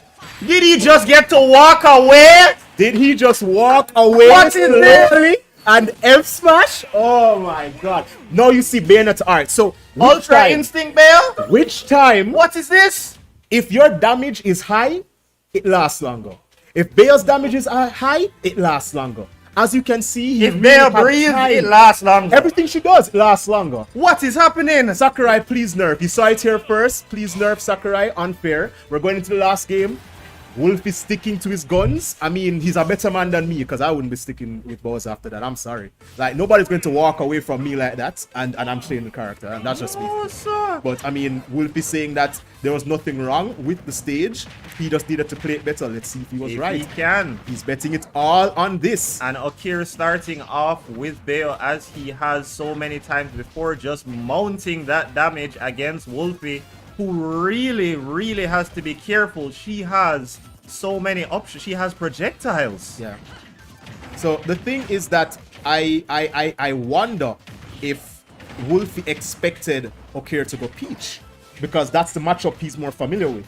Oh, okay. So, and I'm guessing Bowser is a good matchup against Peach? Not really, but as you can see, Peach doesn't have these tools. True, She's not true. as mobile, and, you know, she definitely cannot stun you and then kill you. So, you know, it's a different type of... Oh my god, is he going to do it again? No, Oh my God, no. Yeah. This is not okay. Alright, so right now, a while ago, he did a variation which utilized more aerials than the specials, so he would be able to come back. So, this is what I was talking about. If you cannot SDI, Bale will just take you off. Okir, let him play. This is clearly a What one-player is game. this? This is not a two-player game. I It's a didn't come one-player here game. to watch training mode. Okir. Oh my god. There's the command grab, alright? 50%, 65%. Can he do it? No! Beautiful, beautiful. Trying to... Oh, now Okir's there. Okir recovers, and he's going to try to mount even more damage Oh and my get God, is the this it? kill on Bowser. Walking towards him. Okay, good. Wonderful by So it's not a Wolfie there. complete wash, but is he going to just... Oh my god, he's just styling on him. This is not He's just not styling even on funny. him. All right. Oh my god. He is has going hit to do him it to Oh my God. up. Missed there. Don't smash. Oh, no! There! Not there! And Okir is going to take this one 3-0. Somehow, this is legal, but I don't play Smash, so I mean, somebody would have to explain it to me. Bayonetta laying, looking as if she wants that fairly, but it's fine. I mean, I was wondering why she was wearing black, but I guess now we know she was literally here for Bowser's funeral. Well, to be fair, that is true. The funeral also has a lot to do with it. But what a lot of people may not know is Bayonetta is actually wearing her hair. Yeah, So, I mean, excellent match Wow, by that Okir. was- Even given all we've said, of course, Okir had to go out there and execute all of this. I think that was the most...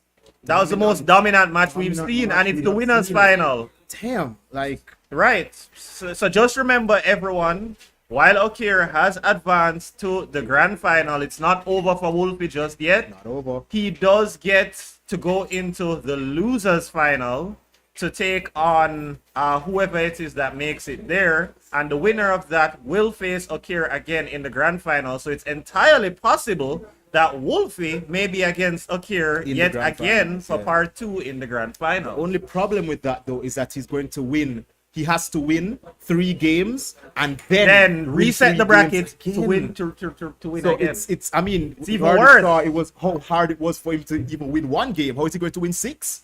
That remains to be seen. I mean, he has time. He can collect himself. He can think about what he did wrong. Think about, you know, which character, you know, he wants to switch to if he makes it that far. Right. I mean, yeah, definitely not out of it. There are some hard hitters in the losers, so he has his work cut out for him. But, you know, I want to say it's anyone's game, but boy, Okir is making it hard. Okir is indeed making it hard. making it hard. Bowser has like the saltiest clap ever. Oh no. What? Okay, my apologies. My apologies. It sounded better in my head. My sincerest apologies. So we do have a couple of losers finals matches that, we have a couple of losers bracket matches that we need to get into. So we're going to take a quick break, guys. Again, thank you guys so much for sticking around and watching, and we encourage you to continue to do so and share. After the break, we are going to have Yuppie versus Mess. Again, fourth wall break, but we will accept it. So yeah, I'm just, it's the age old thing, fighting against yourself. yes, So Link versus Dark Link all over again. there you go. Exactly, that's So, what's happening. I'm just, have to overcome my demons, my issues with this match. Not saying that messes my issues. It could be the other way around. It could be there you Mess's go. issues, but, So in any case, guys, we're going to go for a break now. So break. just Don't stick go anywhere. around. Don't go anywhere. Don't go anywhere. But Stick we'll be right around. back. We'll be right back.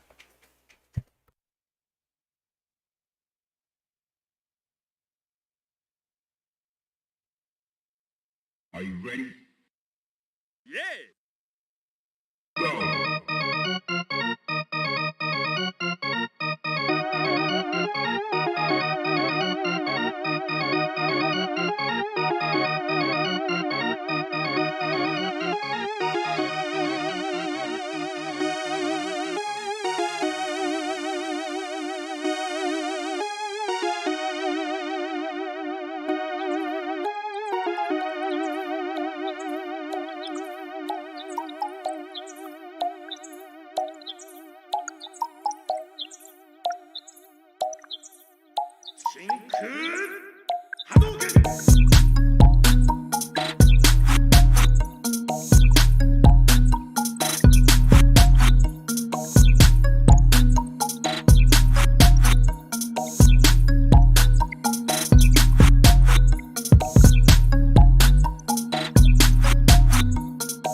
I'm a fusion someone. Welcome back, everyone, and as you will see, I am with yet another co-host. We have Hopeton. Welcome. Thank you for having me. Thank you for having me. You have said that actually was between Mess and Yuffie was fusion someone and created me. All Yeah. right, so Mess and Yuffie did the fusion dance, and now you have Hopeton. So I guess he's supposed to be the better version of the both of them. I don't really know. Well, as long as it's not the fat version, I'm fine. So, Hopeton, I know you've been watching. How you feel about that match a while ago between Okir and Wolf? Look, put it this way. I dabble in Smash just a little. I use Terry.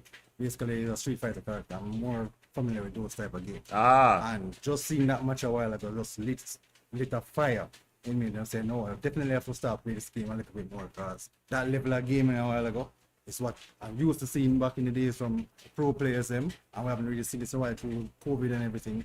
And everybody just, been out doing the online thing, which, online for Smash is a bit laggy. Right. So, seeing it in person. Just right a now, bit. Up in person. Yeah, just a bit laggy, as I said, just a bit. But actually seeing that match in person a while ago, I was speechless. I was left there like Home Alone Kevin for a whole measure. I don't know what happened. And if that is just a taste of what to come. Right. Dude, So that match also motivated me, but it motivated me quite differently. It motivated me to not play Smash because I might run into people using Bayonetta, and I am not okay with anything that just happened. So we are preparing for the Yuffie versus Mess losers bracket match. So that's going to be coming up in quite a bit. The players just did their button check. They have selected their stage and they're about to select their characters. I think we might be having Fox versus Wolf, Captain Falcon versus Wolf. Not sure. I don't know. That's the thing. You have to use a lot of characters. And I guess these two play a lot together. Right. So I guess I don't probably counter pick. Captain Falcon. I do have a bias here. Falcon. He is one of my favorite characters. I have never seen Yuffie use his Falcon in a tournament. All right, so we're going to jump into the action between the two players now. Yuffie with Captain Falcon versus Mess with Wolf. All right, nothing too serious to start. Yuffie getting in the first hits, just a little bit of damage there. Quick movements. These are both two pretty quick characters. Of course, Captain Falcon definitely the quicker of the two. Great movement there on the part of Mess. Nobody giving anything up too much. He continues to build the damage on Mess. Great up B there by Yuffie. Mess unable to deal with that one, and he is already over 100. So you got to think that Yuffie could launch him at any time to take the first stop, but Mess is not going to allow that to happen so easily. Great move there at the edge to take the first stock. Edge guard was crazy. So now at 107, what Mess has to do is prevent Yuffie from mounting too much damage on him. He wants to build up the damage to give himself an even greater lead, but of course, Yuffie is going to be preventing that at every turn. Definitely sees the edge guard in there. What was that? Didn't get to touch a lid. I don't know if that was a misinput or what, but what we do know is that it definitely favors Yuffie. But Mess is going to start putting on the hurt again. He already has him up to 40%. Yuffie managing to stop the flurry. Great Falcon kick there. And he does land a few good hits, getting Mess up to 27%. Mess taking him to the danger zone though, having him at 69. Yuffie with a lot of movement to try to avoid what Mess is doing. Trying to get in a few hits of his own. He does there. Great move at the edge. Good one. And though Mess seemed to have the lead initially, it's now Mess that is down to his last stock. Of course, Yuffie on 77.91, so Mess could kill at any time. Alright, Yuffie has to recover here. He does so successfully. Mess misses with that one. Yuffie on 116%, so you have to think that Mess is looking for one good hit. Unable to make it back there, and we're almost even. I mean, Mess is not too far off at 49%. So he could definitely bring this one back and take it from Yuffie. Of course, Yuffie is going to have to make some great decisions to extend his lead and eventually get the kill. Great parry there by Yuffie. Nobody landing a hit is what I would say if Yuffie didn't kick him into the air. Now we're at 84%. Mess, he has to do something right now or that's going to be the end of the first game for him. Yuffie grabbing knees and he kicks him off. What does he do here to guard him? Tries with a down smash, unable to land it there. Also same with the side special. Alright, great movement on the part of both players. Mess building up some damage here. Yuffie takes himself right to the middle of the stage. Smart decision there. And now Yuffie is the one who has to recover. He does successfully. Both players trading. What happens here? It's down to the wire. It is down to the wire. I'm expecting a knee from Yuffie to finish this off. Expecting a knee from Yuffie. Yeah. Do we have a knee? Going once, going twice, several knees. And then he's going to throw him backwards. Now he has to guard him. Mess recovers. Yuffie trying to grab, but missing. Unfortunately, he lands it this time. We've seen this so many times. What does Yuffie do here? Oh, missing again with the grab. Mess trying to counter, not doing so successfully. 115 on one side, 150 on the other side. This has to be over at some point soon, but not if everybody is going to keep dodging like they're from the village hidden in the leaves. But Yuffie landing the Falcon kick there. Doesn't finish it though. Mess recovers. He's in the middle of the stage. Yuffie. Ooh, Mess with a great hit there. Not enough to take him out though. Yuffie going to land a hit of his own, and Mess is going to recover. Yuffie keeps missing with those grabs, which is unfortunate. He has landed a few, but missing in critical situations. Up B for the recovery. Mess is going to make his way back onto the stage. I cannot believe this game has been running so long with this kind of damage in the mix, but Mess, foot, ball, and Yuffie is going to take the first loss. Hopeton, talk to me. I said I was expecting a knee from Yuffie, but instead he got one. But boy, I don't know. That was a long and intense match. That was very intense based on where the percentages were. Crazy. And as I said before, it's the first time I've ever seen Yuffie using Captain Falcon in a tournament. And I've seen him play about 10 tournaments I've never seen. Ah. I thought he was going back for the Fox pick. It's a bit strange to see him using that. So we're heading to Pokemon Stadium 2. The question is, does Yuffie stick with the bird? Or he does?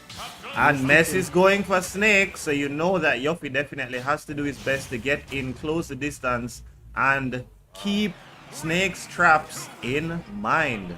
Let's see how they get that going. Snake already planting his bombs, creating a minefield. Wow.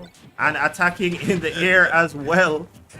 Great parry there by Yuffie to avoid the explosion. Only Snake taking damage on the edge of that one. Excellent movement. And if there's one thing we've seen between these two, it's when they start moving, no damage is being done on either side. But of course, Snake is kind of zoning him out right now. Indeed. Yuffie has to get past that and get... Ooh, see? A projectile comes into place there. Not too much damage to write home about just yet, but Mess is looking to change that. Excellent use of the trap. And here we see the explosions coming into play just like that. Yuffie is already over 100. Ooh, turns his own trap on him. Now Yuffie has to recover. And yes, he does not manage to trap Yuffie there. Now it's Yuffie who has Snake on the defensive. He's going to use his up B to land safely on a platform. Uppercut there by Captain Falcon. Both players over 100. Anybody could lose the first stock. Yuffie looking like he wants to take it with the back air. That's not going to work out, unfortunately. We've seen Yuffie do this countless times, sending him forward. Didn't expect that one. Snake is going to commit suicide, I guess. He did. And Yuffie now needs to build some damage before he loses his stock. Not if Mess has anything to say about it.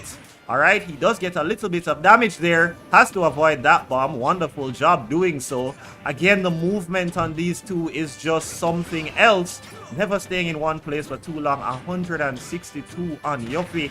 at any time. Mess could land the kill shot. That's not going to be it though. Again, leaves traps in his wake. Yuffie managing to avoid, landing a grab up air. And Mess again unable to take that stock off of Yuffie as Yuffie continues to build damage. That move leaves Yuffie vulnerable, but luckily Mess was in the air when he did it. 191 on Yuffie now, 202. Oh.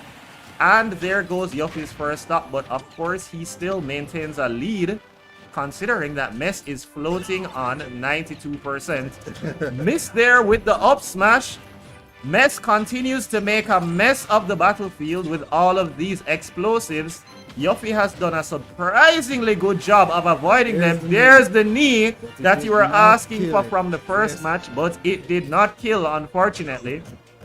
Mess at 118. Yuffie charging the down smash. The knee. You get it, Hopeton. It's supposed to happen now. Mess is back on his final stock and Yuffie only on 10%.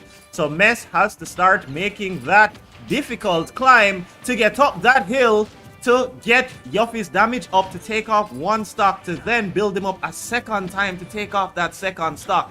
The question is, can he do it before the captain is able to take him down? 61%. This is definitely the way to go about it. Yuffie finally getting a hit in. Not much damage there, unfortunately. Yuffie definitely missing with those grabs from time to time, which is quite unfortunate. 97% on Yuffie, 110, and he has to recover. Does so just in time. He lands his grab, sends him backwards, but of course, with only 35%, not too much knockback there. And we talk about the traps repeatedly. Yes. Bombarding the stage. Bombarding. Bombs and rocket launchers, like, I don't know, he's fighting a World War III on the stage. Exactly, and Captain Falcon, he came here for a fist fight. He didn't know that he was going to be taking on military technology, but he has to be doing so still. Yuffie keeping his damage relatively low at 11 with Mess at 91, so Mess definitely in a more dangerous position here, looking to get his second win in this set while Yuffie looks to get his first. We just want to remind everyone that this is a losers bracket match, so whoever loses this match, this is going to be the end of their run in the tournament. Of course though, we have passed the top 8, so every player from this point on is guaranteed a part of the prize pool. Of course, everybody wants to maximize that as much as is possible. Mess did a great job of getting Yuffie's damage up. Now Yuffie is at 95, Mess at 113. Anybody could take this one. Mess making a terrible move there, setting off one of his own explosives. He does manage to recover. He does it again. Unfortunate for Mess. Yuffie is really moving around excellently. That's the seventh time I see him made that grab and miss it. With the grab. Great grab there, but he's going to land the rocket and take the second set. Excellent control. He has to control that when he shoots it. That's 2 matches for Mess. Mess on set point right now. Yuffie has one more chance to keep himself into the tournament. Wow. He has to win 3 straight games for his hope to continue. Meanwhile, Mess simply... Let's see if he's gonna change. Mess simply needs to win one. Gonna change. Mess sticking with the snake pick, of course. What does Yuffie do here? Captain Falcon definitely has some potential, but just not getting the job done, unfortunately. Does Yuffie head back to Fox? I doubt it's probably going to go. It is going to be Fox indeed. What? I told you guys that I see into the future and nobody never believed me. Yuffie with the Fox pick. Here we go. Does this make a difference, or does Fox's lightweight factor in to Yuffie losing the match even faster? Excellent start here by Yuffie, closing the distance. Snake not getting to execute his game plan as he'd like, and of course Fox does have the reflect as well, which is very important. Not too much of a difference where the damage is concerned. Of course, Yuffie is going to be looking to mount as much damage as possible before getting that final hit off. Fox not necessarily the heaviest hitter in the world, but he can pick his spot when he needs to. 121 on the side of Mess. Great move there from Yuffie. He's going to grab, and there goes Mess again. Mess has to recover. Mess has to guess. He sets off one of his own traps again, which is unfortunate. We've seen Mess take a lot of damage because of that. Yuffie lost to that in the previous game, manages to avoid it now, takes the first stock off of Mess, but he's sitting at 101. Well, even though he's 101, try remember that the hit ratio is a bit high, so if Yuffie lands attack and hits on him right now, it's going to be a bit louder. Yeah, it's gonna take a bit more life if he does. But it's the same is for the opposite. If he does it, there you go, get one hit and that's it. And there's the stock. So we are back on even footing now. 12% is nothing to separate our two competitors. Again, both of them doing well to avoid taking too much damage. And this is why the matches between these two go on for so long. But Snake using Fox's head as a doormat there to build up some damage. Fox is going to recover. Snake, of course, setting up his traps as he does. He wants to avoid getting hit by them, though. That is not how you win a war. In all my time of playing Metal Gear, I've never done that. Now, here comes Mess, again, making a mess of the battlefield with his explosions. He sits at 81. Yuffie sits at 106. And, of course, it's 2 stocks each, so nothing to really separate them. Snake is going to use his up B to get himself to safety on that platform. But Yuffie is going to have him recover again. Both of them taking damage from the explosive. Quite unfortunate. Yuffie again staying with Snake. But again, another explosive. Wow. Yuffie, fire plus bomb equals exactly what happened there. Landmine on the ground there. Yuffie has to keep that in the back of his mind. And that has just been one of the problems where taking on Snake is concerned. You're, apart from fighting the character, you're fighting the stage effectively because Snake is creating a minefield. Yeah, just a quick thing though. What do you think in real life, a fox versus a snake would win? It depends on the kind of snake. It heavily depends on the kind of snake. Well, we are going to find out in this one. And but if we're talking about Solid Snake, it looks like he definitely has Fox McCloud's number. Yuffie's on his final stock, and with that kind of damage, it does not look good. Yuffie holding on by a thread at this point. Oh no! There ends his tournament run. Mess is going to take it. The traps. Wow. The traps. Mr. Booby you have to keep your eye on the traps. If you forget about them, Snake will take you out.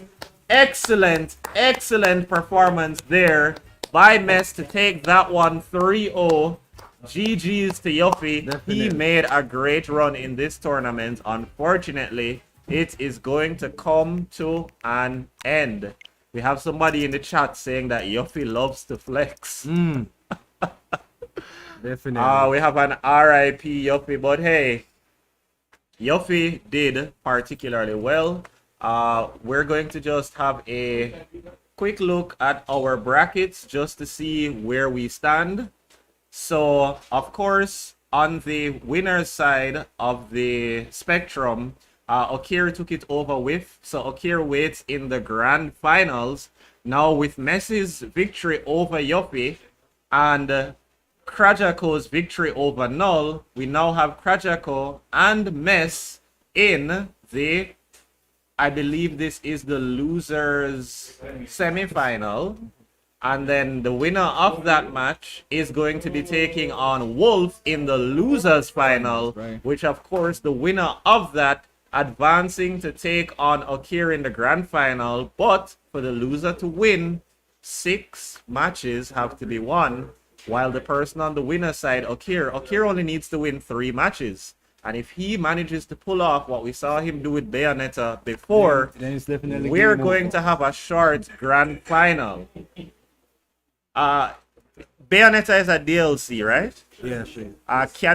She's not. She's in the game by default. One. I see. How unfortunate. Is she an unlockable character or is she there by default? Okay, so what we're going to need to do, if we don't want to see what happened before, we're going to have to get a new save without Bayonetta unlocked and have Okir play that. or we may see exactly what we saw before. Either way, we're looking forward to the action that we're going to be seeing. We're going to just take a short break as our players get ready for the next match. Don't move. We'll be right back.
Let's fight like gentlemen.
welcome back to the Super Smash Bros. Ultimate National Qualifier.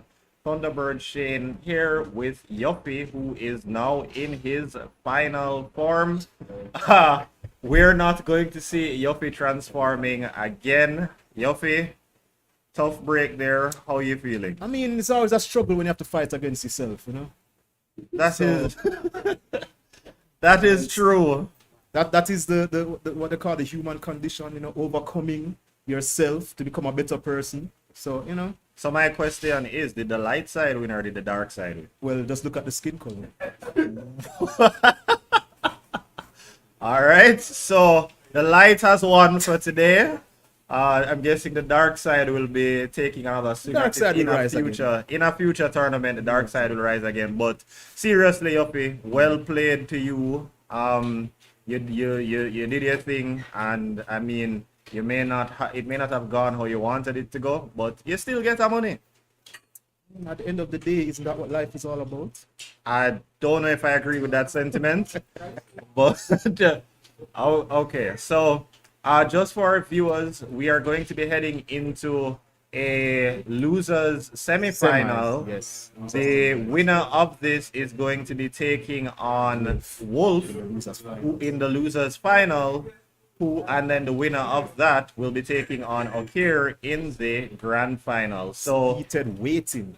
Mess, who just managed to defeat Yuffie, is going to be a part of this match. And the opponent is going to be, let me just get the confirmation there. Krajako. Thank you. So we're going to have Krajako versus Mess in this next matchup. Yuffie, what are we expecting? I mean, Krajako, Marth main, also has a Sheik, and sometimes he'll pull out a Palutena. I don't think he's gone anything but Marth this whole tournament, though. And he even took out Zero off stream. Marth versus Rob, which not really sure, or again confirmation he also plays the Cena, which is basically Marth without the tipper effect of the sword. So is hers just balanced, or it's balanced all the way? Oh, so regardless of where she hits you. Exactly. So most players tend to choose Lucina so they don't have to worry about the spacing game as much. I mean, there's still space, but they won't get punished for close or a far space game, and they just jumped right into it. Wolf versus Marth, gun versus sword. Confirming, is this a button check? This is the most aggressive button check I've ever seen. Oh, okay. So very. It is indeed a button check. No, it's the actual match. It's the actual match. I think. Wait. Oh no! It is a button check. Is a button check. All right. If man them behave saying a button check. I mean, but that's good. Then that means you can expect even better. You know, I'm here practicing his down airs. You know. I guess he's going to be that. Like one wolf didn't do the brother so. I mean, I guess he was like, oh, that missed. A wolf clearly did something to him. Probably, you know, wolves. All right. So yes, it was it was indeed a button check. Just I mean, I hope because. this would be a disappointing first match if that were the case. I mean, it started out pretty hot, but it did start out very, very hot. All right, so Wolf with his claws winning that button check match, but now, yeah, we should be going into the actual match right now. So hopefully, we're going to see the same amount of fire that we saw in that button check a while ago, and they're sticking to their guns. Marth versus Wolf, Krajako versus Mess. Krajako on the Marth, Mess on the Wolf. Let's see if one eye beats two here in this losers semifinals. Well, we will see indeed. Aggressive start again on both sides. Not much different from the button check. Krajako is definitely going to take control where the damage is concerned, but not too much to separate them. Here comes Mess fighting back into it, but Krajako again taking him to 60%, already 70. Already, Mess has to be recovering and guessing, but he does so effectively. He gets away from the ledge, which Marth and Lucina have a pretty good time, you know, edge guarding Wolf. So let's see if he can get out to the corner. He does with an aggressive nair from the ledge. Doesn't get too much more off it, but he was able to, you know, get himself off there. Missed grab. He's going to get punished with a grab from Krajako's side. Tries to go straight off and end the stock, but Wolf Mess smartly recovers high. Tries to read a high option with that back air. Krajako does not bite. And both players looking to be around the point of no return. It is going to be Krajako taking the first stock off of Mess. Yeah. Wonderful, wonderful work by Krajako there. And of course, now he needs to try to maintain his footing and build up some damage before losing a stock. Of course, Mess would like to make a complete mess of that plan. Krajako, though, doing his hardest to recover and continue to mount offense. That shield is looking Eminem-ish. Oh, but that's a beautiful retreating back air there to catch, catch Krajako reaching there. You reach, I teach. And he's coming back strong with, what was that? It's like 40% combo. He's at 66. Now he's at 80. Whips F-tilt there, but gets grabbed straight away. My God, Nair is at the ledge again. Holding the Nair. Fortunate position for Krajako. Tried to read. Gets punished in the back too. Can he get back? He does successfully. Krajako doesn't manage to do anything out of that. And now it's going to be Krajako mounting a counter attack. Looking to take a second stock. My apologies. Mess looking to take a second stock off of Krajako. Can he actually get away from the ledge here? He does.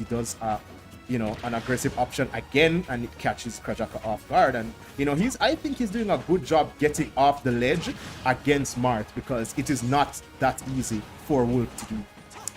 Playing around the platforms here. Does miss. Oh, almost got it again. Another up the outer shield, but that's not going to take him out. He looks to take him out again, edge guarding here, but beautiful. He is going to recover. Navigating that platform on the left side, gets around, gets the hit, finishes the stock with the dash attack. Oh no, he puts himself off stage. Can Krajako capitalize here? He hits him back off, but that's the sour spot of the back air. And yes, Wolf using the platform. Oh, but he is going to getting punished. He is going to be losing a stock, so we are as even gets.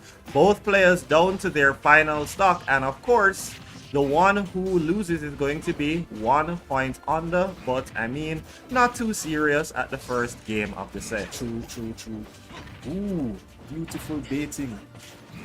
Still yet to get a hit on Mess, who continues to build damage. This one looks terrible for Krajako. He's definitely going to have to dig deep and pull something out of that proverbial hat. I'm not even going to lie to you. Like, Wolf's recovery isn't the best. All it takes is one right guess off the ledge, and he could just end his whole career. What's he gonna do here? Reading it. Ooh, tricky movement. What do we see here? Ooh, that's a beautiful nair to just get on the other side of his shield. I guess trying to catch a grab. He didn't space the nair properly there, and does indeed get punished. That drop, that tipper up tilt. Now, if we see more tippers like this, now Wolf is in trouble. Mess is actually in, Wolf is actually in kill range right now. And whoa! Can he get it back? He doesn't. I mean, I understand why he didn't pull the trigger there, because if Mess had gone for a Wolf flash, he could have died for it. So I can understand why he didn't just commit. Oh, is this going to be it? This match can end at any time. Krajako now has to recover. Mess using his movement manages to dodge yet again. Krajako landing a small hit there. Oh, that's not going to be it. Mess with a whiff. Krajako looking to capitalize. Trying to get the back air there. All right, F-tilt off stage, edge guard position. Is this going to be it? Is this going to be it? Oh, a grab. Back off. Down throw instead. Ooh, hits him there. Oh no! No, he doesn't catch. Did he catch the jump? Oh. He caught the jump with the laser. Oh my God! Unfortunate.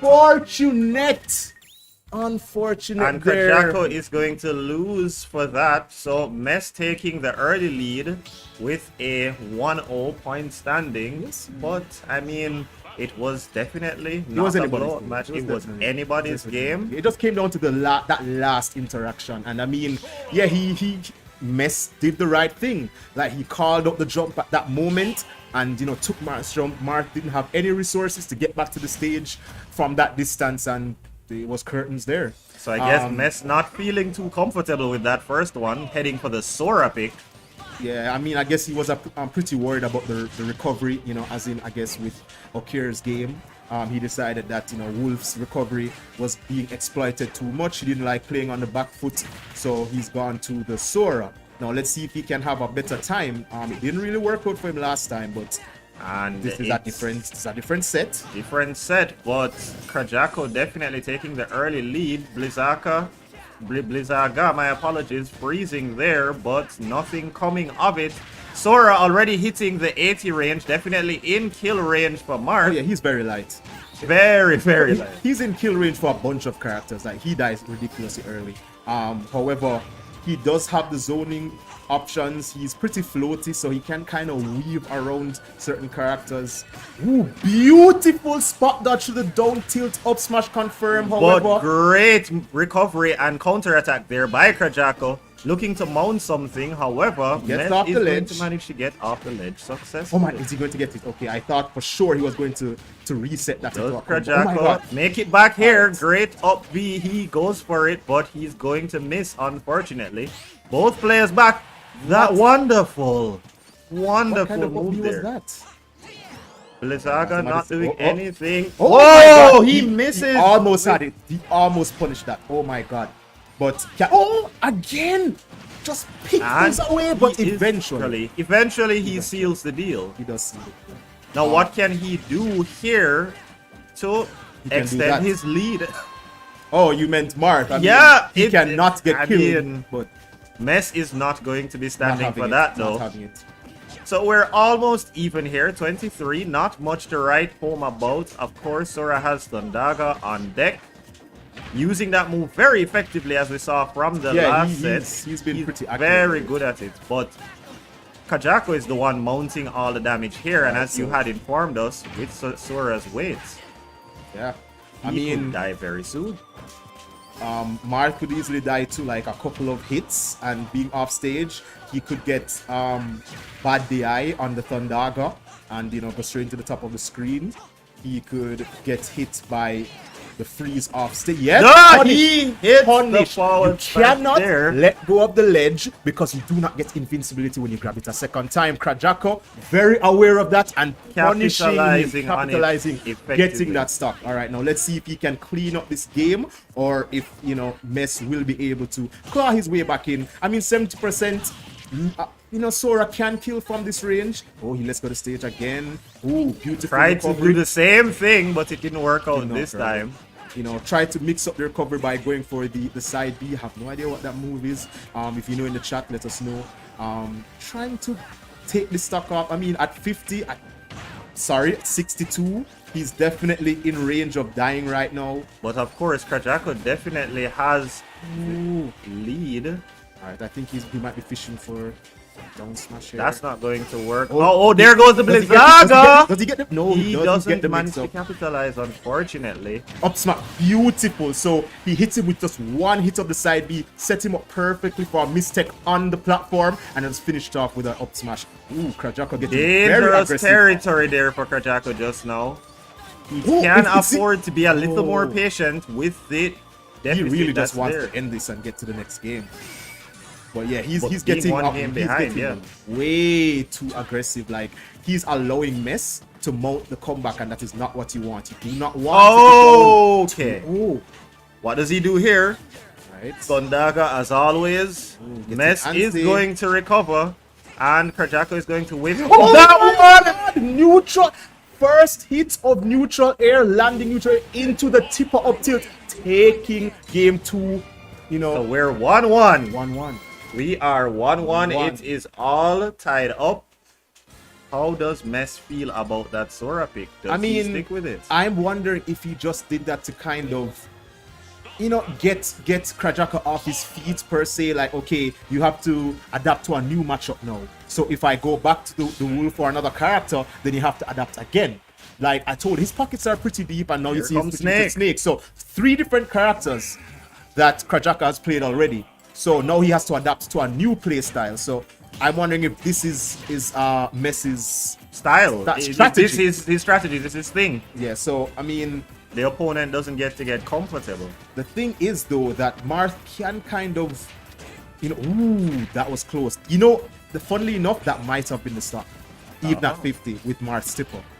So let's see how good he is at navigating around these grenades, because that is going to pretty much dictate the matchup. One problem that Mess has had is he's getting hit by too much of his own projectiles. Well, the thing is, Snake isn't light, so he can afford to take those trades, and I think, so he can afford to get hit by his own projectiles because, he doesn't die that early. So, Marth now might. Oh, that's a tipper. Yeah, that is going to be the first stock of the game. That wasn't a very good Snake recovery. looking to return fire very, very quickly to take that stock off of Krajako, but Krajako not allowing it to happen so easily. He's going to look to mount damage.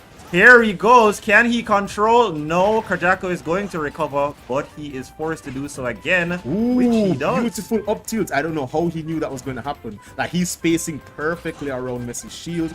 Messi's going to have to try to get a little bit tricky to catch him, but I think this is it. Oh no! I think he tried to up tilt. No way that was an F smash. And still Snake and unable. F tilts the wrong way. Alright, so I think there's just a few misinputs from Messi. Definitely could have cleaned up that stock a long time ago. But now he's not in a good position at all. But I mean, if he takes this stock and plays the patient game, he can definitely get back into it. Oh, I think this is it. No, he's not pulling the trigger. Great movement Right, there. can he get the kill finally? What? There it is. Incredible control there by Mess. Krajako was simply not ready to handle it. The question is now, how long can Mess stay alive when he is already at 107? That was good recovery, by the way. And we see him consistently making use of the B reverse grenades to kind of mix up his position in the air, make it harder to guess where he's going to land, going one side, then going to the other side. And wow, it's just as I said, if he took that stock and begins to play he's executing his game plan right now. Yes, how does he recover here? Setting up the traps. All right, great work there by Krajako, and it's now Snake on the defensive. That's not going to cut it, unfortunately, for Krajako. But that will... No, it's not. And as you see, Snake definitely... Oh my god, Snake definitely is not an easy character to kill. Here he goes. He's not... Wow, he was that's turned the other unfortunate. way. So what he tried to do there was charge the shield breaker move, the neutral B. When it's fully charged, it gives him some forward momentum, but he was turned the opposite way. So he pushed himself into the blast zone. I mean, if he can come back to... I know that, especially me, when stuff like that happened to me, like, it's hard for me to mentally get back into it, but definitely a different caliber of player here, so hopefully he doesn't, he isn't too rattled by that and he can get himself back into this game. Krajako needs to take Snake stock right now if he wants to have any hope of winning this one. Oh my god. He's taking too much damage. Oh my god, he's... Oh! Alright, that was... Okay, beautiful up smash. Even if Mess rolled there, it would have still hit him, so I think that might have been the reason why he chose the option. Tries to go under the Nikita missile to grab, but the trap, the grenade was already there. Ooh. And it's hard to ignore this huge damage difference. Now Krajako has to recover, setting up the traps. He manages to get through them, but he has to guess again. Ooh, wow, that was a beautiful work there. Beautiful up toss grenade. Now he's waiting for... He knows that all he needs to do is an up tilt, or detonate the C4. It's there's so many moves he can do, but I imagine that right now. So basically, Snake has a guaranteed down throw kill setup where if he grabs you at 160 or above, he's guaranteed an up tilt, and up tilt will kill. And of course, Mess is slowly making his up way damage. up. Yeah. To So getting Krajako he's to not that 160. If he grabs there. him now, it's over, because if he grabs him, he can just put on the extra 3%. So, Krajako cannot get grabbed.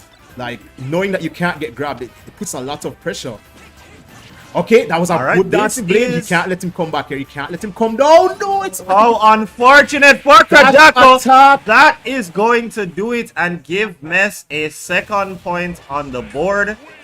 Mess on set point now only needs to win one more to advance to the losers finals, while Krajako definitely has to make some adjustments and come back. Yeah. And you see, like I was saying, he's had to adapt to 3 different matchups already. 3 different matchups. Wolf to Sora to Snake. And, you know, Mess pretty much hasn't had to adapt at all because he's playing the same character. I mean, yeah, sure, he has been playing different characters himself, but the game plan against that character, I would imagine, is easier for him because he knows what to expect already. So now he's back to the Wolf. Again, you know, Krajako is now forced to adapt again to this character's play style. And yeah, I think this might have just been Messi's strategy. However, I know that Krajako is pretty decent at this matchup. So he might not be phased at all. And he might actually take this game. We will see. I mean, I would love to see a 5-game set, I'm not gonna lie. Indeed. And it had started off quite evenly, but Krajako definitely putting a little bit of a gap there. Right. Can he? Mess has to recover again. What does Krajako do here? Ooh, and Mess again has to recover. And as we know, Marth edge guarding Wolf is never a good thing. Okay, so again, I think, you know, Mess went for that aggressive recovery option from the ledge again, but Krajako wasn't there to get hit this time. Now he's just basically just trying to, you know, to build up the damage until he gets him in a bad position. Unfortunately, Krajako didn't get the tipper for the neutral air there, which more than likely. Ooh! Again, he's taken quite a few stocks with that move, that option. Let's see if he can keep at the ledge. He retreating neutral air, Manages to escape. Krajako, of course, looking for that hit. Tilt. Oh, and there he goes. I figured he was looking for it. Beautifully baited that defensive option in the air dodge. Read where he's going, watched where he was going actually, and punished that platform landing lag with the up tilt to take that stock. So he's, you know, he's not ahead by too much, but he's building a little damage lead for himself, which he has 25%. To do if he wants to stay in it. But you know, Mess is not having it. Oh, he tries to go for the hardest of reads with that F smash. 31 to 132 here, but you know, just bear in mind that Krajako is still on his first stock. Oh, beautiful placement of the lasers there by Mess. Shooting one high, then shooting one at the mid-range. Krajako not ready for it, had to air dodge because he was in air dodge lag, you know, landed straight into the F tilt. But now he's back, putting on some extra percent. But you know, they do call Wolf Forimarth with a gun. So, you know, you can see they kind of have a similar, you know, swiping, you know, motion with their moves. They kind of have a similar approach to. But, you know, Marth just a little bit better at that game. And has the better recovery. Yeah, you know, but Wolf definitely has the tools to keep up. As you can see, the lasers definitely are boon to him there. And, you know, he does have, you know, some decent options. He doesn't have the greatest out of shield, but, you know, a player like Mess, a player of Mess's caliber definitely makes it work. As you can see, he's weaving around, not really committing to many attacks, you know, using his jump as a resource. Is he going to get, oh, he tried to read it there, expecting him to roll in, you know. But ending up whiffing, and now we have a situation where Krajako has to recover. He missed that. He manages to do so successfully. He's going to grab. How does he capitalize here? Unfortunately, unable to do so. Great work by Mess there to now put Krajako in a tough spot. Krajako is going to grab, and now Mess must recover. He does so successfully, and we're on the other side again. Now it's Krajako who is on the defensive, but he manages to get back to stable footing. What does he do here? Oh my God. What he does is lose a stock. That back air so instant. You barely even saw him turn around. Right? He has to immediately take this stock off of Mess. And he does. And he does exactly that. Now, down to the wire here. No, he just No, I mean, he can't be taking damage like that. Unfortunate start for Krajako, who needs to win this one to keep the set going. Yeah. Mess simply needs to take this stock, and it is the end of Krajako. Well, I mean, if he's going to start, if he's going to do it, this is a good way to start. Wonderful. Now, he's evened up the percents. Is he oh, that would have been it, but he was a little too early on the trigger. Very, very even match here between these two. And we're seeing a combination of aggressive play and careful play. Yeah, you know, it's Wolf's neutral air, definitely a good tool that he has, and the way that Mess uses it is, oh, is he good? Oh, he doesn't read it. This is tilt, yeah. Back here. And now we're really walking into the danger zone on both sides of the fence. Unfortunately, Krajako unable to hit any of that. Wait. He is not finished though. He is back. He's going to grab. Can't let Get him come back Wolf here. off. Can he do Indeed, he cannot. Wolf is going to recover successfully, but Krajako is not finished. He is taking it to the other side. Wolf now trying to mount his counter attack, but he's the one that's going to need to recover. He does so successfully. He takes the match. That is going to be. Nobody would have expected that. Excellent. That hit me. On the That hit part. me. That definitely hit That hit me. Like, no one would expect that. Least of all Krajaka, as you can see, he got hit by that. Beautiful option there. He kept that in his back pocket the whole set. And yeah, managed to land it caught. Krajaka slipping. You know, he wasn't even blocking. He was just attempting to swat Wolf away as he came back, and he got punished for it. And excellent. 3-1? What was it? 3-1. 3-1. So you know, excellent work there. And now we know that our losers final is going to be contested between Mess and Wolfie. So Wolfie versus a Wolf. That should. That is quite interesting. And of course, the winner of that match is going to be moving on to take on Akir. If he's still awake, he's if been he's still playing awake so long, you know, he's probably not warmed up anymore. He's cold, definitely cold now. Like, he's ice cold. Like, all right, so as always, we are going to get set up for our next match. We'll be taking a quick break. Until then, please do stick around. All right.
Welcome back to our Super Smash Bros. Ultimate National Qualifier. Of course, Thunderbird Shane here with Coach Yuppie himself. The first thing that we are going to do is just review what we just saw. Yuppie, what a match in the losers semifinals. Take us through how it was that Mess managed to come out on top the way he did.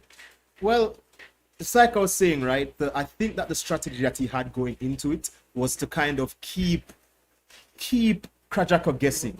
So he won, but he still switched characters. You noticed, which is impressive. It's exactly, and I told you he has deep pockets. Like he has quite a few characters, even beyond the 3 that we saw. Yeah, he has a few. He has Greninja. Yeah, he has a few characters in his back pocket. You know, he has a Sephiroth. Yeah, so a lot to choose from. Yeah, he has a lot to choose from. But the tried and true is the wolf, and the secondary is the snake. In terms of the tier of his characters there. But yeah, I feel like Krajako just couldn't get a handle because he had to be switching between strategies so often, and couldn't really keep the momentum going.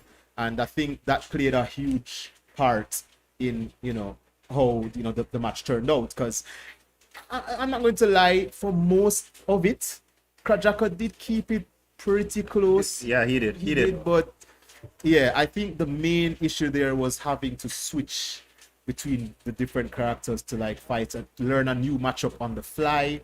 And yeah, he seemed a bit more comfortable playing against Wolf than he did some of the other characters. Right. So all right, well, there we have it. So as our players for the losers final are doing their button checks, we would like to inform everyone that our raffle entries for the Nintendo eShop gift card have been closed, and we're going to go ahead and pick our winner now.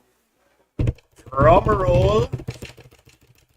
The winner is, am I allowed to say this? Okay, so the winner is SECK SEA _. I am sec pause space C. Sec C is the winner of the Nintendo eShop gift card. To win themselves a sexy Nintendo eShop gift card right there. Listen, this is a PG production. And we would like to remind the winner to whisper to us on Twitch, or they can reach out to us on Instagram at the Jamaica Esports League. That is Jamaica Esports League, and we will inform you how to collect your winnings and promptly send them to Thunderbird Shane. All right, so again, our players are just prepping. They're setting up, and we have a little surprise for you guys. So we had a domino coupon before, and unfortunately the winner did not follow the instruction to send the coupon my way. So what we're going to do purely for this purpose is we're going to have another Domino's raffle now. So remember, exclamation raffle is the command in the chat, and you're going to be entered to win a Domino's pizza coupon. How long do they have? Until before the registration, or the raffle is closed? So this raffle is going to continue until the grand final has ended, and at that point we will draw the winner, announce, and of course the same rules apply. So just a reminder for everybody, our losers final is being contested between Mess, who we just saw take a victory over Krajako, and Wolfie, who we saw doing his thing before. Wolfie looks like he's going for that Bowser pick. Yeah, I mean, he doesn't have to worry about Bayonetta anymore, so he should. For now, at least. Right, yeah, for right now. For this match specifically. Right. For this match specifically. So, not that. Oh, okay. So Russian roulette lands on Snake. We know that Mess is basically Russian roulette where the characters are concerned. So we have Snake versus Bowser. Yuffie, how that look? Boy, I don't know. I mean, we saw how good Mess is at keeping people away with those grenades, and especially in my game, like, you have to keep your eyes on the stage. Like, you can't take your eyes off the traps, because he can just detonate them Right at there. any time, and send it to your maker. So, Quite well, we'll see how it goes, and we're going to see right now because we're jumping into our losers finals with these two.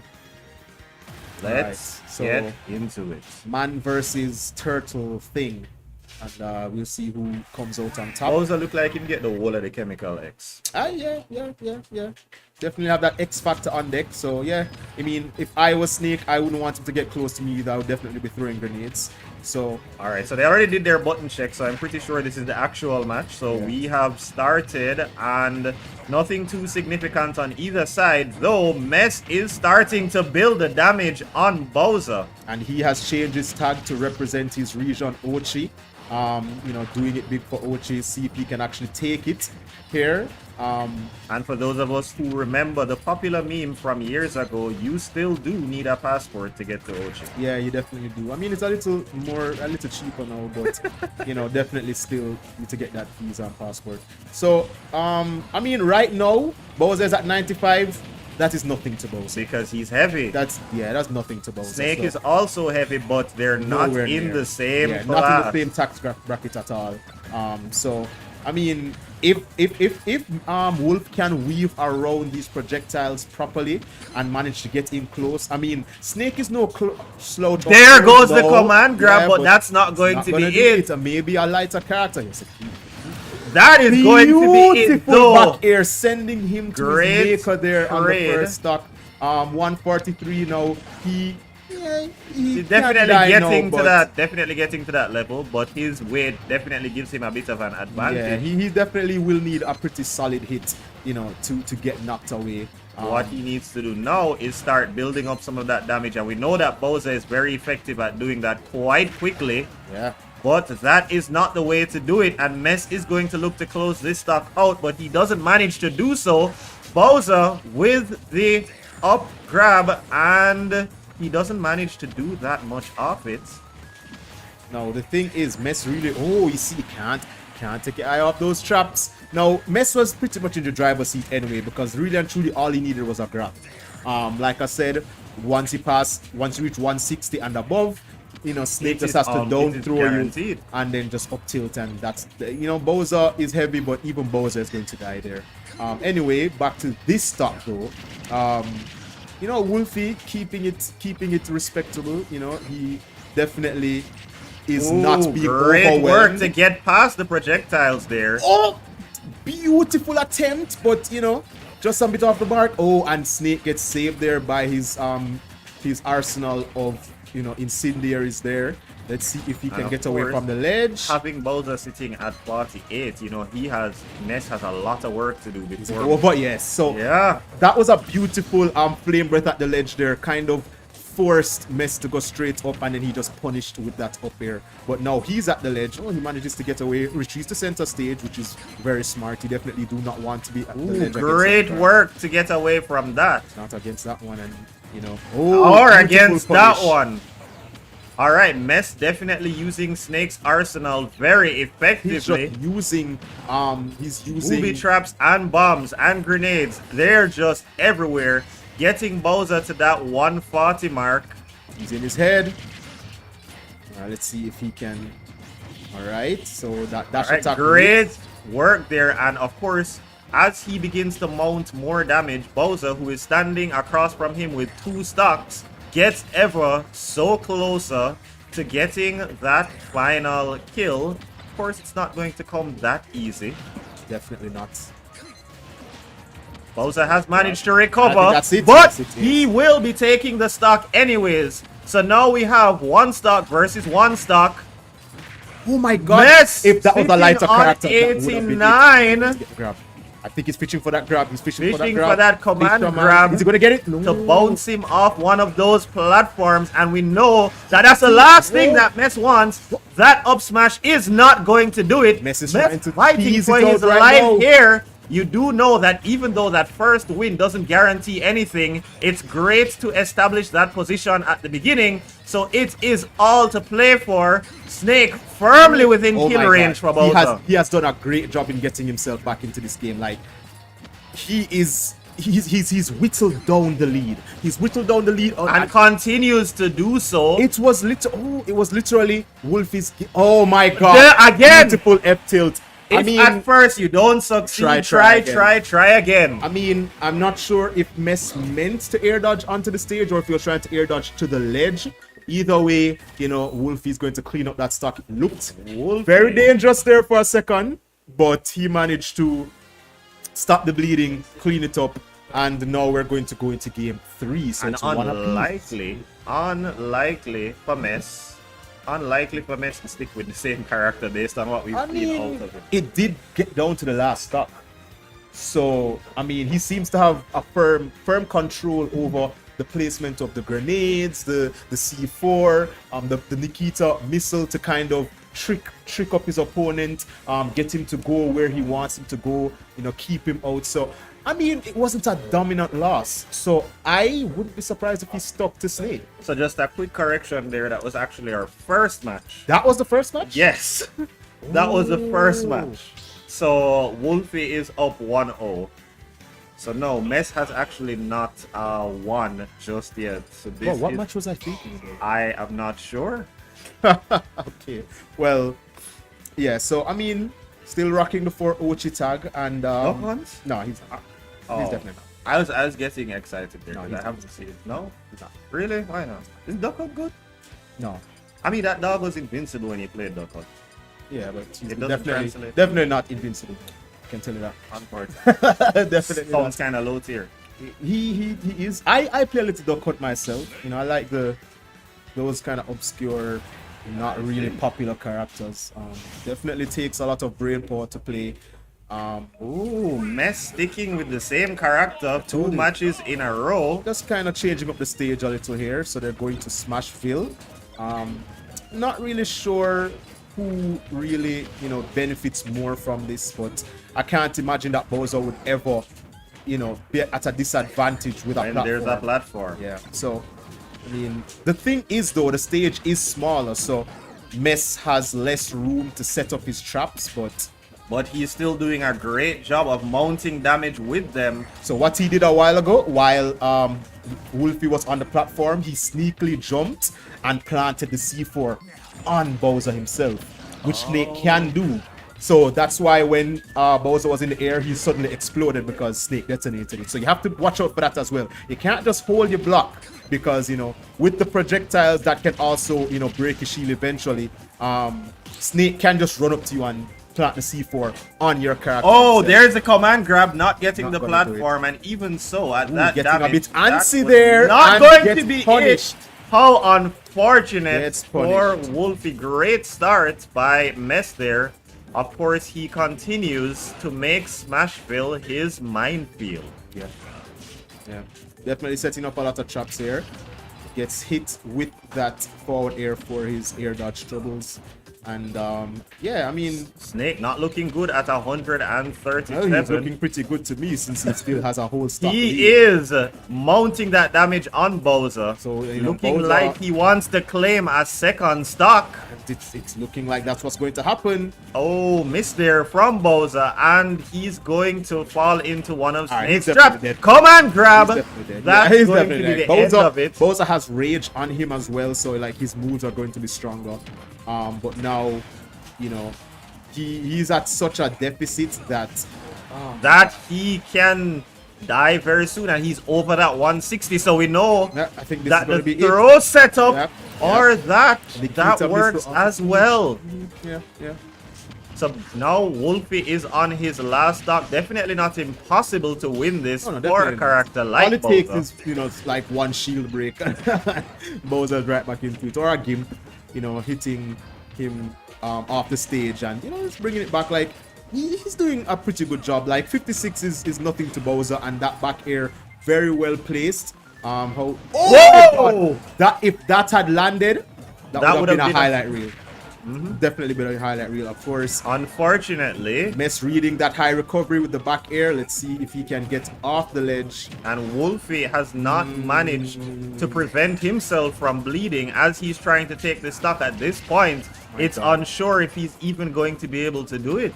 All right, let's see if he can take this. All right. Oh, so okay. He reads Excellent that option work. and gets up to now. Now he Bowser has to stay away 121. from the. He has to he stay can do away this. from the offense. He If can he's do going it. to do it, he He has can to do it. build damage without taking damage himself. Oh boy, but he's off stage and Bowser isn't the best. Okay, so he manages to land that. Mess Command gets grab, caught in the great work Nikita. there, but of course only 22%. Great work there to Beautiful block out the explosion. Beautiful fair. Let's see if he can catch this landing. So you see, as I was telling you, Snake is pretty tricky with the landing there. Snow utilizing the grenade B reverse to kind of switch up his position in the air, so you can't really trap him with the landing so easily. But right now, he's just a few hits away from dying, and he has to. Oh, he there catches it him with is. the up tilt. So now Strong, very, we very are strong. one apiece. Wolfie on one, Mess on one. All right, so yeah, from 1-0 to 1-1, and yeah, that game could definitely have gone either way, but yeah, he definitely read that Wolf would go. He definitely knew that Wolf would go high, so he just went under and just punished him with the up tilt, and was a beautiful read. And like I was telling you, Snake's up tilt very, very strong. Even Bowser being the heaviest character in the game cannot survive that, and yeah, took the game. So now we're going into game 3. I mean, I'm not playing and I'm not the one in the hot seat right now, but as a viewer, I'd love to see this go to game 5. I'd love to see more Smash being played, and definitely looks to be a back and forth set. Looks to be a back and forth set, but you never know. The wins can change at any time. But these are two very competent players, two of the best in Jamaica that we have right now, and yeah, fighting for the chance to play against Okir, who is hopefully staying warm. I mean, we can only hope. Now, on to game 3. Now they're on Battlefield tri-platform stage. Definitely will work out better in Bowser's favor, and I think that's the reason why he chose it, so that he can navigate around. That is exactly why it could work out in Bowser's favor. That move. Yeah, I mean, it gives him an extra layer of avoidance. There we go again. Yeah, so he can navigate the platforms and get around the traps that Snake's planting, and then also when we talk about ooh, great work there to take that first stock. Dashed in slightly to make it seem like he was going for an option, then retreated and did the back air, catching Snow, trying to escape from ledge there, taking that stock. Bowser's back air definitely one of his stronger aerials, and hey, I mean, Bowser doesn't really have any weak aerials, but yeah, that one definitely one of the stronger. Oh, great punish there. And he does it again. Yeah, I mean, and there's a command grab. And he's doing so much better than the last game. So much better than the last game. I mean, clearly made an adjustment. Yeah, the stage picking in this game is a very important aspect, and gets clipped by the Nikita missile there, but luckily air dodges through, doesn't leave himself at the platform, forgets about the grenade, flame breath detonates it, gets hit, but he's back again. And you see how masterfully he's navigating around these bombs and C4s and stuff with the platform. Flame breath there. Yeah, so at the edge of it doesn't have any hit stun, but as you can see, as you get closer, it will start to do damage. And Bowser has essentially made up the damage lead. But Snake is going to take the stock again. As I was saying, a very strong move. Oh, he almost gets him again, but this time Mess was too far in. Luckily, because that would have likely been the stock. Yeah, he's looking for a read. He's trying to get a read on Mess's patterns so that he can just trap him and hit him. Now F tilt didn't take the stock there. Flame breath. Let's see. Ooh. Whoa! Bear. Great hit there. Now what happens? Good DI there. Let's see if he's going to trap him on the ledge. Okay. Right. So and Met now he's on the ledge.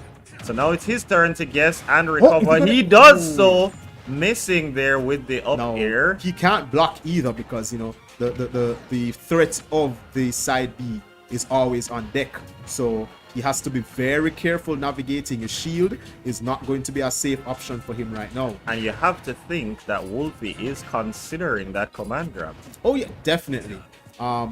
Did a great job in blocking that up tilt a while ago because you know, Mess is definitely looking to punish him for choosing an option. Oh, Beautiful great work. C4, That's but not gonna going do it. to be enough. You know, Bowser's Bowser's very weight heavy. is a big part of the equation. Yeah. Getting hit by the Flips his missile foot. yet again. Almost gets hit again.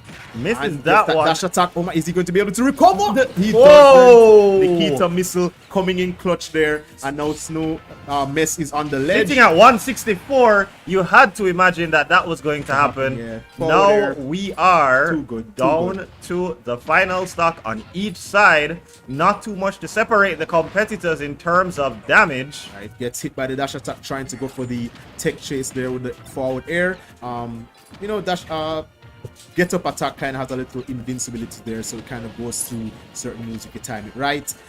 So we saw Mess utilize that mechanic there. And you find that the matches between these two definitely run a longer time. Yeah, they're both defensive players for sure. Like their style is pretty defensive, pretty bait heavy. You know, trying to punish an opponent's option, but it seems like, you know, Mess doing a better definitely job of has it. Whoa, upper hand, great work there. but- But that's not going to be enough. We are definitely coming down to the wire here. Nikita missile, that's not going to hit. Bowser is going to recover. And Mess, of course, keeping on top of him with the projectile pressure. My God, what's it going to be? Oh, I think And this he is grabs it. him. I think Oh, could be. no! Okay, Oh, okay. what? I don't know how, but you know, The direction on somehow. that saved Bowser's life. Oh, is it dead? That's it! That is it! Back air is going to clutch this one for Wolfie. 2-1. Barbershop combo, taking one off the top of his head there and sending him to the blast zone. What a read. What, it was looking grim. Excellent work. It was looking grim. I was under the impression that that was Messi's second victory. Dude, I don't know how he flew the opposite way. That was the set. Don't understand. He flew the opposite direction. Like, I don't know what kind of input he put in, but hey, I don't know. But yeah, that was a very spicy game there. And yeah. So yeah, we're going into the what game are we now? So we are going into our fourth game with Wolf, of course, being 2 up and Mess only on 1 point. So he now has to win 2 straight if he wants to have any hopes of clutching this one. And of course, the loser of this is going to be out of the tournament completely. But at a nice, respectable 3rd place. That's a nice, respectable 3rd place, indeed. Yeah. So, and with this pool, oh, coming yeah. 3rd is very nothing to sneeze at. Nothing to sneeze at. All right. So they're on final destination. Mess realizing there that playing Bowser on platforms is no bueno. Going for the flattest of stages, no platforms in sight, not giving Bowser any room to navigate around his traps, but then again, he also doesn't really have much room to escape Bowser himself. So, you know, we have to keep that in mind as well. All right, gets saved by that grenade there. Oh, beautiful grab there to just keep him in the range of that grenade. So let's see. So Bowser is already at the 100 mark, but even so, we know Bowser's weight is a factor. Snake sitting at around 90, definitely putting him in kill range depending on which move Bowser pulls out. He's going to grab, send Bowser off it. Wolfie has to recover. He does so successfully. Of course, I don't know if he didn't see that there before he did the fire breath. I mean, you can only imagine. Now he's on the back foot here because, you know, Snake may be at 100, but he's at 163. And Snake, oh yes, There's the first stock. catches the landing there, puts out the traps, knew that he was going to jump, gets the up air. Wolfie needs to take out Mess as soon as he can. Cannot allow Mess to start mounting any kind of lead here. Of course, we are talking about Bowser. He can build that damage, but he's going to have to actually land those attacks to do so. Not doing that right now, but he seems to want to turn it around. 136. He does miss with that attempt, and it is Mess on the offensive yet again. How unfortunate, not being able to deal with the traps there at all. Again, Wolfie finds himself having to recover. Does so incredibly well. It's a beautiful down air. Down air does kind of stall Bowser a little bit in the air, so he used that knowing that Mess would run into him, and was able to get that stock. However, he's still behind by a considerable margin, and Mess just blocking that up B. Oh, that missile is so dangerous. You get past it, and it is just there. Twice he went past the ledge. I can't imagine that he was trying to go past the ledge there, and it really put him in a bad situation. He has to get up. Okay, that was a beautiful roll there, because that Nikita, that up smash mortar 210. Oh, he missed it. That was a guaranteed combo. How did he miss that up tilt? That down throw to up tilt is guaranteed. He was a bit short there. Saved by the I don't even know what hit him there. And now here comes Wolfie for his final stock. Of course, he is up at the moment. He would love to be able to take both stocks off of Mess to win the losers finals, but Mess is going to definitely want to win here to keep his chances alive, which would see us going to game 5. Not much damage on either participant considering their weights, but considering that Mess has a 1 stock lead, Bowser absolutely needs to stop bleeding to secure his chances of winning. What was that? That was a miss. That was a whiff. Critical whiff. If that had landed. Like he's oh my god, he's trying to read his soul with that to see if he's gonna do it. Oh, that's going to miss. Great work there by Mess. Wolfie managing to recover though. Command grab. That is not going to be enough to take Snake out. Boy, who said that heavy people were at a disadvantage? I don't know if anyone ever said that, but people have said that. Button smash. That's going to be the end of the match. Mess is going to take this one with 2 of his stocks remaining. Great work there. We are sitting at 2-2. It is going to the final game. I don't even know if they can make any adjustments. I mean, I said I wanted a game 5. They've blessed me with a game 5. Very heated set. Definitely not boring. I can't tell who's going to take this. I don't know if you can. You have the predictive power, so you already know. I don't know. Don't spoil it for us. I refuse to spoil it for our viewers. Yeah. Our viewers have to, enjoy it and see it unfold on their end. Again, thank you all for participating, for viewing. It means a lot, and it definitely helps us grow. And for anyone out there who's actually interested in Smash Brothers, hopefully you can take some pointers from the players as well. Maybe you've seen a character that you main or want to main, and these guys are pros. You definitely can learn from them, and if you guys as well think that you could do better, there might be other tournaments that you can participate in, so be sure to come out for those. Now we're going into game 5, the final game, and we're taking it to PlayStation 2. Pokemon Stadium 2. Okay, there you go. Yeah, so I caught back myself. All right, so first off, getting the command grab again for 43%. What's it going to be? Neutral air to get it to 50. All right. Oh, forward air to get to 66. Chat, we want you guys to get involved and show who you're supporting. Throw up an M for Mess in the chat. Throw up a W for Wolfie in the chat. Let us know who you are repping today and who you would like to see win this one. It is all to play for. Somebody is heading to the grand finals and somebody is going home with the 3rd place prize. Well, I mean, Mess definitely went home. That stock definitely went home a while ago, which is an unfortunate start, especially given Bowser's relatively low damage. Well, I mean, the thing with Snake is he can easily get back into this with his traps. Misses that punish there, but I mean, with the amount of options he has at his disposal, I can't imagine it's going to be very hard for him to come back from this deficit. However, we have been seeing that Wolfie has made quite the adaptation. Now it's up to Mess to now adapt to what Wolfie has done. And Mess is really the one that has to adapt. He's usually the one that is confusing the other player. But this time he has stuck with Snake. Character, so he's pretty much given Wolfie a chance to kind of learn the matchup per se, you know. And learn Wolfie he has wheeled out the whole textbook. He has downloaded Mess, but Mess wants to show that he has other techniques left. Unfortunately, he just showed a technique. That is impressive. Yeah. So he messed up his recovery there, but then used the C4 to detonate himself to get another chance to recover. Now, I told you these guys are pros. Impressive work there. Right. Unfortunately, Mess taking a lot of damage in this second stock. You don't want to do that against Bowser. He could be gone at any moment, as could Bowser, and you're seeing the effects of having too much damage mounted there. He's going to grab. So that is the guaranteed stock. Combo. Once you're 160 and above, that down throw always leads into. Ooh, try to get tricky with it. Okay, try to get tricky. Oh, is he going to pull it out?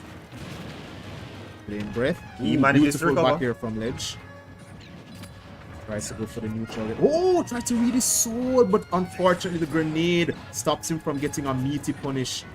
He can definitely come back from this. I don't know how that is. Oh, beautiful platform tech chase there. Unfortunately for Wolfie, we are seeing Mess continue to close the damage gap, so that advantage is more or less gone on his side. Pretty much now. You know, that's what I was saying. It's not hard for Snake to get that. And, you know, that dash attack is intangible at the edge there. So, you know, that's why you might see him diving forward like that because... Oh my god! The trap not doing it. Bowser is going to take the stock instead. No, I was about to say that he messed up. He gave up his chance. That in my according to what punishes he could have gotten with Bowser, that was a pretty poor option. But somehow it worked. It worked. I don't know what kind of DI Mess was doing, but yeah, he has to like dig deep right now. Like he needs Bowser's stock gone as early as possible, preferably. Before he starts taking any of the heavy damage. Oh my god, he misses that up tilt. Alright, 14. Is it? Oh, no punish there. Let's see what's going to be. Nikita, no. Up smash.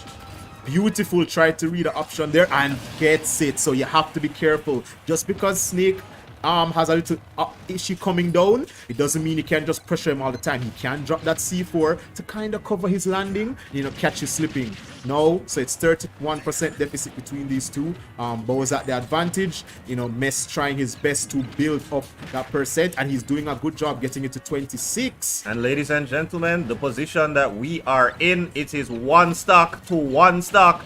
Whoever manages to take this one is going to be punching a ticket all the way to the grand finals, while the loser has their tournament hopes and dreams, at least for this tournament, just taken out of commission. Just dashed, completely dashed. Both players definitely know what's on the line, and they're doing their best, but it seems to be Mess who wants it a little bit more. I almost had that. Oh my god, he's stuck on a ledge. What's it going to be? Oh no! Great dodge there, but that's not going to be enough. I think it's over. This could be it. I think it's over.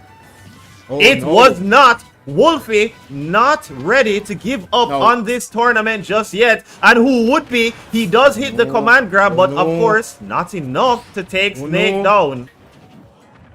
Oh! And it is going to be Mess who will be taking this set 3-2. So we're going to be seeing a rematch between Care and Mess in the grand final. We hear the screaming outside. Vocal cords will not be working later, but it's all acceptable here after getting such an incredible victory. Yuffie, what a match. What a match, Thunderbird Shane. What a match. And down to the wire. Down to the wire. Now, I know that both of these players really wanted the run back against Okir. Unfortunately, for Wolf, it's not going to be him. Still, great run. effort. Great run from him. Great run from him. Going to be out at 3rd place. Like I said, nothing to sneeze at. Very respectable, especially with the caliber of players that we have seen here. So to be 3rd out of all of those people, incredible. But so we're going to be transitioning very shortly into our grand finals. We're not taking any breaks. We're going straight into it. Straight into the grand finals. No. Mess has an uphill battle. He does, because based on how this works, since Mess is coming from the loser's side, he has to reset the bracket first, meaning he must win 3 matches, and after the bracket is reset, he must then win another 3 matches. Okay, you heard us say it earlier that he took the easy route in the winner's side, and that means he only needs to win 3 matches before the reset at least. Yeah. After the reset, it's going to be 0 on both sides. Well, Okir, he just has to win 3 and that's it. Right, but if he wins 1, for example, and Mess manages to reset the bracket, he's going to have to win 3 more. Oh, yeah, well, I mean, we're just saying if Okir wins 3 straight, it's just, he doesn't have to win straight. He doesn't have to win if he straight. wins the first set, that's it. But Okir essentially has to win Mess has to win 2 sets against somebody who we've seen do the quickest 3-set victory with Bayonetta. So the question is, does he stick with Bayonetta for the finals? I mean, based on what I saw earlier, if I were him, I would. Well, it's a matchup thing. Bowser Jr. So is this going to be? No, that's not going to be. But so we saw in the previous run that he chose Peach, but here it seems he is feeling the Bayonetta. He is feeling Bayo, and why wouldn't he? So we are going to, I guess we're going to allow them to just get their button check. Yeah, they're doing their button checks. While they're doing that, I mean, as Mess said before, he has had a bit of a problem playing Okir in tournaments for quite some time. He did manage to win a few, but the set count definitely overwhelmingly in Okir's favor. So the thing now is, I don't know if Mess is feeling that the snake is a bit hotter now, so he's not going Wolf. Probably too concerned that Okir will punish his recovery with Wolf or Sora, with either Bayo or Peach. Looks like he's going just keeping up since he's already warm with the snake. It seems like it looks like he's just going to continue with snake. Then again, it could just be a button check and he's not actually going to choose, because sometimes people use a character in the button check they don't actually use to play, but so we don't actually know yet if it's going to be Snake versus Bayonetta. I mean, I don't know. It would definitely be an explosive match. So yeah, I guess the button check is done. I guess we can see it. We can. So one question that you have to wonder, with Okir spending so much time not warm, does it affect him? Well, before you answer, again, we're going to give another big up to the sponsors who have done a tremendous job with their contributions, allowing us to be here. We start off with our premier sponsor, the Bigger, Better Network. Biggest, best network. Digicel. Thank you so much. Moving along, we also have SportsMax, where some of you may be catching the action now, but beyond the streams from the Jamaica Esports Initiative, a lot of sporting action there that you can enjoy. Definitely first stop. Loop News, we encourage you to download the app. Again, I keep on talking about the notifications. You don't have to go into it to find the news. The news will find you. The My Digicel app, we encourage you to download it. Manage your balance, manage your data plans, manage your internet payments at the tip of your finger. Very easy.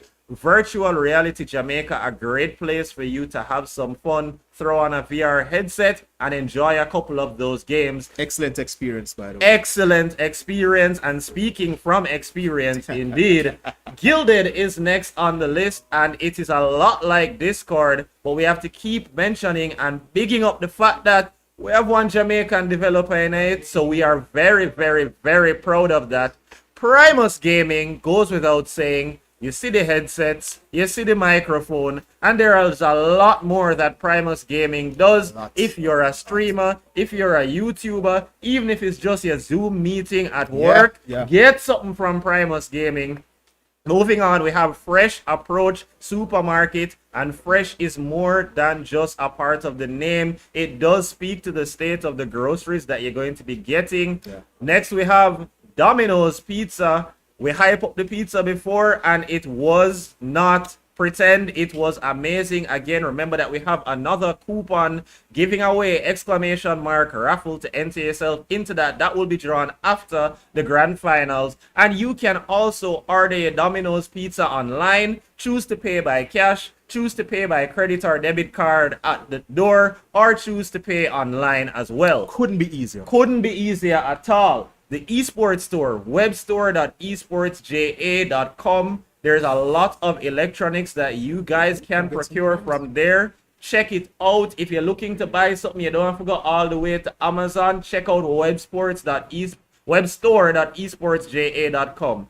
iRevive Store is next on the list. We cannot forget about them. It is exactly what it sounds like. iRevives, check them out, book a tour. Rocket Go-Kart, Rocket Paintball experience all the way from Portmore. Amazing experiences on both fronts.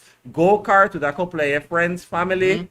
Go play paintball. You can play Last Man Standing or Capture the Flag. Both games are fun.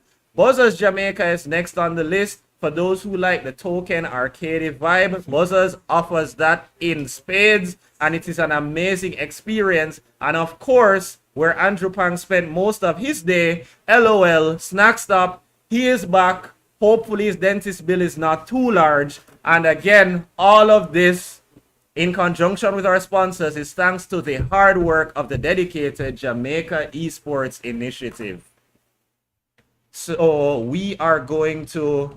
So we have a prediction. We have a prediction. Who is winning the grand finals, guys? Is it going to be Okir? Is it going to be Mess? Use those channel points. Throw in your prediction. Let us know what you think the outcome is going to be, and if you are going to be as correct as I am at the current standing. 81% has said Okir is going to do it, and after seeing the absolute nonsense that Bayonetta did earlier, why wouldn't you? And the other 19% in Mess's corner. Mess definitely has a lot of people to prove wrong today. Yeah. The question is, can he do it? And we are ready to get into our grand final. Yuffie, it is time. Wolf versus Bayonetta, Mess versus Okir to start us off. Gentlemen, let's do it. Start your engines. Let's go. Grand finals for the Jamaica Esports League Super Smash Bros. Ultimate competition offline. The first offline competition we've had in this league. As you've seen, it's been amazing. They started off swinging right out the gate. Okir, Bayonetta starts the combo. But, you know, this is a matchup that Mess is used to. So let's see if he can put that matchup knowledge to good use. And, you know, that does not seem to be the case so far as Okir continues to build the damage. Mess looking to mount a comeback, but it's not happening. He is quickly approaching that 100% mark. Could be losing that first stock. We'd like to remind our viewers that Okir, who is on the Bayonetta, only needs to win the first set of 3 to clench it out. If Mess hopes to win the grand finals, he has to win the set of 3, reset the bracket, and win another set of 3. This is not the way to start it off, though. Wow, that was a beautiful option by Okir there. It didn't work. Is he dead? Oh, he messes up the down smash. That could have been the stock. He got the tech. The jab reset. Okir trying to read a high recovery there. Oh, tried to catch an aggressive landing with the witch time. Gets the down air, but doesn't get the sweet spot. So, you know, Mess is still alive. He misses up the confirm. Unfortunately, Mess is hovering around 154. He is mounting some offense. Bayonetta is definitely in kill range herself. So, either of them could take this first stop, and we'll see who gets it here. And of course, there is an advantage, though it doesn't dictate how the game will go. There's definitely an advantage in taking the first stock. Yeah. Okir not able to run away with it like he has before.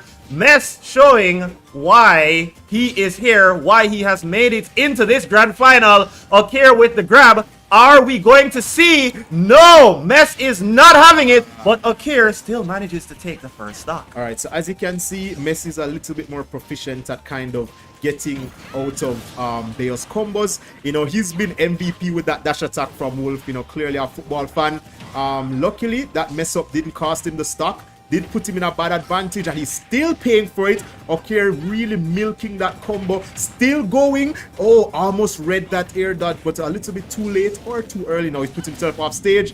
Luckily, gets to the ledge, and okay, still going. He continues to mount the damage the same way we've seen him do time after time after time. The question is, what does Mess do here to stop that kind of momentum? He's not just playing to advance in a tournament anymore. He's not playing knowing that, oh, if he loses, he's going to fall into the loser's bracket. He's playing the final match.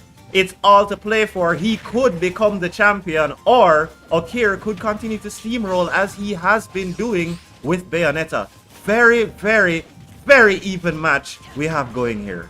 Now, I think Messi is doing a good job weaving around Bayonetta right now. Like, I am actually impressed. Like I said, he is no stranger to this matchup. So this is one, you could say this is one issue Bayo has. If she can't land those meaty combos into a kill, it can be a bit difficult for her to kill without a grab. Okir is now on his final stop, but of course, Mess has 162% damage, so he could die at any time.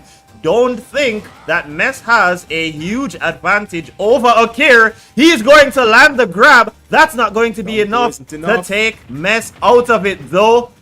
Mounting some more damage, having Mess over the 200% mark. But Mess continues to stay alive to mount his own damage as he tries to take that last stock off of Okir. Does Okir have an answer? This could be it. But Mess says absolutely not. Okir is going to launch him. He is going to recover though. And now it is Mess on the offensive.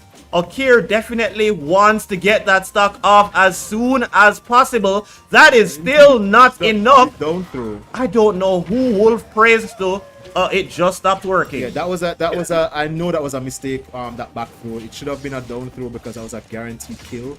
However, he was able to clean it up. Now he can still come back from this. It is Bayonetta, but like I said, Sonovio has been doing a good job. Mess has been, oh my God, is he going to rob him? No. He is not. Mess does indeed recover. We're getting down to the wire in this first game. Bayonetta could and does die. Goal, as Yuffie said, the penalty kick by Wolf is going to be taking this first one. So it is Mess who is up. He does need 2 more to reset the bracket, but this is an excellent start. Excellent start. And, you know, some of the viewers might not have noticed what Mess did there. His back was turned to Bayonetta in the shield. He would have had to let go the shield, turn around, and then up tilt. The speed at which he would have had to do that is testament to how great these players are. And he was able to execute that and get the stock. So hats off to him for that going into the second game. Town and City. Town and City. I mean, I don't know. Was that a mistake? I know the blast zones. I think the blast zones are a little bit bigger there, so maybe that's why Okir is choosing to go there. I wonder if he's going to stick to Bayonetta. Stadium 2. They switch. We're going to Pokemon Stadium. I think he's going to stick. He's sticking to his guns. You know, Bayonetta is Okir's, or was Okir's, like, you know, main. He has used Peach more in this game specifically, but as you can see, he's still very dangerous with Bayonetta. So let's see if Wolf can continue on this momentum here and take the game. Game 2, or, you know, if Okir will be able to put himself on the board. Now, I mean, not that you want to do that, but Okir does have a set to play with. He can afford to lose one, but I mean, why would you? Why would you not want to just win everything and finish it, you know? With the caliber of players that we have here, oh my God. That is going to be the first stock coming off of Mess in tremendous fashion. Okir putting himself in a firm lead, and he has already closed the damage gap as he is on the second stock. This is more reminiscent of the kind of play we saw from Okir to land him in grand finals in the first place. Of course, Mess is not making it easy. And remember, Mess has played several matches back to back. If warming up is a thing, Mess is on fire right now. Which time and he takes the stock. This continues to be the most unfair thing I've ever seen in life. And Wolf is back. He's now down to his final stock. Unfortunately for Mess, this is looking a lot like we saw before, but he's not giving up that easily. Caught him sleeping. Like, when your damage is high, you have less ledge invincibility. You can't be chilling there. Mess, being a top player, knows that and just uses that knowledge to full effect. Gets a beautiful 80% combo. Could have ended the stock right there. Let's see if he's... Oh, he tried to... He's right back into it. He is right back into it. You know, but, you know, Okir can... Here comes Okir. Here comes Okir again. We've seen what Okir can do, so, you know, Mess definitely has to be careful. Mounting damage in his own right, and this is exactly what Mess wants to avoid when he has only one stock on deck. Okir continues. Mess is going to launch him, however, and he's going to launch him the other direction, so that's not going to kill. Coast to coast. Indeed, Okir has to recover. Beautiful read. Wonderful read there on the part of Mess to put us into a one-stop battle, bringing it back from 3 to 1. The question is, does Okir respond for the win, or does Mess take his second game? Okir looking like he would like to close this out. He does. That's going to be 1 for Okir. We are 1-1. Yuffie, what did we just win? Book of Mess, chapter 1.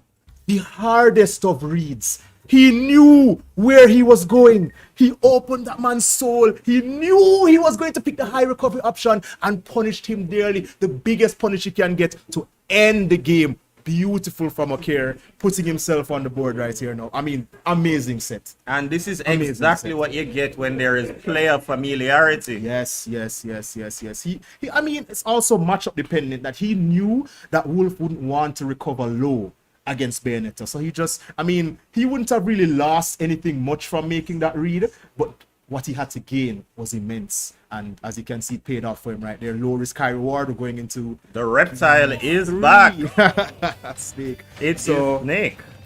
I mean, Snake versus Witch. I guess we'll see if magic or, you know, Venom. Conventional human technology is going to win. And as you see, Okir is going to be trying to witch time a lot of Snake's options, so if he uses the witch time against Snake's arsenal, Snake himself will get stunned, which you probably will think is unfair as well, but you know, Snake as well can do that, where he can punish Bayonetta for hitting him by pulling out a grenade, which comes out on frame 1. So if he's fast enough, he can just pull that grenade and the both of them will explode, which, you know, stops the combo essentially. So yeah, that's definitely something that Snake wants to do. Again, you know, Smashville having that singular platform in the middle, you know, it kind of makes it easier for Sonovio to kind of set those traps.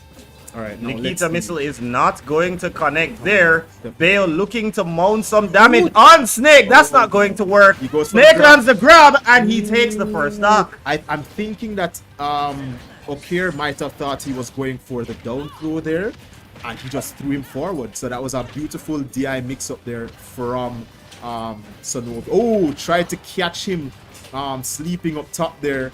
But you know, like I said, Mess is really good at weaving around certain options with Snake. Right, and Okir definitely needs to get that stock off now. Already hitting 79%, not looking great. We do know that Bayo can come back, but you do want to assure yourself a bit more, and that's a great way to do it. We're down to 2 stocks apiece. Of course, Mess with a tremendous health lead, but we've seen Bayo close worse. Definitely. Ooh, wow, witch timing everything, but unfortunately not. Ooh, from great work there with the Nikita missile. Ooh, he does it twice. Puts himself on the ledge to avoid the cooldown from using all of those specials. Oh, great work there with the parry, and Okir is going to look to build some damage off of that exchange. He desperately needs to close the gap, especially given the weight difference between the two characters. Doing a great job here of mounting damage. Mess managing to slow the momentum a bit as Okir was definitely running away with it, but Okir is on the offensive yet again. Great hit there from Mess. Not going to be enough. Okir with the air combos from Bale. Snake stops the momentum as he so often does. That's it. That's the guarantee.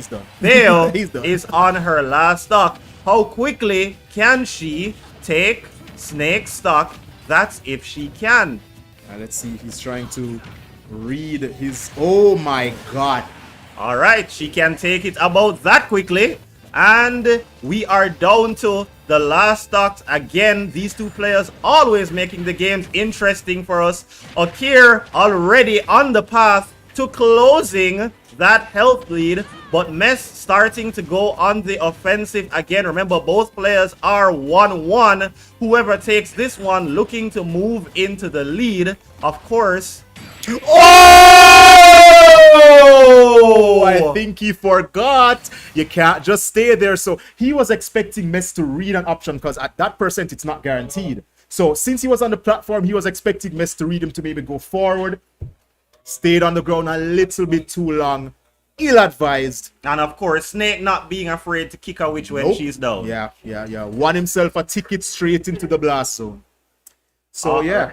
All right, so we are now in a position where Mess is at 2. Mess needs a single win to reset the bracket, which is great for him. Of course, Okir would definitely want to win the next 2 matches and close this grand final out. But for entertainment's sake, the rest of us probably also want Mess to reset the bracket. You know, I definitely would like to see more Smash. I mean, definitely would love to see more of this high-level gameplay. And I'm sure you viewers at home can agree. So, you know, we will see if Okir can, you know, give us something more to, you know, or Mess, I should say, can give us something more to look forward to with this. So he's sticking to Bayonetta, you know, definitely refusing. Are we considering Sora? No, we're going right back to Snake. So they're both sticking to their guns here, and I mean, based on what I saw, it could have gone either way. So it wasn't a wash, it wasn't a total. Okir wasn't being overwhelmed by any means. He just made a fatal mistake on that last stop by staying down. Invincibility from the down throw quickly evaporated because of, you know, the damage that he had, and you know, Mess just knew and just finished it off with the up tilt. Now we're going into game 4. Yes, game 4. Mess is up by 2.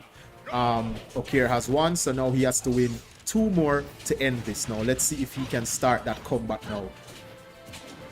And it is going to be Okir starting as he typically does, mounting the damage at the onset, but we've seen Mess come back from this time and time again. Okir definitely on the aggressive. He is not giving Mess a chance to breathe. Mess looks to the left, Okir is there. Mess looks to the right, Okir is there. Mess closes his eyes, Okir is still there.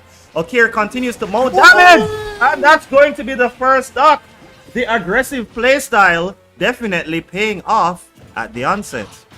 Wow, now honestly, I did not see that Wolf Flash coming. Wolf Flash being Wolf side B. Okir saw it though. I guess that's his witchly powers coming into play, and he punished him greatly for it. Can he get this? Oh, what was that? Bayo can cling to the wall. What can she not do? What can she not do? Now, this is one of the reasons why I always ban this stage against Bayonetta, because any stage where you have a straight wall going down, it makes it easier for her to recover. You definitely don't want a stage like this, but I mean, this is absolute madness. Oh, he's dead.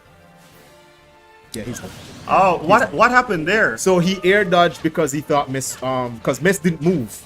So he realized that, you know, he could have gotten punished, so he air dodged back, but he was too far. So he already used all his options, so he only had the wall cling, and once he did the wall cling, he couldn't do anything else. In the previous game, Bayonetta had infinite wall jumps. Oh. So no matter how many times she went down there, she could always jump back up. Thank God they nerfed that garbage. Unbelievable. But back to the action that we're seeing here. Okir is looking to take the second stock off of Mess. This is a good way to get something started. Mess must now recover, and guess for that stock, he does so successfully. He's back on the platform. A swing and a miss, and Okir is going to capitalize on that. Now it's he who has to recover, but he does manage to grab Mess. Now Mess has to make it back onto the stage safely. Okir is there to grab him yet again. What a great reflect by Mess in midair. 171 on Mess. You have to think that Okir is looking to knock him off as soon as possible. Oh, and that's it. He takes the stock. Harassing him on the platforms and eventually landing that back air. Oh my god, now he's going to get a lot of damage here. It is Bayonetta. He reads that option. Almost punishes that up B with his witch time. Great Gets grab that great there. Oh, he expected him to tech roll in, but you know, Okir didn't buy it, actually misses the tech. So now we're back to neutral. Ooh, dash attack. As you can see, as you have seen, very strong option from Wolf. Okir's recovery, immaculate. You know, Mess tried to catch him reaching, but oh my god, he read that air dot but didn't do anything with it. Now, you know, Mess is not out of this. Right, no, right. He's not out of this. But the story here is the fact that Okir has 2 stocks and continues to mount damage on Mess. Yeah. Mess cannot afford for this kind of bleeding to be happening when his opponent has a whole nother stock left. We have seen the set against him versus Wolf. He was down. I think that's it, yeah. Which time in mid-air, that's not going to be enough. Beautiful. I thought for sure he was going for an F smash there, but you know, he's definitely the player in grand finals, not me, so you know, can't really. Great movement on both sides. I mean, you would think that that hit would have come by now. It hasn't. Recovery on the part of Mess. Okir looking to resume the aggression, but Mess is not going to make it easy for him at all. Again, they continue to avoid each other's attacks. Okir manages to get something going. What will Mess do in response? He's going to grab him. Yeah, he's dead. And there All right, goes so Mess can do this. Bayonetta. If he can continue with this play style of just, you know, avoiding, then yeah, he can definitely bring this back. Yofi. Mess is not doing this. I mean, Yofi Mess is not doing this. I mean, it's possible. Yofi Mess is not doing this. Possible. Yofi Mess is not doing this. We will see. Yofi Mess is not doing this. Oh, he's dead. Yeah, that's gonna. Mess is not doing this. All right, so for anybody at home who doesn't know, at that percent, Bayo's jab combo definitely kills. So as soon as he started that, I was just like, yeah, it's a wrap. On to the next game. No DI in the world could have saved Mess there. He did do a very good job though in getting himself kind of back in, but you know, Okir tightening up the gameplay there and just finishing it. Hollow Bastion, Sora's stage is going to be the game 5, I believe. Yes, the game 5 pick here, and you know, Mess. Oh, both players are on set point. He's sticking to Wolf. I mean, he hovered over the snake for a while, but I don't know. He's deciding to go to. I mean, he's taking a while here to figure it out. He's back on Wolf Snake again. And it's going to be Snake again. Both players on set point. If Okir manages to win, that is going to be the end of our grand final. But if Mess manages to win, we're going to have a bracket reset followed by another first to 3. Yeah. Mess already starting off strong now. This was the reason why you know, Snake was a good pick for him originally, because you know, like I was saying, with the grenades, he can kind of harass Bayonetta, can kind of make things a little bit more safe for him, where she, yeah, as you can see, if he gets hit with a grenade in hand, sometimes he will, you know, oh my god. All right, okay. Great start by Okir to start mounting the damage as he always does. Already has Snake over the 100 mark. Wow. Going out there, but not managing to finish the job, unfortunately. Ooh, he That's going to be an excellent, at the excellent. ledge. She could die right here. Okay, wisely holding. Oh, it's over. Which time? Oh, he misses. He expected him to roll through, but he didn't. Now, as I was saying, if Bayonetta which time Snake's grenades or explosions, Snake himself will get stunned. So he has to be careful about that. I think he's dead. No. 166 on deck. The funny thing here is that Snake can kill her easily, but all right. So Snake can also die easily, as he proves there. Can Okir come back? Can Okir come back? All right. You mean can Mess come back? Oh, can Okir come back to the stage? Ah, I see. Great recovery there by Okir, starting to get in a little damage, which he definitely wants to do before losing any stocks. He delayed that because he knows Mess is kind of decent at the SDI, so he doesn't go for the full combo, that he would have against someone who he knows isn't proficient. So he tried to trick him there, read an option, and then reset the combo and start again. What did Bayonetta do? This is a PG stream, Bayonetta. I mean, she's still fully clothed. I don't know what you're talking about. Or I should say fully haired. Fully haired. So Snake is going to recover there. Yes, saved by his grenades. Ooh, which time again does he use it? No! He does not use it wisely, unfortunately. Alright, so the thing is, oh my god, no way. How unfortunate. Guys, we may be looking at the end of the Super Smash Bros. Ultimate National Qualifier. Bayonetta, stop it. Actually, stop it. She's sitting on 169. Mess finding it very, very difficult to get that final hit in. I see her trying to witch time the projectiles. She is building more damage. And of course, Mess has to take 2 stocks just to even things. Has to take a whole 3 stocks. I knew that was going to happen. I knew one that there. was going to happen. All right, so he can take. He's not going to be a 3-0 here. If he manages to build up damage, oh my god, no way, it's over. Oh yes, he manages to block. That would have been the set. So you see what I'm saying? Like, Mess can't just throw out those grenades. Bayonetta can witch time them and he gets stunned. It's so unfair, like you said, but hey, he knows his card. Oh my god, this is it. This could be the end of it. This is the end of our grand. That is what happens when you do not SDI Bayo's combos. She takes you off the top. And Mess, unfortunately, not fulfilling his prediction of taking. He is known as Mr. Second Place, and again, proving himself right. Another second place under his belt. In Jamaica, we're not really fond of the number 2, but unfortunately, Mess, that is his mascot number right now. So, congratulations to Okir. And great. I'm sorry, I had to do it. Another second place under your belt, my guy. Thank you. Yeah, so, me talking to myself there as you saw on stream, as usual. So that was green screen. Yeah. We have the technology. So congratulations to the winner, Okir. Which was original Dr. Bird for Smash Brothers, but so he definitely has the skill, as you have seen. Big up to the sponsors. Indeed. Big up to the sponsors again.